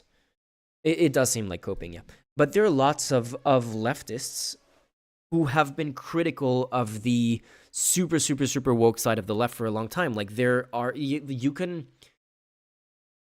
completely legitimately criticize the some of the more unhinged. It's not just virtue signaling. I think Obama coined the term like the woke Olympics, where there is a tendency by very young leftists, but with social media, a lot of young leftists have a lot of influence these days, but very young leftists tend to have this thing where it's kind of like outbidding each other's wokeness, where you always find an even more insignificant thing to complain about. And I think it's completely legitimate to go, you know what, there are actually battles that matter when it comes to transgender white rights, when it comes to representation, but complaining about white kids having dreadlocks is not something that we need to be fighting over. Like, no one cares about that. Not a single black person has ever been harmed by a white kid with dreadlocks. I mean, maybe physically, but I mean, by the fact that a white kid had dreadlocks is not something that anyone should care about. Stuff like that. And the thing is, you can reject that and you can push back against those without going, okay, I disavow the entire left. I'm out. I'm politically unaligned now. Exactly. I'm a gender abolitionist, but it won't happen in my lifetime, and I won't obsess over it. You know, there's plenty of views where I have, positions on something, and I will still happily engage with people who disagree with those views without it being a deal breaker. Like, one of my best friends here in Germany, here in Berlin, is like significantly more conservative than me. In some of those debates can be pretty heated, but I still feel like on some of the more core issues of like the priorities that we should have as a society in the short term, we're more aligned, and therefore I'm not going to go like, oh, I can't speak with you because you're, principally against abortion. Like, he's very religious, and his opposition to abortion is like based on his like deeply held religious beliefs, and I'm both strongly and like not only like atheist but anti-religion, and very much for abortion rights. But I can't really judge. Like, the issues of abortion are complicated because, like, if you genuinely do think that it's murder, then it's really, really hard to reason you into supporting abortion rights. So those kinds of things is like there are people who would burn that bridge over that level of disagreement, but that's something that I kind of disagree with. I kind of disagree with people who do that. But there's a lot of people on the left who will burn bridges for much less, for stuff like I said, like even me saying, I don't know anyone personally, partly because I hold these positions, but even me saying like no one gives a shit or no one should give a shit about white kids with dreadlocks, is probably enough for some people on the left to want to burn bridges with me. You know what? I didn't want to have anything to do with those people to begin with, so I'm fine with that. Same thing with holy shit, when I put out my shorts a couple of months ago about liberals, the unhinged takes that I got from people on the left who were basically disagreeing with me about like any kind of you know, moderation when it comes to not treating liberals like they're all on the verge of becoming fascists at any given moment. I'm like, dude, I'll side with the liberals over your level of intransigence any day of the week, honestly. And yeah, but that doesn't make me politically unaligned, just makes me not batshit crazy, which you can be and still be a leftist.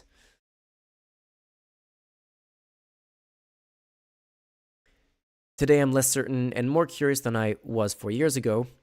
I've made humiliating mistakes while covering political news because I was previously unwilling to consider or understand the perspective of Americans who vote differently from me. We're almost there. What to expect from Unaligned. Wait, is this like announcing?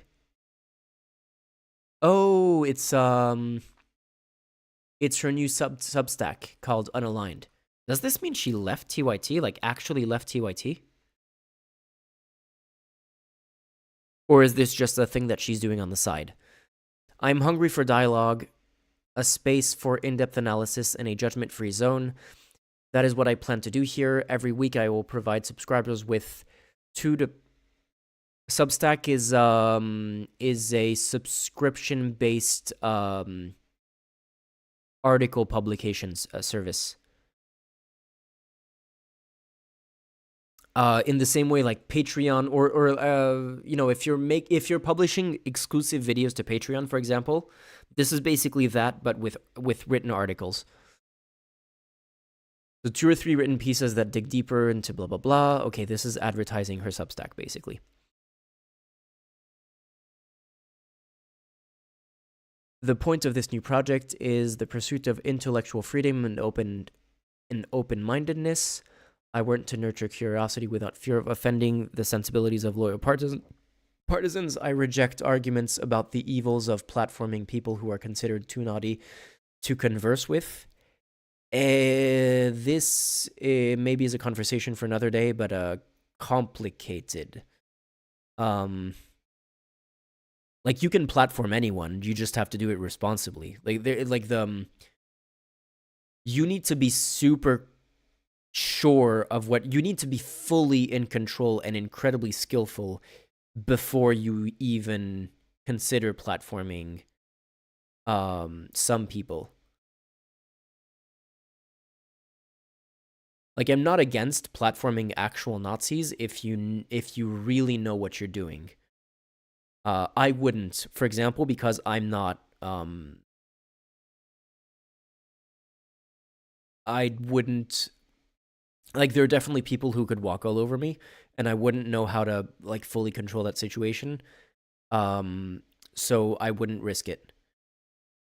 If she's just gonna, like, bring fascists on to have, like, friendly conversations with them without pushing back, then yes, that is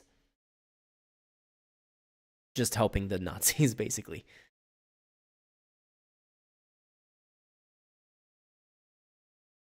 In a climate where the majority of politically inclined people feel like political alignment is a fight for survival, it's a bold move to go unaligned. Basically, yeah. Yeah, I don't disagree with you. I want to facilitate dialogue. I don't know what my political identity or label is, and I'm not even sure I want to be pigeonholed.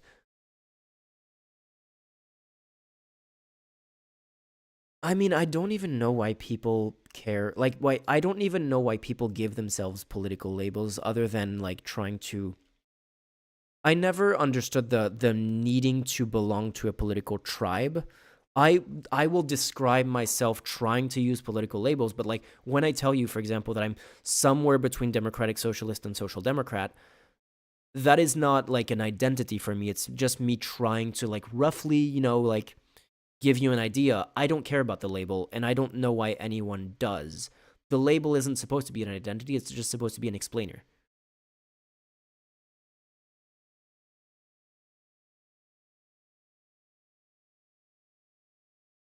Okay, so yeah, I guess that's it.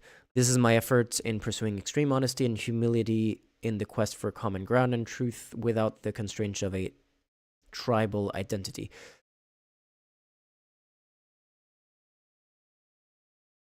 What am I going to try to say?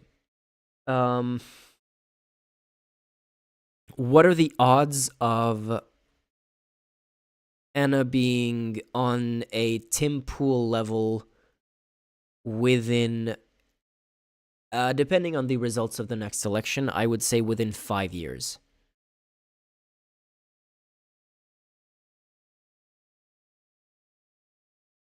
Skander, did you just use the same term twice in a different orders? Social Democrat and Democratic Socialist are nuanced, like they're either like on two different sides of a important line, or they're like nuances of similar ideas.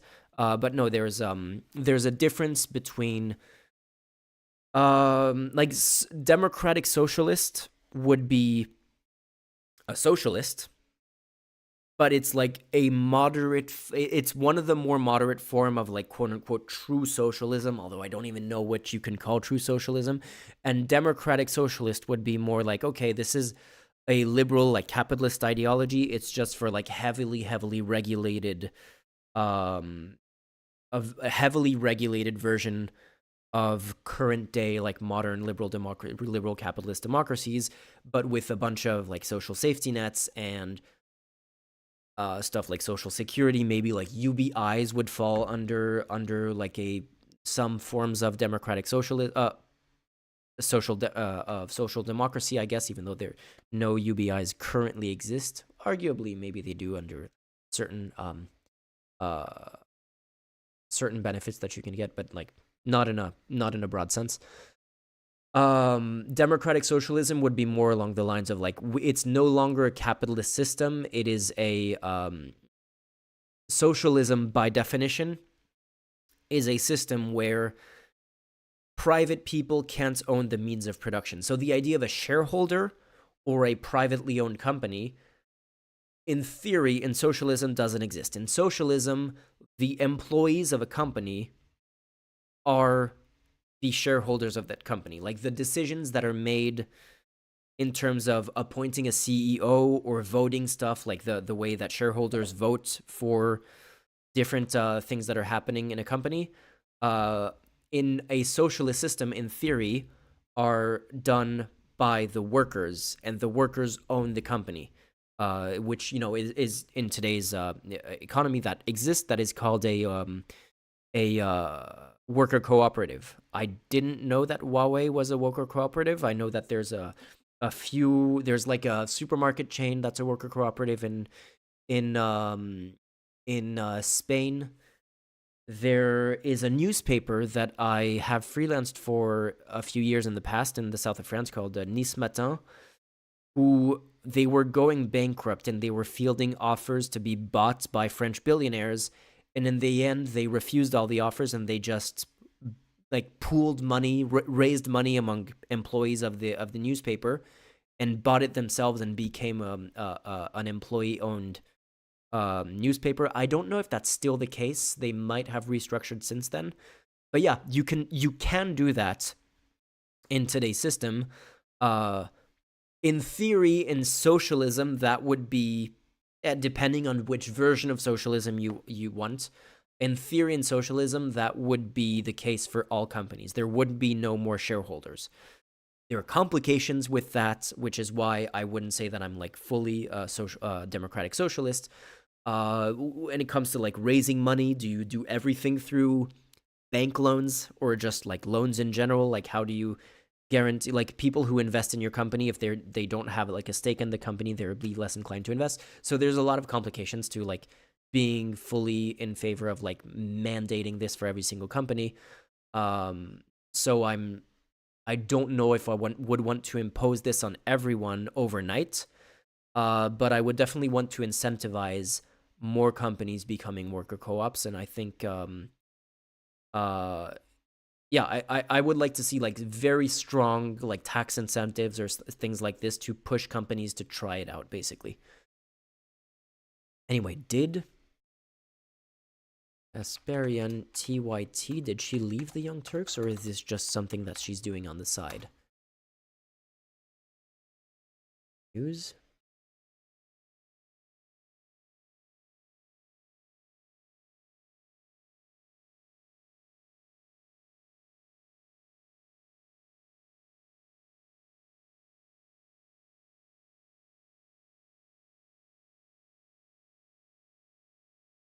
Okay, I'm not seeing any news that she's leaving TYT, so I guess this is just a side project. Okay, I am gonna feed my cats, and then we'll look at the Barnier speech.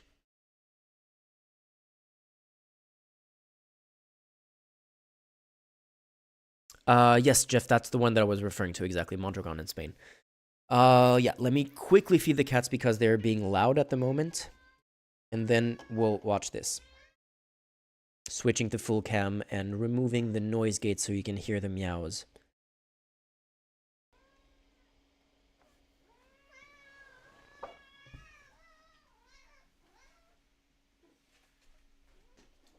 No.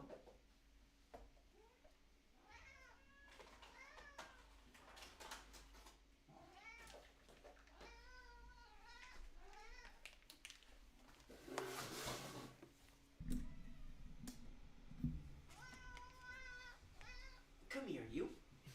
She hasn't said hello to chat yet. Meow? Meow meow?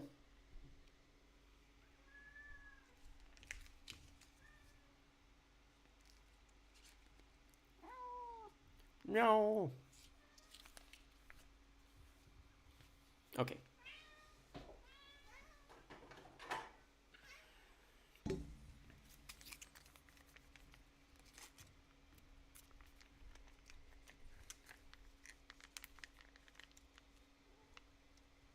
Good.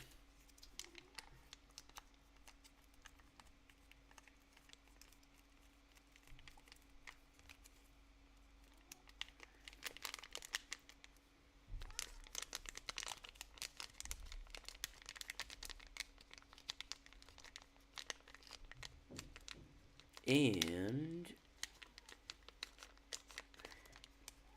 there we go.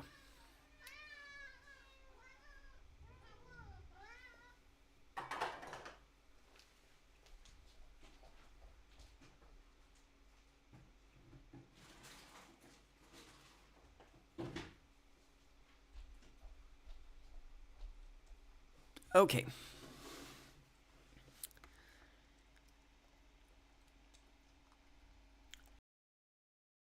Let's see if we watch the entire speech tonight or if I give up halfway through.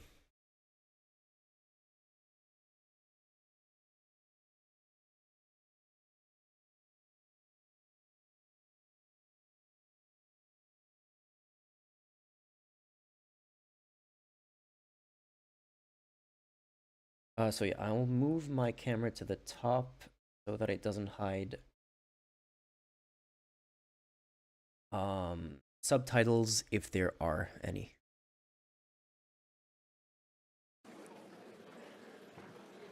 Merci, Madame la Présidente, Mesdames et Messieurs les députés. Avant de commencer cette déclaration de politique générale, Oh, and I also made it 1.5 times the speed because it's an hour and 20 minutes, so sorry about that. je veux simplement vous dire l'émotion qui était la mienne et celle, j'en suis sûr, de chacun des membres du gouvernement, en prenant part, avec vous toutes et vous tous, à cette minute de silence à la mémoire de Philippine. Nous pensons à elle, nous pensons à sa famille et nous pensons, je pense, à toutes les femmes victimes de violences. Madame la Présidente, Mesdames et Okay, I'm actually thinking of making a video about this. There was a, just for context of what he was just talking about, there was a high profile, well, I mean, it became high profile because it was pushed by the media, by right-wing media and right-wing politicians and influencers, a rape case of, look up the details very quickly just so I have them on hand that I don't say anything that's factually incorrect.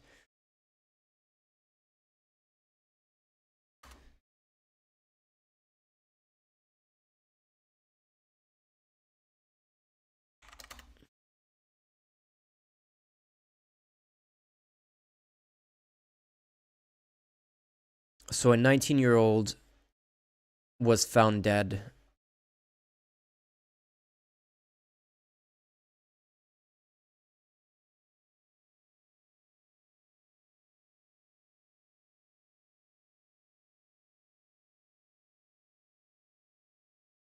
And the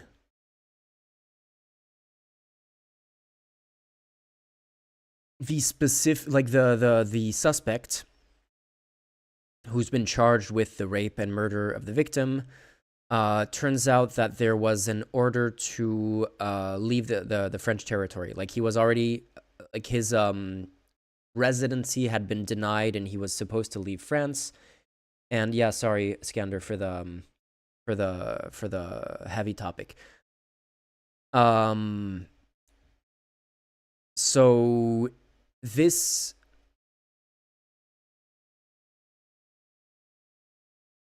let me see what the details are about.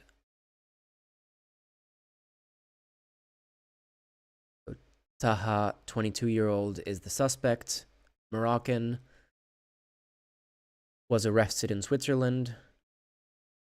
His DNA was found on the crime scene, at the crime scene. He had already been found guilty of rape in 2019. So yeah, really bad case. And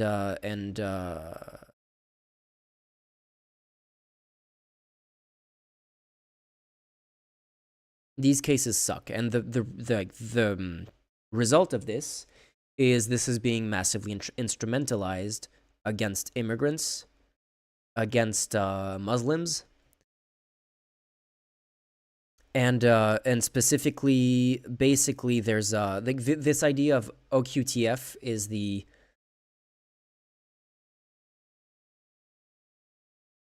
do we have the English? No, I'll have to translate it to English here. Obligation to leave the French territory is the is like an order, and it is an administrative measure to remove for the removal of foreigners. It's basically any person whose residency was denied or expired or anything like that. The government automatically issues this order against them that they have to leave the territory. But then when one of them commits a crime, it's kind of used as this you know, there's this assumption by other people that if you have an OQTF against you, then therefore you're a criminal. When like, you know, and then they find like a case of one of them committing a crime, like a really disgusting crime, and it becomes this this big political flashpoint. I can close this.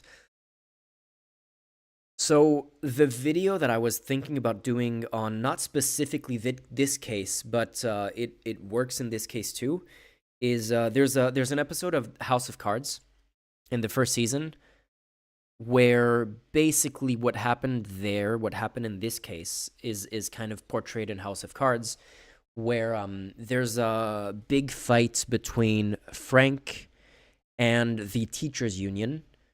And the result of that is that the teachers go on strike and the schools are closed. And Frank and his staff stay up all night or for a couple of days monitoring police radios and communications to try to find a case of a child getting hit by a car or anything like that that they could then blame on the teachers who are on strike because the schools are closed, and oh, if that child had been in school, he wouldn't have been hit by a car or something, or whatever happens to the kid. These kinds of like waiting for something to happen so that you can use it for political gain is incredibly common. It's not something that's just done by the right. Like famously the civil rights movement, the whole Rosa Parks thing was one of these things where they were waiting for a case that they could use to illustrate the civil rights struggle. And famously, Rosa Parks wasn't the first one that they could have used, but the previous woman, the Rosa Parks was the woman who refused to, I mean, it was slightly different, refused to sit, to go to the back of the bus, or whatever the details were. And there was a previous case of a woman who was, who had a darker skin, and they decided not to go with her because like Rosa Parks, who had lighter skin, was like more, it would be easier to appeal to moderates with someone who had lighter skin and who was like more appealing, yeah, to moderates. Claudette Colvin was the woman, yeah. So those kinds of things of like waiting for a politically convenient story that you can politicize and instrumentalize for your own goals is something that happens all the time in politics. It's like, you know, she's still alive and kicking ass. Okay. Interesting. The Haitian, like the version of it that we're seeing right now is when they're not even waiting for stories that fit their narrative. They're just bending the facts of the stories to fit their narrative. Or just inventing the stories out of whole cloth. So the Haitian eating cat story, made up, did not happen. They use like slightly vaguely related things, like there's this one case in a different town of a crazy lady eating a cat, and they turned that into Haitian immigrants ritualistically eat cats in this different city, even though the original woman who actually was filmed eating a cat by police wasn't even a Haitian immigrant or anything like that. So like the now conservatives will like actually make up stories, or the UK case where what was the name of the town? Southport, the stabbing in Southport, where this kid stabbed people at a dance party thing, and then they made up that the kid was an immigrant and an asylum seeker and a Muslim when he was none of those three things, and they kind of instrumentalized that to go after hotels that housed asylum seekers, threatened lawyers and NGOs and associations that help asylum seekers, and attacked a mosque. And this whole Philippine story is kind of similar. In this case, it's a real story, and it's a really bad story, but it's been like it's the law of large numbers. There are violent, like horrible murders. If you wait long enough, you're gonna find one that fits your narrative, and if you blow it out of proportion, you can actually make some serious political gains on it. And it's important to talk about, this tactic, because people need to realize that the fact that this story exists isn't necessarily politically important. It sucks that it happened, and what like it is it possible that we need to learn things from the fact that this one crime happened? Yes. But in terms of like an entire political movement that is then geared at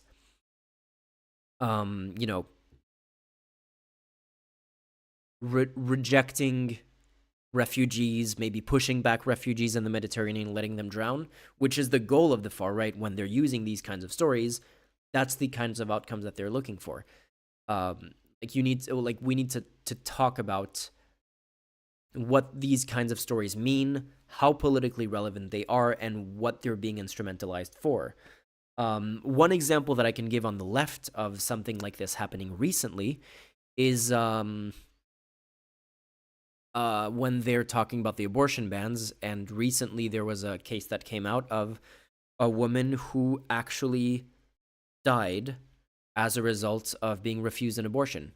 Like the doctors, the idea that they can only provide abortion in the case where the woman's life is at risk. It's like, it's not like you come into the hospital with a clear, like, you know, indicator on your forehead. There's like a green light if your life is not at risk, and there's a red light if your life is at risk. That is a judgment call. And some doctors like basically told the woman, come back when you're worse, and she died. And there are many cases actually of women who have come close to that. There's one case that I'm aware of where the woman actually died.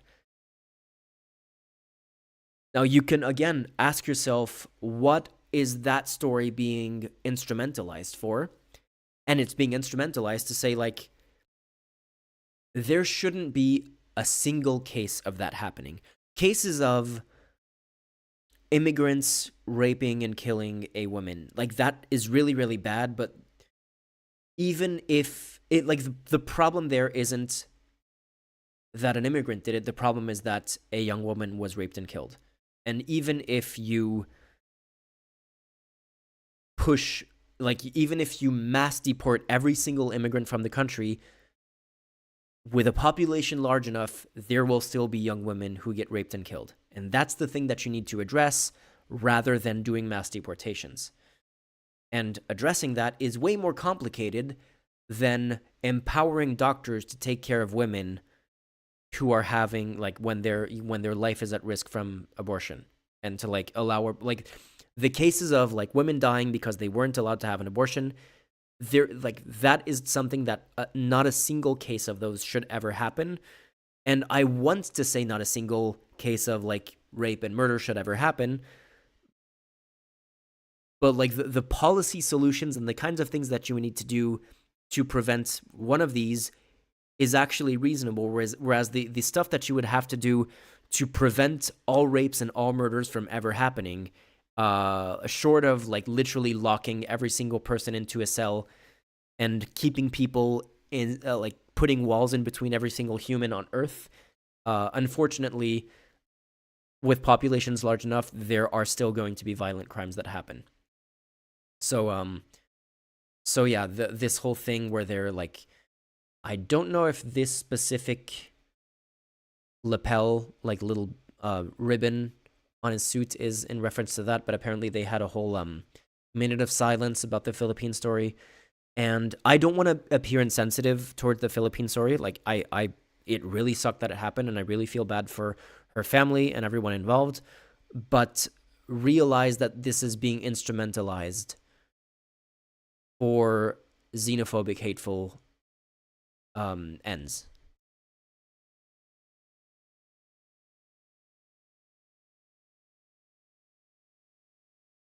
Monsieur les députés, au moment de m'adresser à vous pour la première fois, en tant que Premier ministre, j'ai conscience de la gravité et de l'importance de ce moment pour notre action commune au service du pays et pour les Français qui nous regardent et qui nous écoutent. À cet instant, j'ai en mémoire l'ordre de mission que le général de Gaulle, de sa propre main, a adressé en mai 1942 à l'un de ses aides de camp, depuis Londres, Pierre de Chevigné. Il l'envoie à Londres pour tenter de créer... Holy shit, this is going to be incredible. Can we get to the chase, man? Can you talk about policy agenda? ...de la France libre aux États-Unis. Et le général écrivait « Je vous demande de faire beaucoup avec peu et en partant de presque rien. » Des décennies plus tard, dans un moment heureusement moins dramatique, cette exigence faire beaucoup avec peu, c'est la vie quotidienne de beaucoup de nos compatriotes. Les policiers, les gendarmes, les pompiers, les militaires qui assurent nos sécurités. I don't remember what the story is. I read something about what the story was here. These are the NFP lawmakers who are basically protesting Barnier's appointment as PM. I don't remember what the details are of what this thing that they're raising here, but yeah, this was their form of protest. Dans des conditions toujours plus dangereuses. Les aides-soignants les infirmières, les médecins qui ont toujours moins de temps pour soigner toujours plus de patients, les professeurs, les éducateurs qui font tant d'efforts pour transmettre à nos jeunes le goût d'apprendre à l'esprit de citoyenneté. Pour les personnes en situation de handicap et toutes les associations qui se battent pour l'accessibilité et contre les discriminations. Pour les bénévoles qui donnent leur temps, leur énergie pour les autres. Pour les parents aussi qui connaissent des fins de mois difficiles et se sacrifient souvent pour donner le meilleur à leurs enfants. Et enfin, aussi pour ces enfants des milieux modestes qui, par leur mérite, avec le soutien de l'école de la République, parviennent à s'engager sur des chemins de vie désirés et non subis. Mesdames et messieurs les députés, comme chacun de celles et de ceux que je viens de citer, combien d'autres, nous sommes collectivement sur une ligne de crête. Nous devons faire beaucoup. Et si nous n'arrivons pas à faire beaucoup dans tous les domaines, nous devons faire bien pour répondre aux attentes des Français et des Français. Et nous devons faire avec peu, dans une économie de moyens et de ressources. J'y reviendrai. En revanche, contrairement à cet ordre de Holy shit. Politicians are wordy and French politicians are incredibly wordy-er. mission signée par De Gaulle, nous ne partons pas de presque rien. Nous partons, je pars avec le gouvernement d'un vote populaire qui vous a élus, mesdames et messieurs les députés, et qui traduit What did he des just attentes say? fortes. Nous partons, je pars avec le gouvernement d'un vote populaire qui vous a élus, mesdames et messieurs les députés. Okay, so he said, we're starting from a popular vote. I don't I don't know why they clapped about the we're not starting from nothing.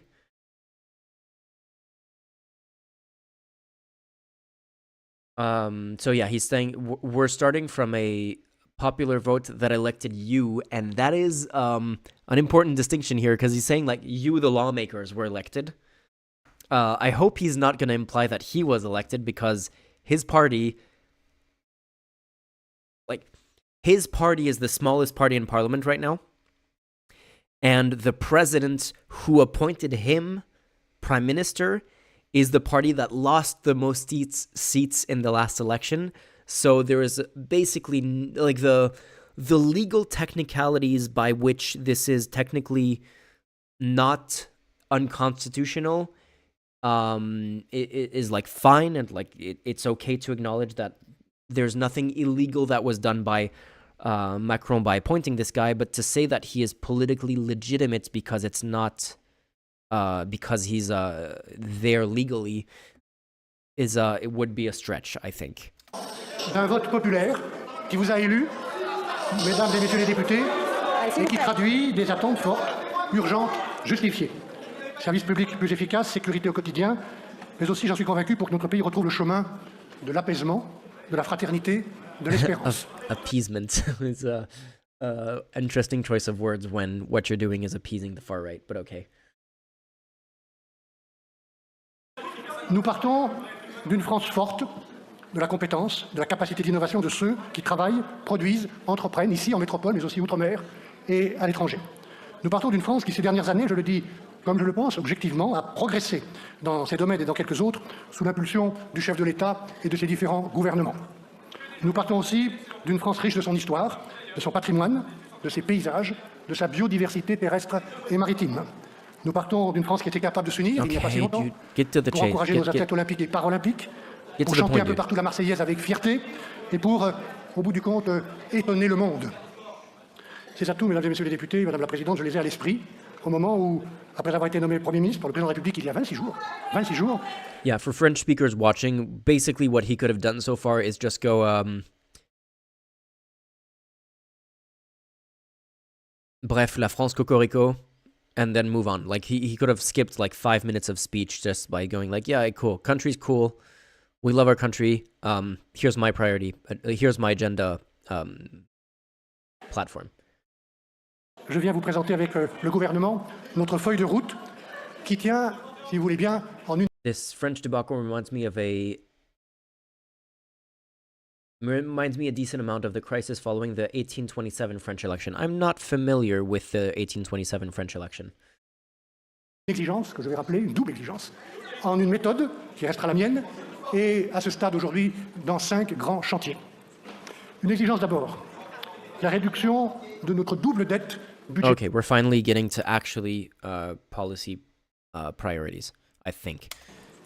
Une exigence d'abord, la réduction de notre double dette budgétaire et écologique. Les Français attendent que nous regardions la Okay, so austerity so far. Austerity, but also supposedly deal with our ecological debt, even though he comes from a party that is basically that are basically climate deniers. So, color me skeptical. vérité en face et ils attendent aussi que le Premier ministre, les membres du gouvernement, chacune et chacun d'entre vous, disent la vérité. Et donc, comme je m'y suis engagé, je dirai la vérité sur la réalité de nos comptes publics et sur la réalité de l'impact de notre mode de vie, de notre économie sur l'environnement. J'ai entendu parler, mesdames et messieurs, d'une épée de Damoclès. Although, to be fair, even though he comes from a party of climate deniers, he does have at least some minor, like he does have a little bit of a track record on the environment, if I remember correctly. Like he has done some things in terms of sustainability policies. But again, he comes from a party of climate deniers, and he's appointed a cabinet that is half from that party and half from the party of Macron that hasn't done that much either on climate, even though they claim, or Macron claims, that it's like his number one priority. But it's only his number one priority in rhetoric and not in actions. So in 1827, a parliament with no clear winner was elected. Neither the Liberal nor the Ultras had a clear majority, though the chamber leaned to the center. The king at the time was Charles X. Charles was an intractable royalist, right, and wanted no compromise with liberalism at all. Interesting. I'll have to look into it because yeah, maybe I could use that as a. It might be a little bit too wonky for me to use that as a parallel in my next video because I'm still trying to figure out like the details of the script for the next video that I'm hoping to shoot the main parts of me speaking to camera this weekend. So I'll have a look at it so I can see if it's interesting as a framing device. However, he reluctantly appointed a moderate royalist named Martignac. Martignac led a shaky coalition to the center-right and left.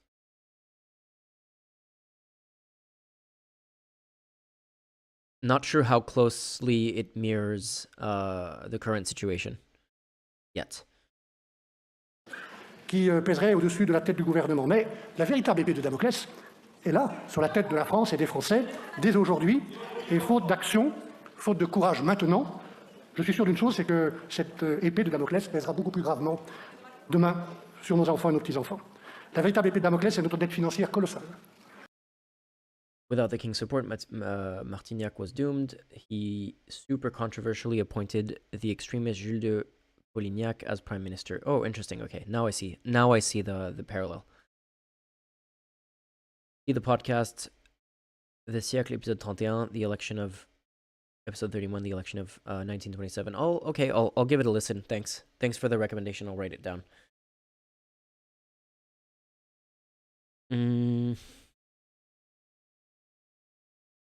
Yeah, let me copy that.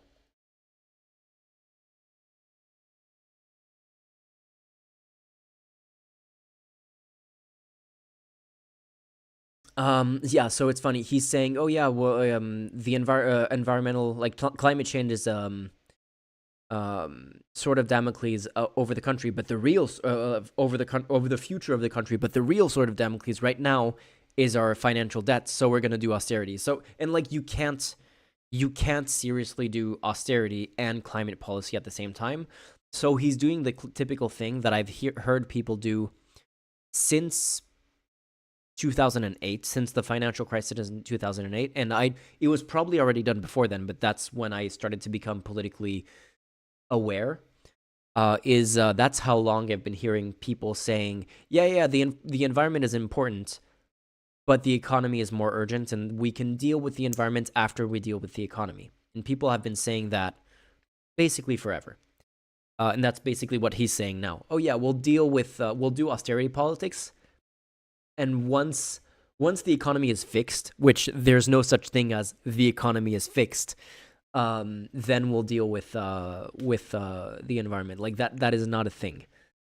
3 228 milliards d'euros. Et si on y prend garde, elle placera notre pays au bord du précipice. Cette année, notre déficit public, celui de toutes les collectivités publiques, devrait dépasser 6% de notre richesse nationale. En 2025, si rien n'est fait, il sera davantage encore. Pourquoi est-ce grave, mesdames et messieurs les députés? Pas seulement parce que ces chiffres n'ont rien à voir avec les prévisions. Thank you for Jeff. Thank you for moderating my my attention span. I was indeed not going to like buy a history book on topic. Podcasts are a really good way to engage with these kinds of. I appreciate it. De début d'année. Pas seulement parce qu'ils n'ont rien à voir avec la trajectoire promise à nos partenaires. Pas seulement parce que cette situation nous affaiblit autour de nous en Europe. Mais d'abord parce que la charge de cette dette, 51 milliards d'euros, est aujourd'hui le deuxième poste de dépense de l'État derrière l'école. Est-il acceptable que nous dépensions plus pour payer des intérêts à d'autres que nous ne payons pour notre défense et pour notre recherche?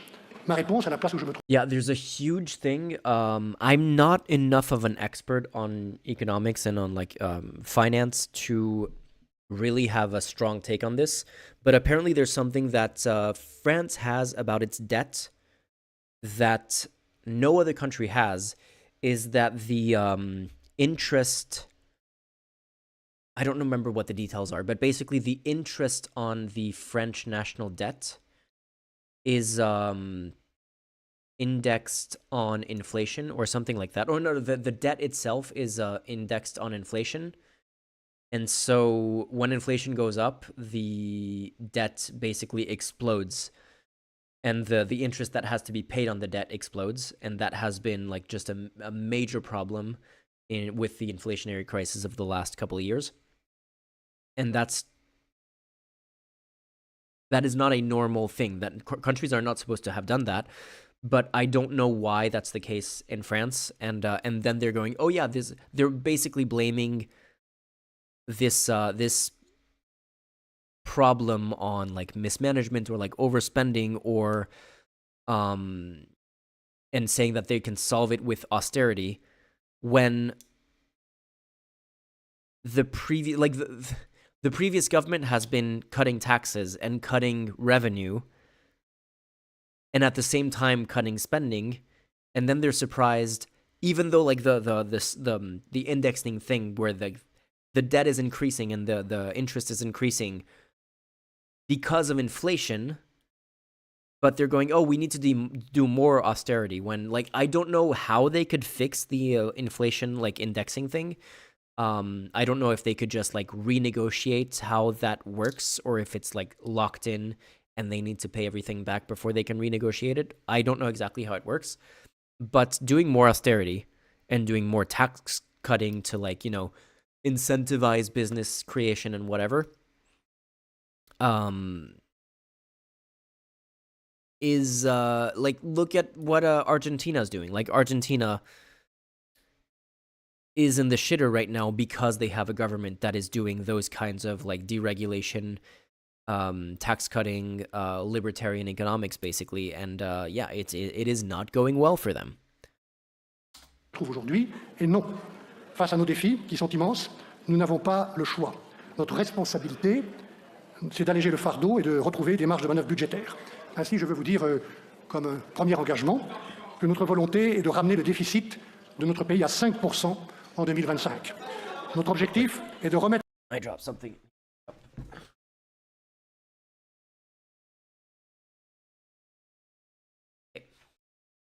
I'm fidgeting at the same time, and I dropped a piece of metal that I didn't want my cats to like swallow or something. Notre pays sur la bonne trajectoire pour revenir sous le plafond de 3% en 2029 dans le respect de nos engagements européens. Yeah, that's not happening. I'm sorry, dude. Comment faire? Nous ne racontons pas d'histoire, et je ne raconterai pas d'histoire. Nos dépenses publiques atteignent 57% de la richesse nationale contre 49% dans le reste de l'Europe. Elles ont augmenté de plus de 300 milliards d'euros depuis 2019. Ça représente, mesdames et messieurs les députés... So under Macron, who's supposedly been like the businessman who was going to fix the finances of the country, is it 300 billion euros? 49% dans le reste de l'Europe. Elles ont augmenté de plus de 300 milliards d'euros depuis 1940. Et je ne raconterai pas l'histoire. Nos dépenses publiques atteignent 57% de la richesse nationale contre 49% dans le reste de l'Europe. So public spending has increased by 300 billion since Macron has been in office.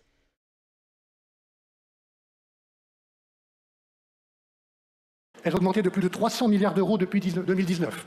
Ça représente, mesdames et messieurs les députés, Despite all of his tax cutting and despite all of his cost cutting measures like retirement reform and all of those.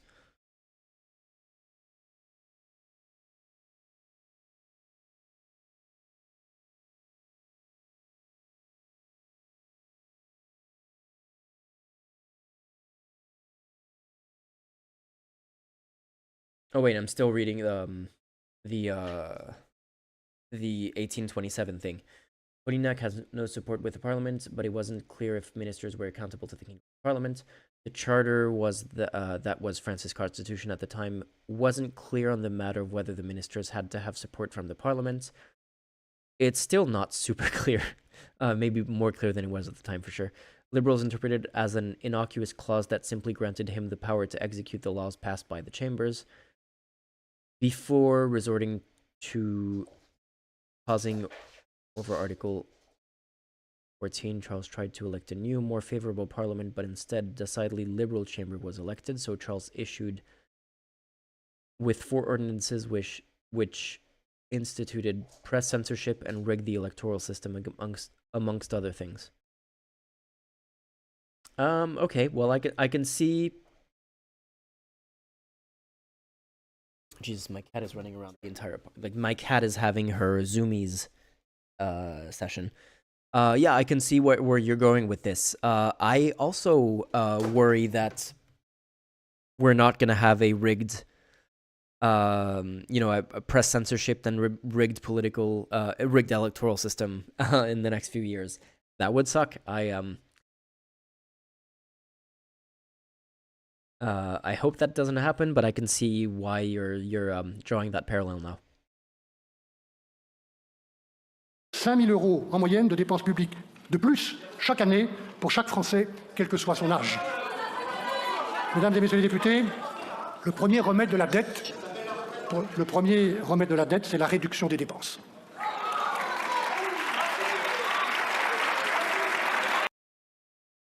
Okay, what expenditure do you want to reduce? Are you going to say, oh, we're going to cut Social Security, we're going to cut unemployment, we're going to, cut funding to hospitals, to teachers? What is he going to propose?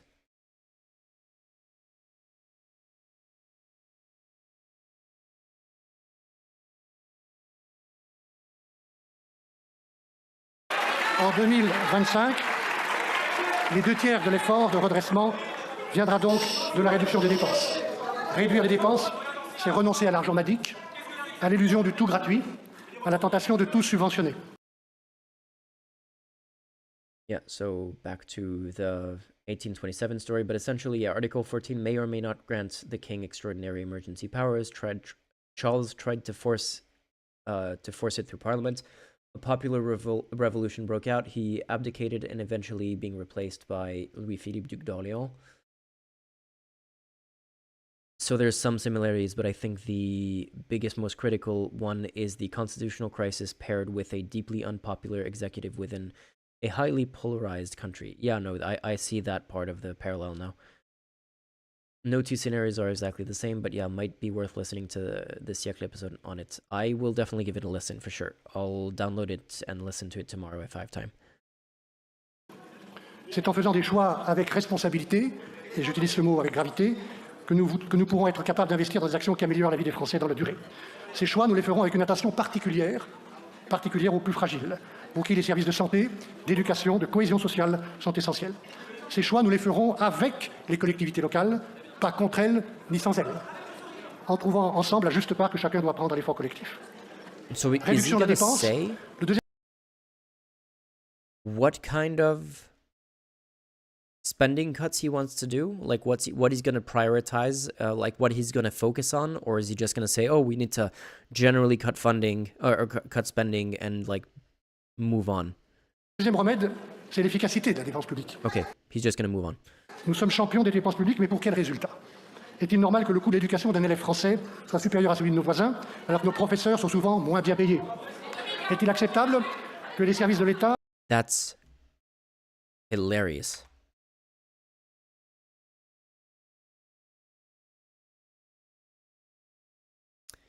So he's saying we need to cut funding. We need to cut government spending. And in the next sentence, he points out that like teachers in France are less well paid than in neighboring countries. Then maybe the spending isn't the issue. Like maybe there are other problems that you need to deal with. Like teacher salaries is not the only form of government spending, of course. But yeah, is it possibly a good idea to like look at government bloat and look at all of the programs that are like if there is a money sink in the mix where there's literally like billions of euros that are being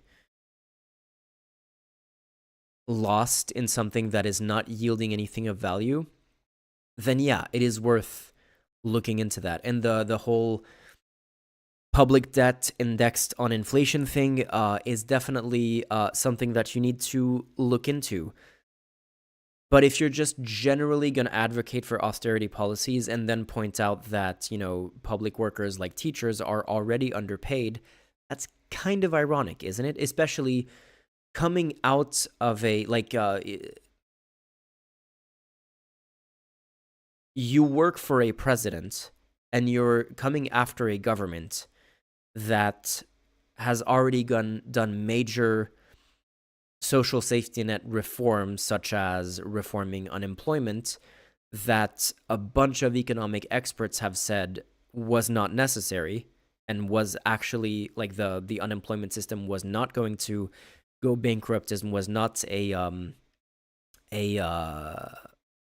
financial crisis about to happen.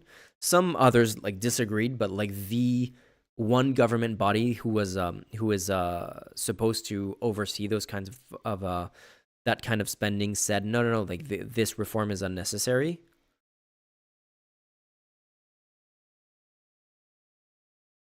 Like maybe you need to look into other ways of solving this crisis. So let's see.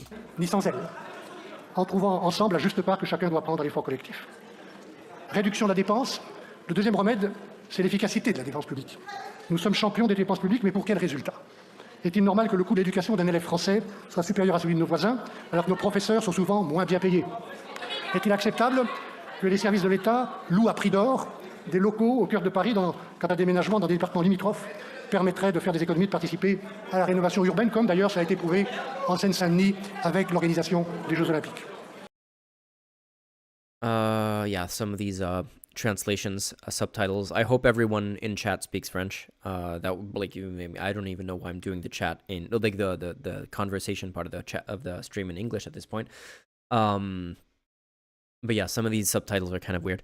So he's basically arguing about, you know, like, oh, what if we can maintain the quality of government services, but just reallocate some of the funding. So maybe rent buildings that are less expensive, relocate some government offices to less expensive places so that we can save money that way. That's not a bad idea. Would it completely solve the problem? Obviously not. But there's nothing wrong with that.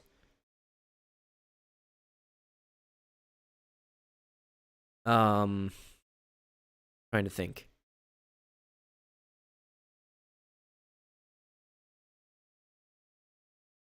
Yeah, I mean, if he's not going to be more specific on what kind of costs he wants to actually cut in the previous point that he was making, like, we can't really say much, but yeah. Now his preliminary speech of make more with less makes sense. I see the points now, yeah. But like that kind of bullshit answer, like I had a boss who would say that to me. One of my previous jobs, the company was going bankrupt. He wasn't even paying our salaries anymore. Like our salaries were getting more and more late. I ended up leaving the company after 3 months of not getting paid, and I should have left earlier. But they were always like, "Oh yeah, we'll pay you. We'll be able to pay you everything we owe you next week or something." During that time, the CEO was still getting his full salary. That motherfucker, and he was like on holiday in the Canary Islands, getting on Skype calls with us for business, for like work meetings, where he was telling us that we're going to be paid soon, and meanwhile the guy's on holiday in the Canary Islands getting his full salary. Like, absolute asshole. And at one point, this was a couple of weeks before I ended up actually leaving, they tried to make us sign a contract. They basically gave us a choice. That was a bullshit choice, where they tried to make us sign a contract where we would have to work half-time and therefore get half of our salary. And basically, we had to forgive the unpaid salaries that we didn't get. That was like in the contract. Well, it was basically like, we'll maybe pay you when we can, but it was like very, very iffy. And when I never ended up signing that contract, I kind of like put it aside and said, yeah, whatever, I'll deal with that later. And I was still like trying to discuss it, but I started to work part-time. And at one point, I pointed out that the deadline for a project that I had. So basically, I had to edit these books, these like guidebooks, and that was my main task. And on a weekly basis, we had like this Monday meeting that was taking like most of the morning, and we had like a few other meetings throughout the week. None of those were cut down. We were working half time.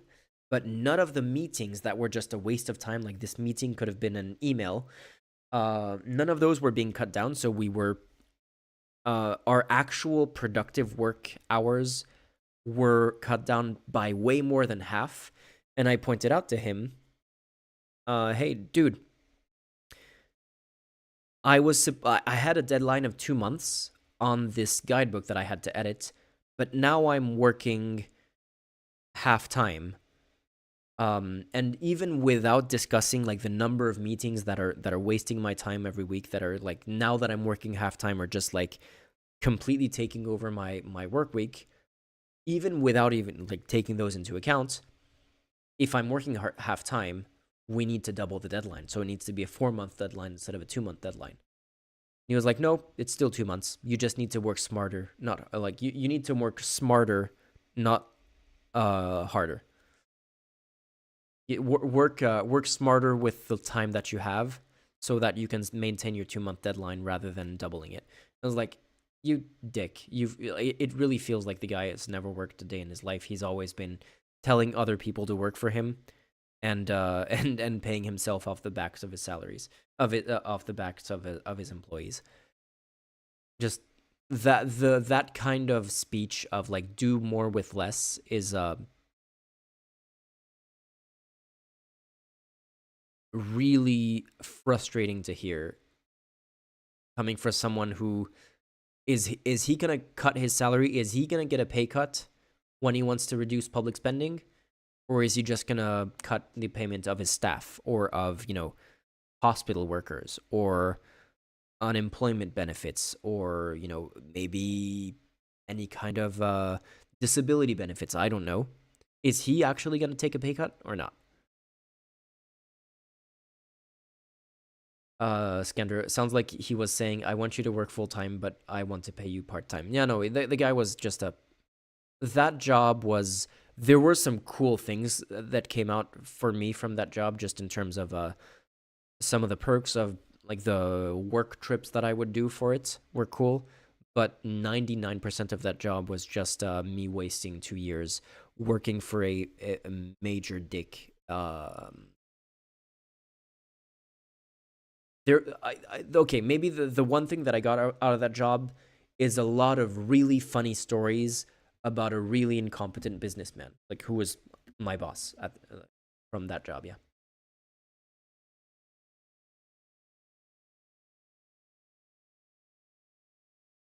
Speaking of solely in healthcare, is that there's a trend of trying to save money in France and Canada by trying to offload doctor work to nurses, and there is no way that's not going to have a major impact. I mean, the spending cuts, like funding to the healthcare system in France, was a major problem during the pandemic, where doctors were constantly complaining about the fact that, like, hey, we're overworked, and we're overworked because of decades of spending cuts that have basically completely gutted the entire healthcare industry in France. And they never really addressed that. It was just like, it was basically what CEOs do. It's like, big employee problem. We'll get you a couple of pizzas in the break room and you'll feel better about it. And then you can go back to work. It wasn't really addressed. It was just addressed with oh, but we're really thankful for your sacrifice, and we're gonna clap for you at 8 p.m. every day, and that'll make you feel better. Now get back to work. And the whole idea of like pandemic preparedness. After a pandemic, it's easy to go, oh yeah, we're gonna invest so that we're ready for the next one. But the next one, if it doesn't come immediately, like 10 years from now, or 5 years, right now, like 4 years after the last pandemic, 4 years after the last pandemic started, not even ended, they're already going to be like, oh yeah, austerity, we can't afford to like waste money on preparing for a pandemic that's maybe never going to come. That's just, wasted money. So we're not going to do that. And then when the next pandemic comes around, they're going to be like, oh my God, we don't have anything ready. Yeah, because you're being an idiot. Trop souvent, nos concitoyens ont l'impression, mesdames et messieurs les députés, et vous les entendez, de ne pas en avoir pour leurs impôts. Nous ferons donc la chasse aux doublons, aux inefficacités, aux fraudes. Right now, the big problem is that doctors with foreign diplomas were recruited during COVID, and now their contract comes to a term. But if they leave, hospitals break down. Yeah, no. There's been the problem with neoliberalism is that they make a lot of like operating government like a business is a great way to like, governments are not supposed to be profitable. Governments are not a for-profit operation. An operating government like a business is just how you end up with structural problems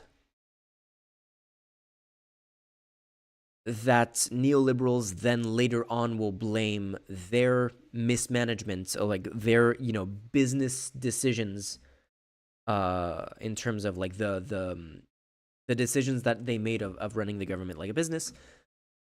The problems that come from that, they then get to blame on, usually immigrants, but other kinds of minorities, and they never take responsibility for those when it just happens again and again and again and again. It's just like these issues.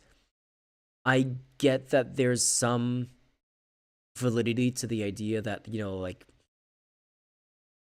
left-wing kind of pie in the sky, it's okay, we'll just spend more money on all of this and we'll fix everything that way, is like there's some level of balance to have. But the reality is the people who benefit the most from the system that we have are billionaires. And like thinking that we need to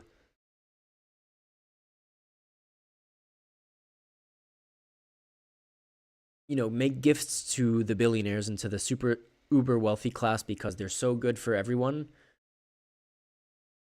when they're the ones who are filling their pockets. Like, no, I'm sorry, but Mr. Billionaire, you can be 100 millionaire and you'll still be fine.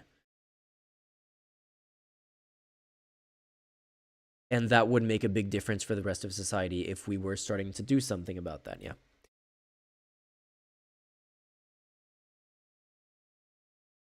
You have certain functions reserved to the government so that they don't have to make profit, like utilities, transportation, healthcare, etc. Exactly. Although, you know, in the US, like healthcare, and a lot of those are supposed to be for profit, but yeah. Aux abus du système et aux rentes injustifiées.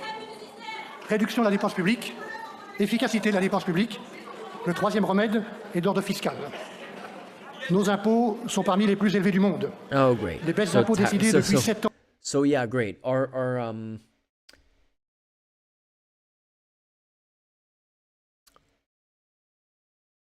Our debt is too high, so we are going to do more austerity, and we're going to cut taxes as well. How is that going to help the debt? Et les mesures prises pendant la crise du Covid ont aidé, c'est la vérité, beaucoup de Français, beaucoup d'entreprises, et redonné de l'oxygène dans une situation inédite et grave. Mais la situation de nos comptes demande aujourd'hui un effort ciblé, limité dans le temps, un effort partagé dans une exigence de justice fiscale. Ce partage de l'effort nous conduiront à demander une participation au redressement collectif aux grandes et aux très grandes entreprises qui réalisent des profits importants. Nous le ferons sans remettre en cause notre compétitivité. Have they not learned from the last 20 years in the UK that austerity politics do not work? Il n'y a en réalité pas de partage et pas de redistribution possible s'il n'y a pas en amont de l'activité et de la production sur notre territoire. Cette exigence nous conduira également à demander une contribution exceptionnelle aux Français les plus fortunés, afin d'éviter des stratégies de défiscalisation des plus gros contribuables. Et puis enfin, cette fois-ci dans la durée, nous lutterons résolument contre la fraude fiscale et contre la fraude sociale, y compris en sécurisant les cartes vitales. Yeah, the amount of money that is lost to social security fraud is negligible compared to the amount of money that is lost in tax fraud. And yet, the amount of money that is spent by governments in general, not just France, but governments in general, to go after people who do social security fraud is an order of magnitude higher than going after people who do tax evasion, which is interesting because, yeah, people who do social security fraud are poor, and like, the idea of the welfare queen doing, like, living large, having a Porsche because of social security fraud is a myth. It does not exist, but tax evaders could afford to pay more taxes. No one is like, oh, I would like to pay these taxes, but I can't afford to. I have to choose between paying my taxes and feeding my children. I'm sorry, but like, if you're at the point where you're actually doing tax fraud at a significant level, that is not a difficult situation that you're in, and going after tax fraud is one of the only revenue positive investments that you can make in government. For every euro that you spend going after tax fraud, you actually get more than that euro back in, you know, recovering money that wasn't paid in taxes before. So he said, we're going to go after tax fraud and after social security fraud. But I'm sorry, like, those two are not comparable. Should something be done to going after social security fraud? Sure, I guess, because fraud is fraud. But putting them on an equal footing is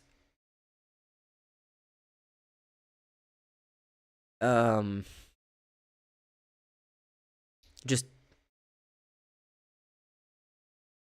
feels like to me, what it says is we're just going to maintain the status quo of probably putting more effort into going after social security fraud and kind of doing the, you know, minimum kind of fig leaf measures on going after tax evasion. That doesn't really do anything. Pour éviter le versement indu d'allocations.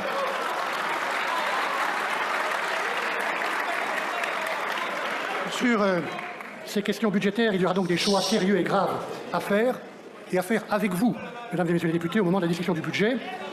le projet de loi de finances qui est préparé en extrême urgence. Jamais un Premier ministre n'a été contraint par aussi peu de temps pour présenter un budget. Ce projet de loi tient compte de cette nécessité de redresser les comptes, et dans ce cas, Oh man, never a prime minister has been in a situation where he has this little time to present a budget. I wonder why. What happened in the last 3 months that forced this government to like have to present a budget so quickly? What decision might perhaps have been made around the start of the summer, like around June, maybe around the EU elections? There was a decision that was made that resulted in a government that now has very little time to present the budget. What could that have been, I wonder? Because like for people who don't realize, there's no obligation. Like, we did not need to have a new government in place at this point in time. That was entirely a decision that was made to dissolve the National Assembly and hold elections. That was completely unforced and voluntarily put the country in a worse position than it was at the time. cadre, je souhaite que le Parlement, comme c'est son rôle, débatte, ajuste, améliore. S'il y a urgence à redresser la barre, je pense aussi qu'une bonne politique budgétaire se conduit dans la durée. Je souhaite donc que dans les ministères et chez les opérateurs publics soit engagé un effort de productivité contractualisé en responsabilisant chacun des directeurs d'administration centrale. Mesdames et Messieurs les députés, il y a une autre épée de Damoclès, tout aussi redoutable, celle de la dette écologique.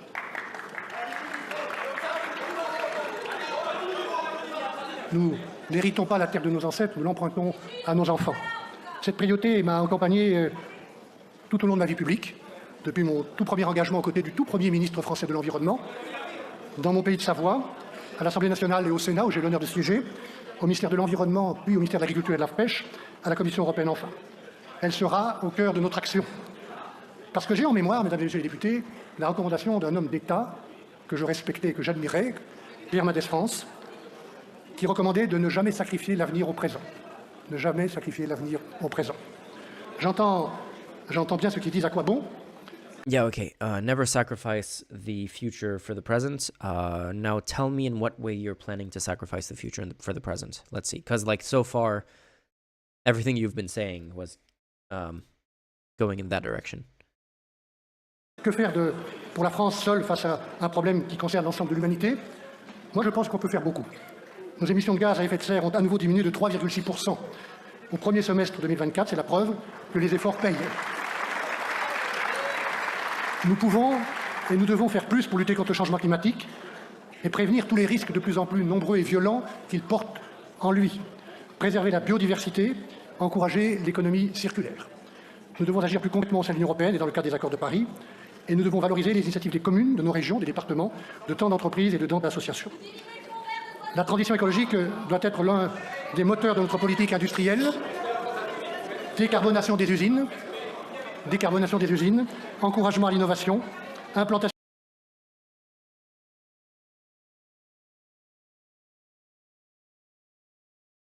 The actual welfare queen Linda Taylor existed, but the whole deployment of aspects of her life still perpetuated a myth and a racist stereotype. I listened to a podcast, but this was a long time ago. I don't remember the details, but I think even some of the portrayals of Linda Taylor were dishonest. Like, I don't know.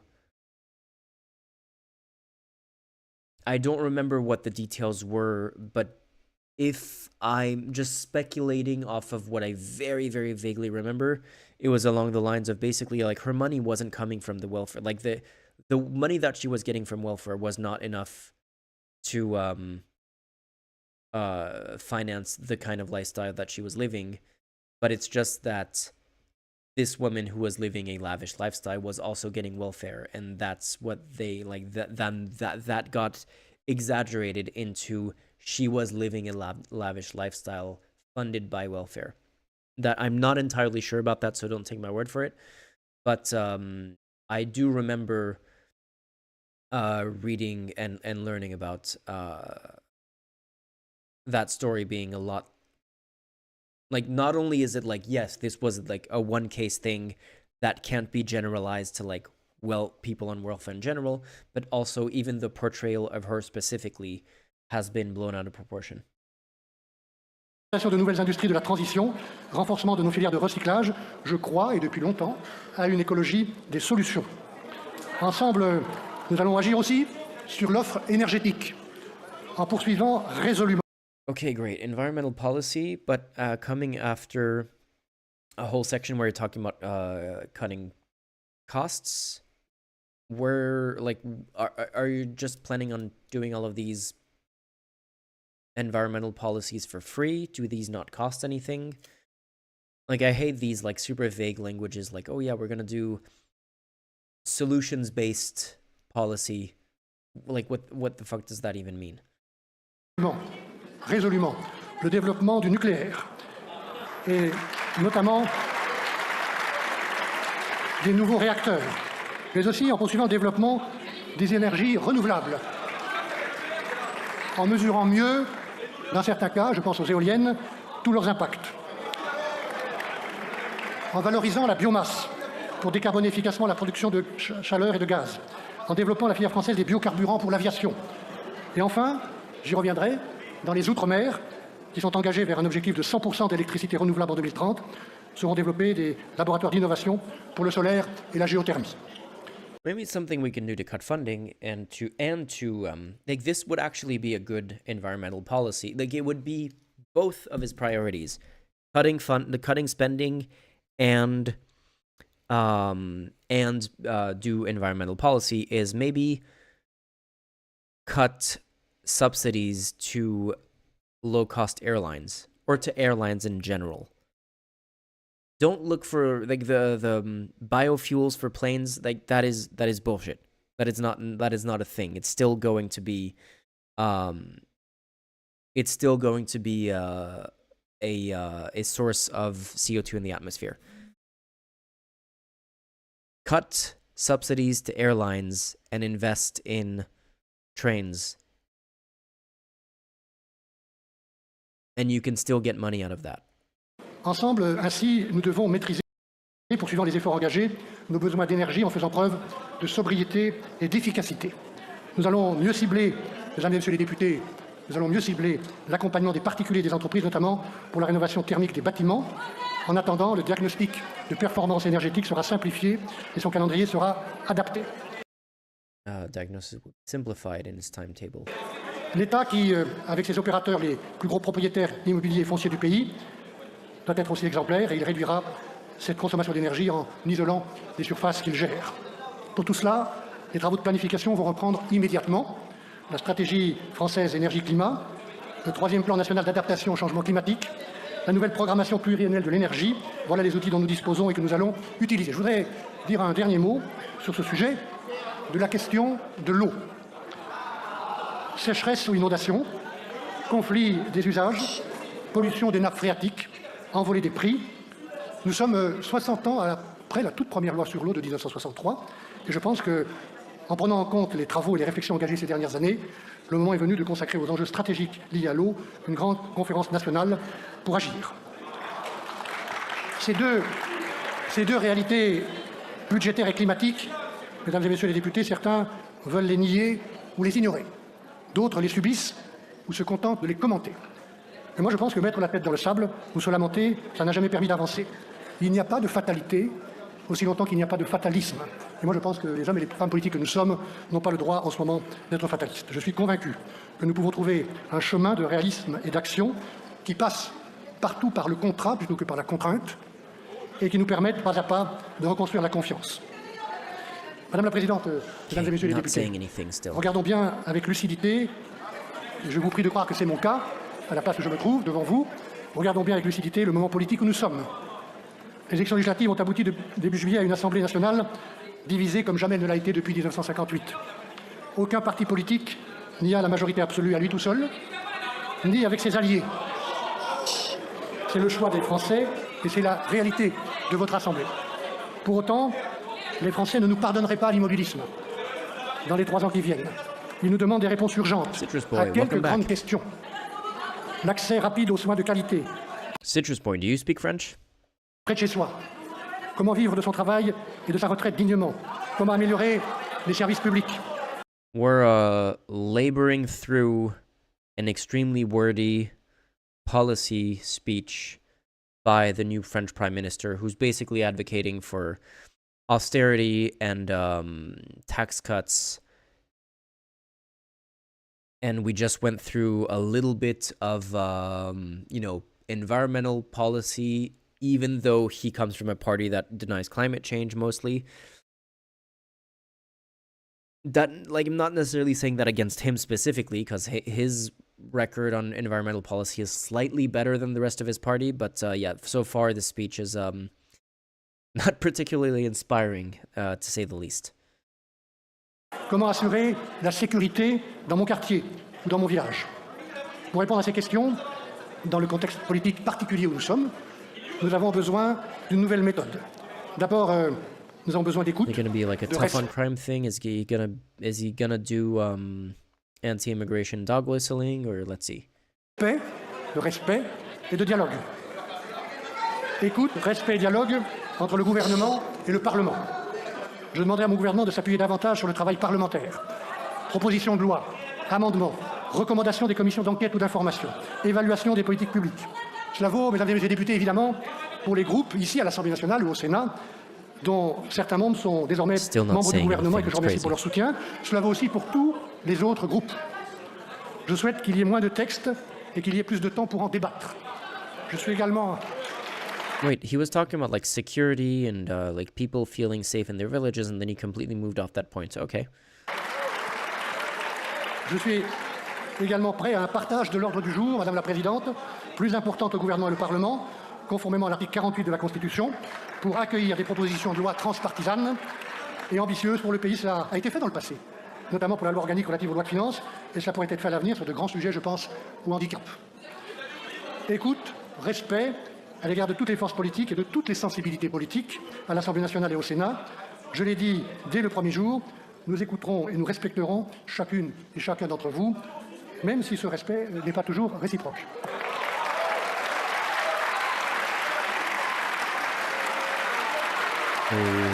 Jab at the left. Enfin, j'ai bien entendu les appels à davantage de représentativité. Je suis prêt, le gouvernement est prêt à une réflexion et une action sans idéologie sur le scrutin proportionnel. Il est déjà mis en œuvre au Sénat et dans les collectivités. Il est pratiqué à des degrés différents, d'ailleurs, chez beaucoup de nos voisins. Écoute, respect, confiance dans les partenaires sociaux. J'ai souhaité immédiatement consacrer le temps de l'écoute à tous les partenaires syndicaux et professionnels que j'ai vus cette semaine. Je pense que la situation dans laquelle nous sommes requiert un renouveau du dialogue social et une relation exigeante et constructive. The left does look like they're in deep melancholy. I mean, they're pissed that they don't have control of the government, considering they were the biggest winners in the election. So he just talked about proportional representation. I'm not sure if my interpretation of that is entirely correct, of like basically having the National Assembly be fully proportionally represent the popular votes in the entire country rather than being individual local elections for individual seats. There was one election where they made the change from local elections to proportional allocation of seats. And they immediately changed their mind and went back on that, because the result of that election was that the National Front at the time, under Jean-Marie Le Pen, and this was early in the party's history, just like made massive gains because of that election. So they were like, oh, wait, that's why we don't do that. And so they immediately changed their mind and went back on that. So if they do make this change, if they make the change towards proportional... so it's not that the far right has more votes, because the far right did gain, like the far right, the National Rally, did have the most votes in the country this time, but the places where the far right won, basically what happened was the places where the far right won, they won big. And the places where the far right lost, they sometimes lost small, but sometimes lost big, but like in a lot of cases, they were like close seconds.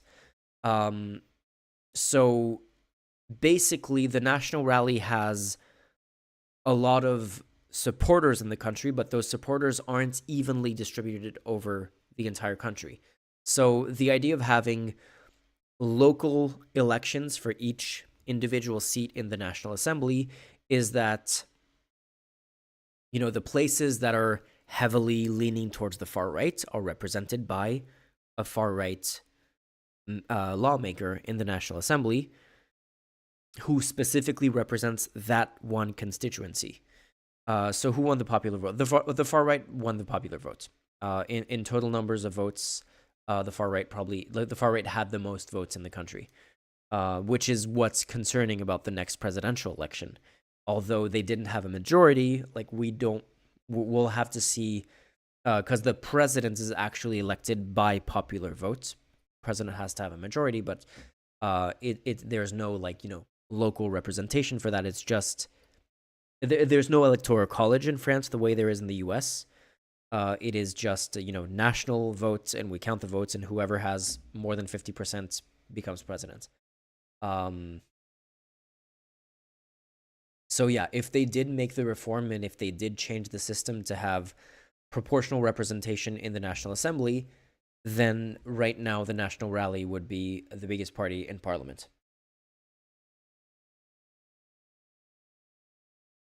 Avec l'État. Je fais confiance. Let me go back to make sure that I understood that Je correctly. pense que la situation dans laquelle nous sommes, est confiance dans les partenaires sociaux. J'ai souhaité.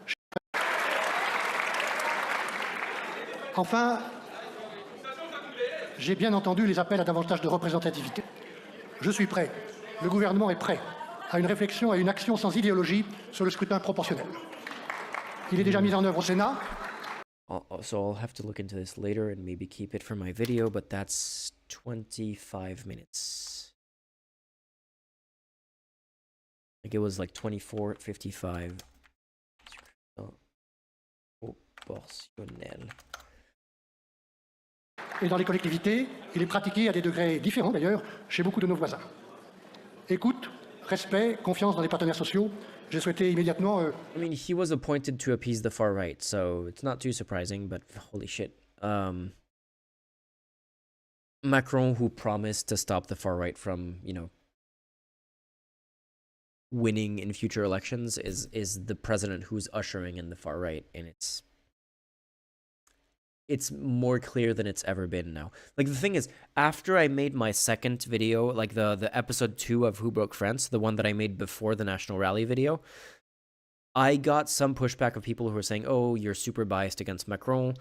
Some of the points that you're making, like, there's other explanations. When I'm saying, like, the only explanation that I have for the decisions is that Macron took ahead of the election, that Macron took in calling for the legislative elections, the snap elections.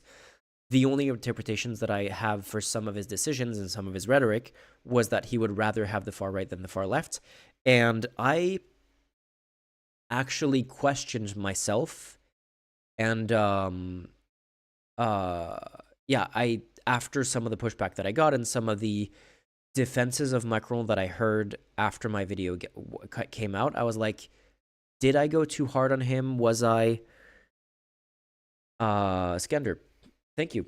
Thanks. I was like, did I go too hard on him when I was saying that? Was I too harsh? Was I too... did I misinterpret it? Or was there perhaps a more charitable interpretation that was also correct that I should have been more careful with? And maybe I should have been a little bit more careful in my rhetoric in that video. But... holy shit, everything that's happened since the election has only confirmed that. Like, it's basically vindicated my interpretation that I put forward in that video. Like, I do think that I maybe should have worded it a little bit more carefully, but I feel like I've been fully vindicated in my position from that video in the decisions that have happened since the election, for sure. Consacrer le temps de l'écoute à tous les partenaires syndicaux et professionnels que j'ai vus cette semaine. Je pense que la situation dans laquelle nous sommes requiert un renouveau du dialogue social et une relation exigeante et constructive avec l'État. Je fais confiance, mesdames et messieurs les députés, aux partenaires sociaux pour s'engager dans cet esprit et négocier, dès les prochaines semaines, sur l'emploi des seniors, sur notre système d'indemnisation du chômage. Ils sont, de mon point de vue, les mieux placés pour apporter des solutions. Sur les retraites aussi, il faudra reprendre le dialogue. Il est impératif de préserver l'équilibre durable de notre système de retraite par répartition. Pour autant, Does he want to do even more in pension reform? Does he want to push the age of retirement even further back? certaines limites de la loi votée le 15 avril 2023 peuvent être corrigées. Les questions des retraites progressives, de l'usure professionnelle, de l'égalité entre les femmes et les hommes face à la retraite méritent mieux que des fins de non-recevoir. Sur ces sujets, nous proposons aux partenaires sociaux de réfléchir à des aménagements raisonnables et justes de la loi. Saying, oh yeah, okay, so he's basically saying, okay, sure, maybe we can compromise on these things, but he's being very vague about it. So I guess we'll see. I don't believe for a second that they're gonna make real concessions on that, but he's at least paying lip service to that idea. Écoute, dialogue, contractualisation aussi avec les collectivités locales et les élus locaux qui font chaque jour la preuve de leur courage et de leur engagement. Je me fais, mesdames et messieurs, depuis très longtemps, une très haute idée du rôle des collectivités locales dans la République. 40 ans après les grandes lois de décentralisation, il nous faut bâtir un nouveau contrat de responsabilité entre les collectivités locales et l'État. Nous respecterons les compétences de ces collectivités et nous regarderons les possibilités de les augmenter et de les renforcer. C'est dans cet esprit en particulier que le ministre du partenariat avec les territoires et la décentralisation reprendra le dialogue avec les élus et les responsables socio-économiques, notamment de la collectivité de Corse. Écoute, respect et compte à rendre aux Françaises et aux Français qui ont des choses à dire et souvent de bonnes solutions à proposer. Je n'ai jamais pensé que les bonnes idées tombaient toujours d'en haut et qu'il fallait écouter... Holy shit! I'm honestly losing patience. I think I'm gonna stop it there because this is unbelievably vacuous. Like right now, he's talking about how we need to listen to good ideas. Wow, like that's a 500 IQ take, man. We need to listen to good ideas. Are you sure about that?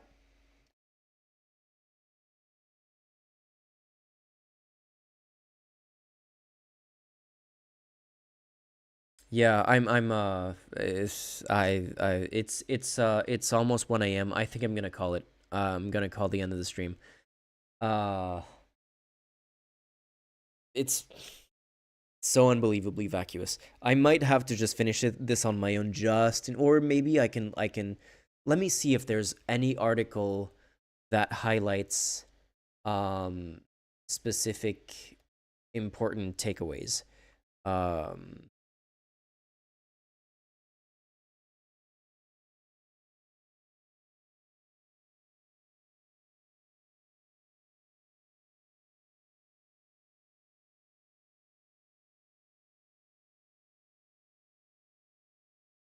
Okay, so the takeaways. 5 takeaway. Look, wait. Okay. The 5 priorities of Barnier. Number 1, austerity. Let me translate that to English. But yeah, public finances. So yeah, cutting spending, even though he also wants to cut taxes, but yeah, cutting spending to deal with public finance and debt. Number 2, on immigration, the head of the government considered that expulsion decisions should be better implemented. So yeah, deporting more people.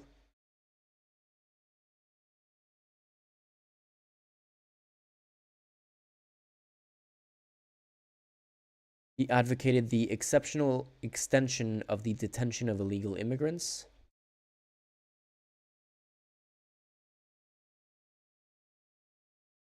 Without ruling out the reduction of visas for countries reluctant to take back their nationals. Okay. So yeah, this is a big gift of appeasement to the far right. Not too surprising. On taxation.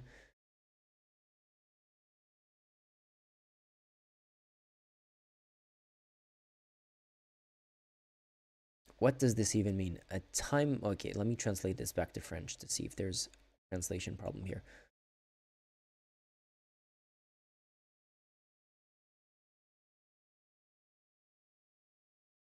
Okay, so he is kind of advocating for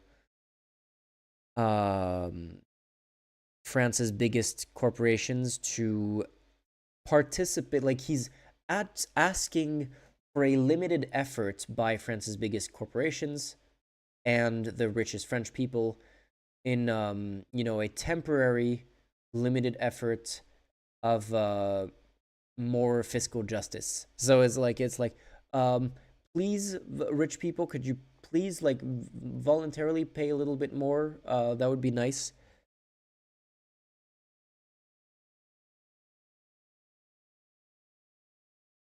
Then on retirement, he's open to possible adjustments. Don't tell people that if you are really you're seriously work on the environment, that would boost the economy like a lot. I mean, of course, but they're not interested in seriously working on the environment. They're just interested in like nibbling around the edges on the. The Prime Minister also said that he was open to non-ideological discussion on the proportional representation in the National Assembly.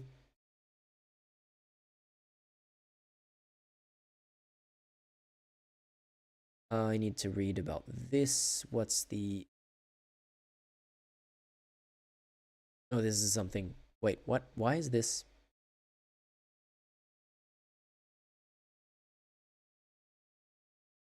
So yeah, he was indeed talking about the proportional representation in the National Assembly. That I did interpret that correctly, but said that there would be red lines that would like they would not be willing to discuss anything to do with abortion, like to like question abortion rights or gay marriage or what is this again? Oh yeah, this is wait.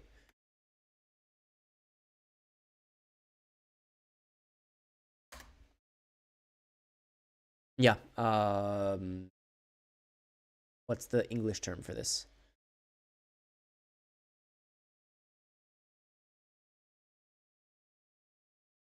Assisted, yeah, fertility treatments. It would be like it's also a political issue in the US right now.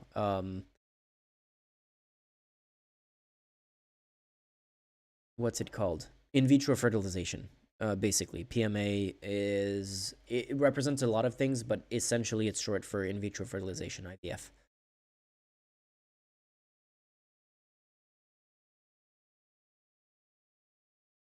And I think that's basically it. That's the main takeaways. So, not much. Good thing that we didn't have to go through the entire hour and a half. I think we suffered long enough. Okay, I'm gonna call it a day. Thanks everyone. Thanks for the support. Thanks for sticking around. And yeah, like I was saying, maybe I won't be able to put together the panel that I would like to put together, but I'm trying to have several guests of various backgrounds to discuss the last year of Middle Eastern politics since October 7th for the next stream. That would be, if that happens, on Monday instead of Sunday, because Monday is October 7th. So yeah, 1 year anniversary, and we'll be discussing recent developments, including like the situation with Iran, the escalating regional war, the situation with Lebanon, probably the Houthi situation. Like there were some pretty serious bombings by Israel in Yemen as well. And of course, even though people aren't talking about Gaza that much right now, people are mostly talking about like the Israel missile strike and the Lebanon situation. But of course, like it's not like the Gaza and West Bank situation has gotten any better. It's gotten worse, actually. Like actually, the bombing of Gaza has gotten worse in recent days, while everyone is distracted with other issues. So yeah, we'll be discussing all of that hopefully on Monday, and hopefully I'll have a cool panel of interesting people to talk about it with. So yeah, hope you can come for that, and I will speak to you then. Have a good night. See ya.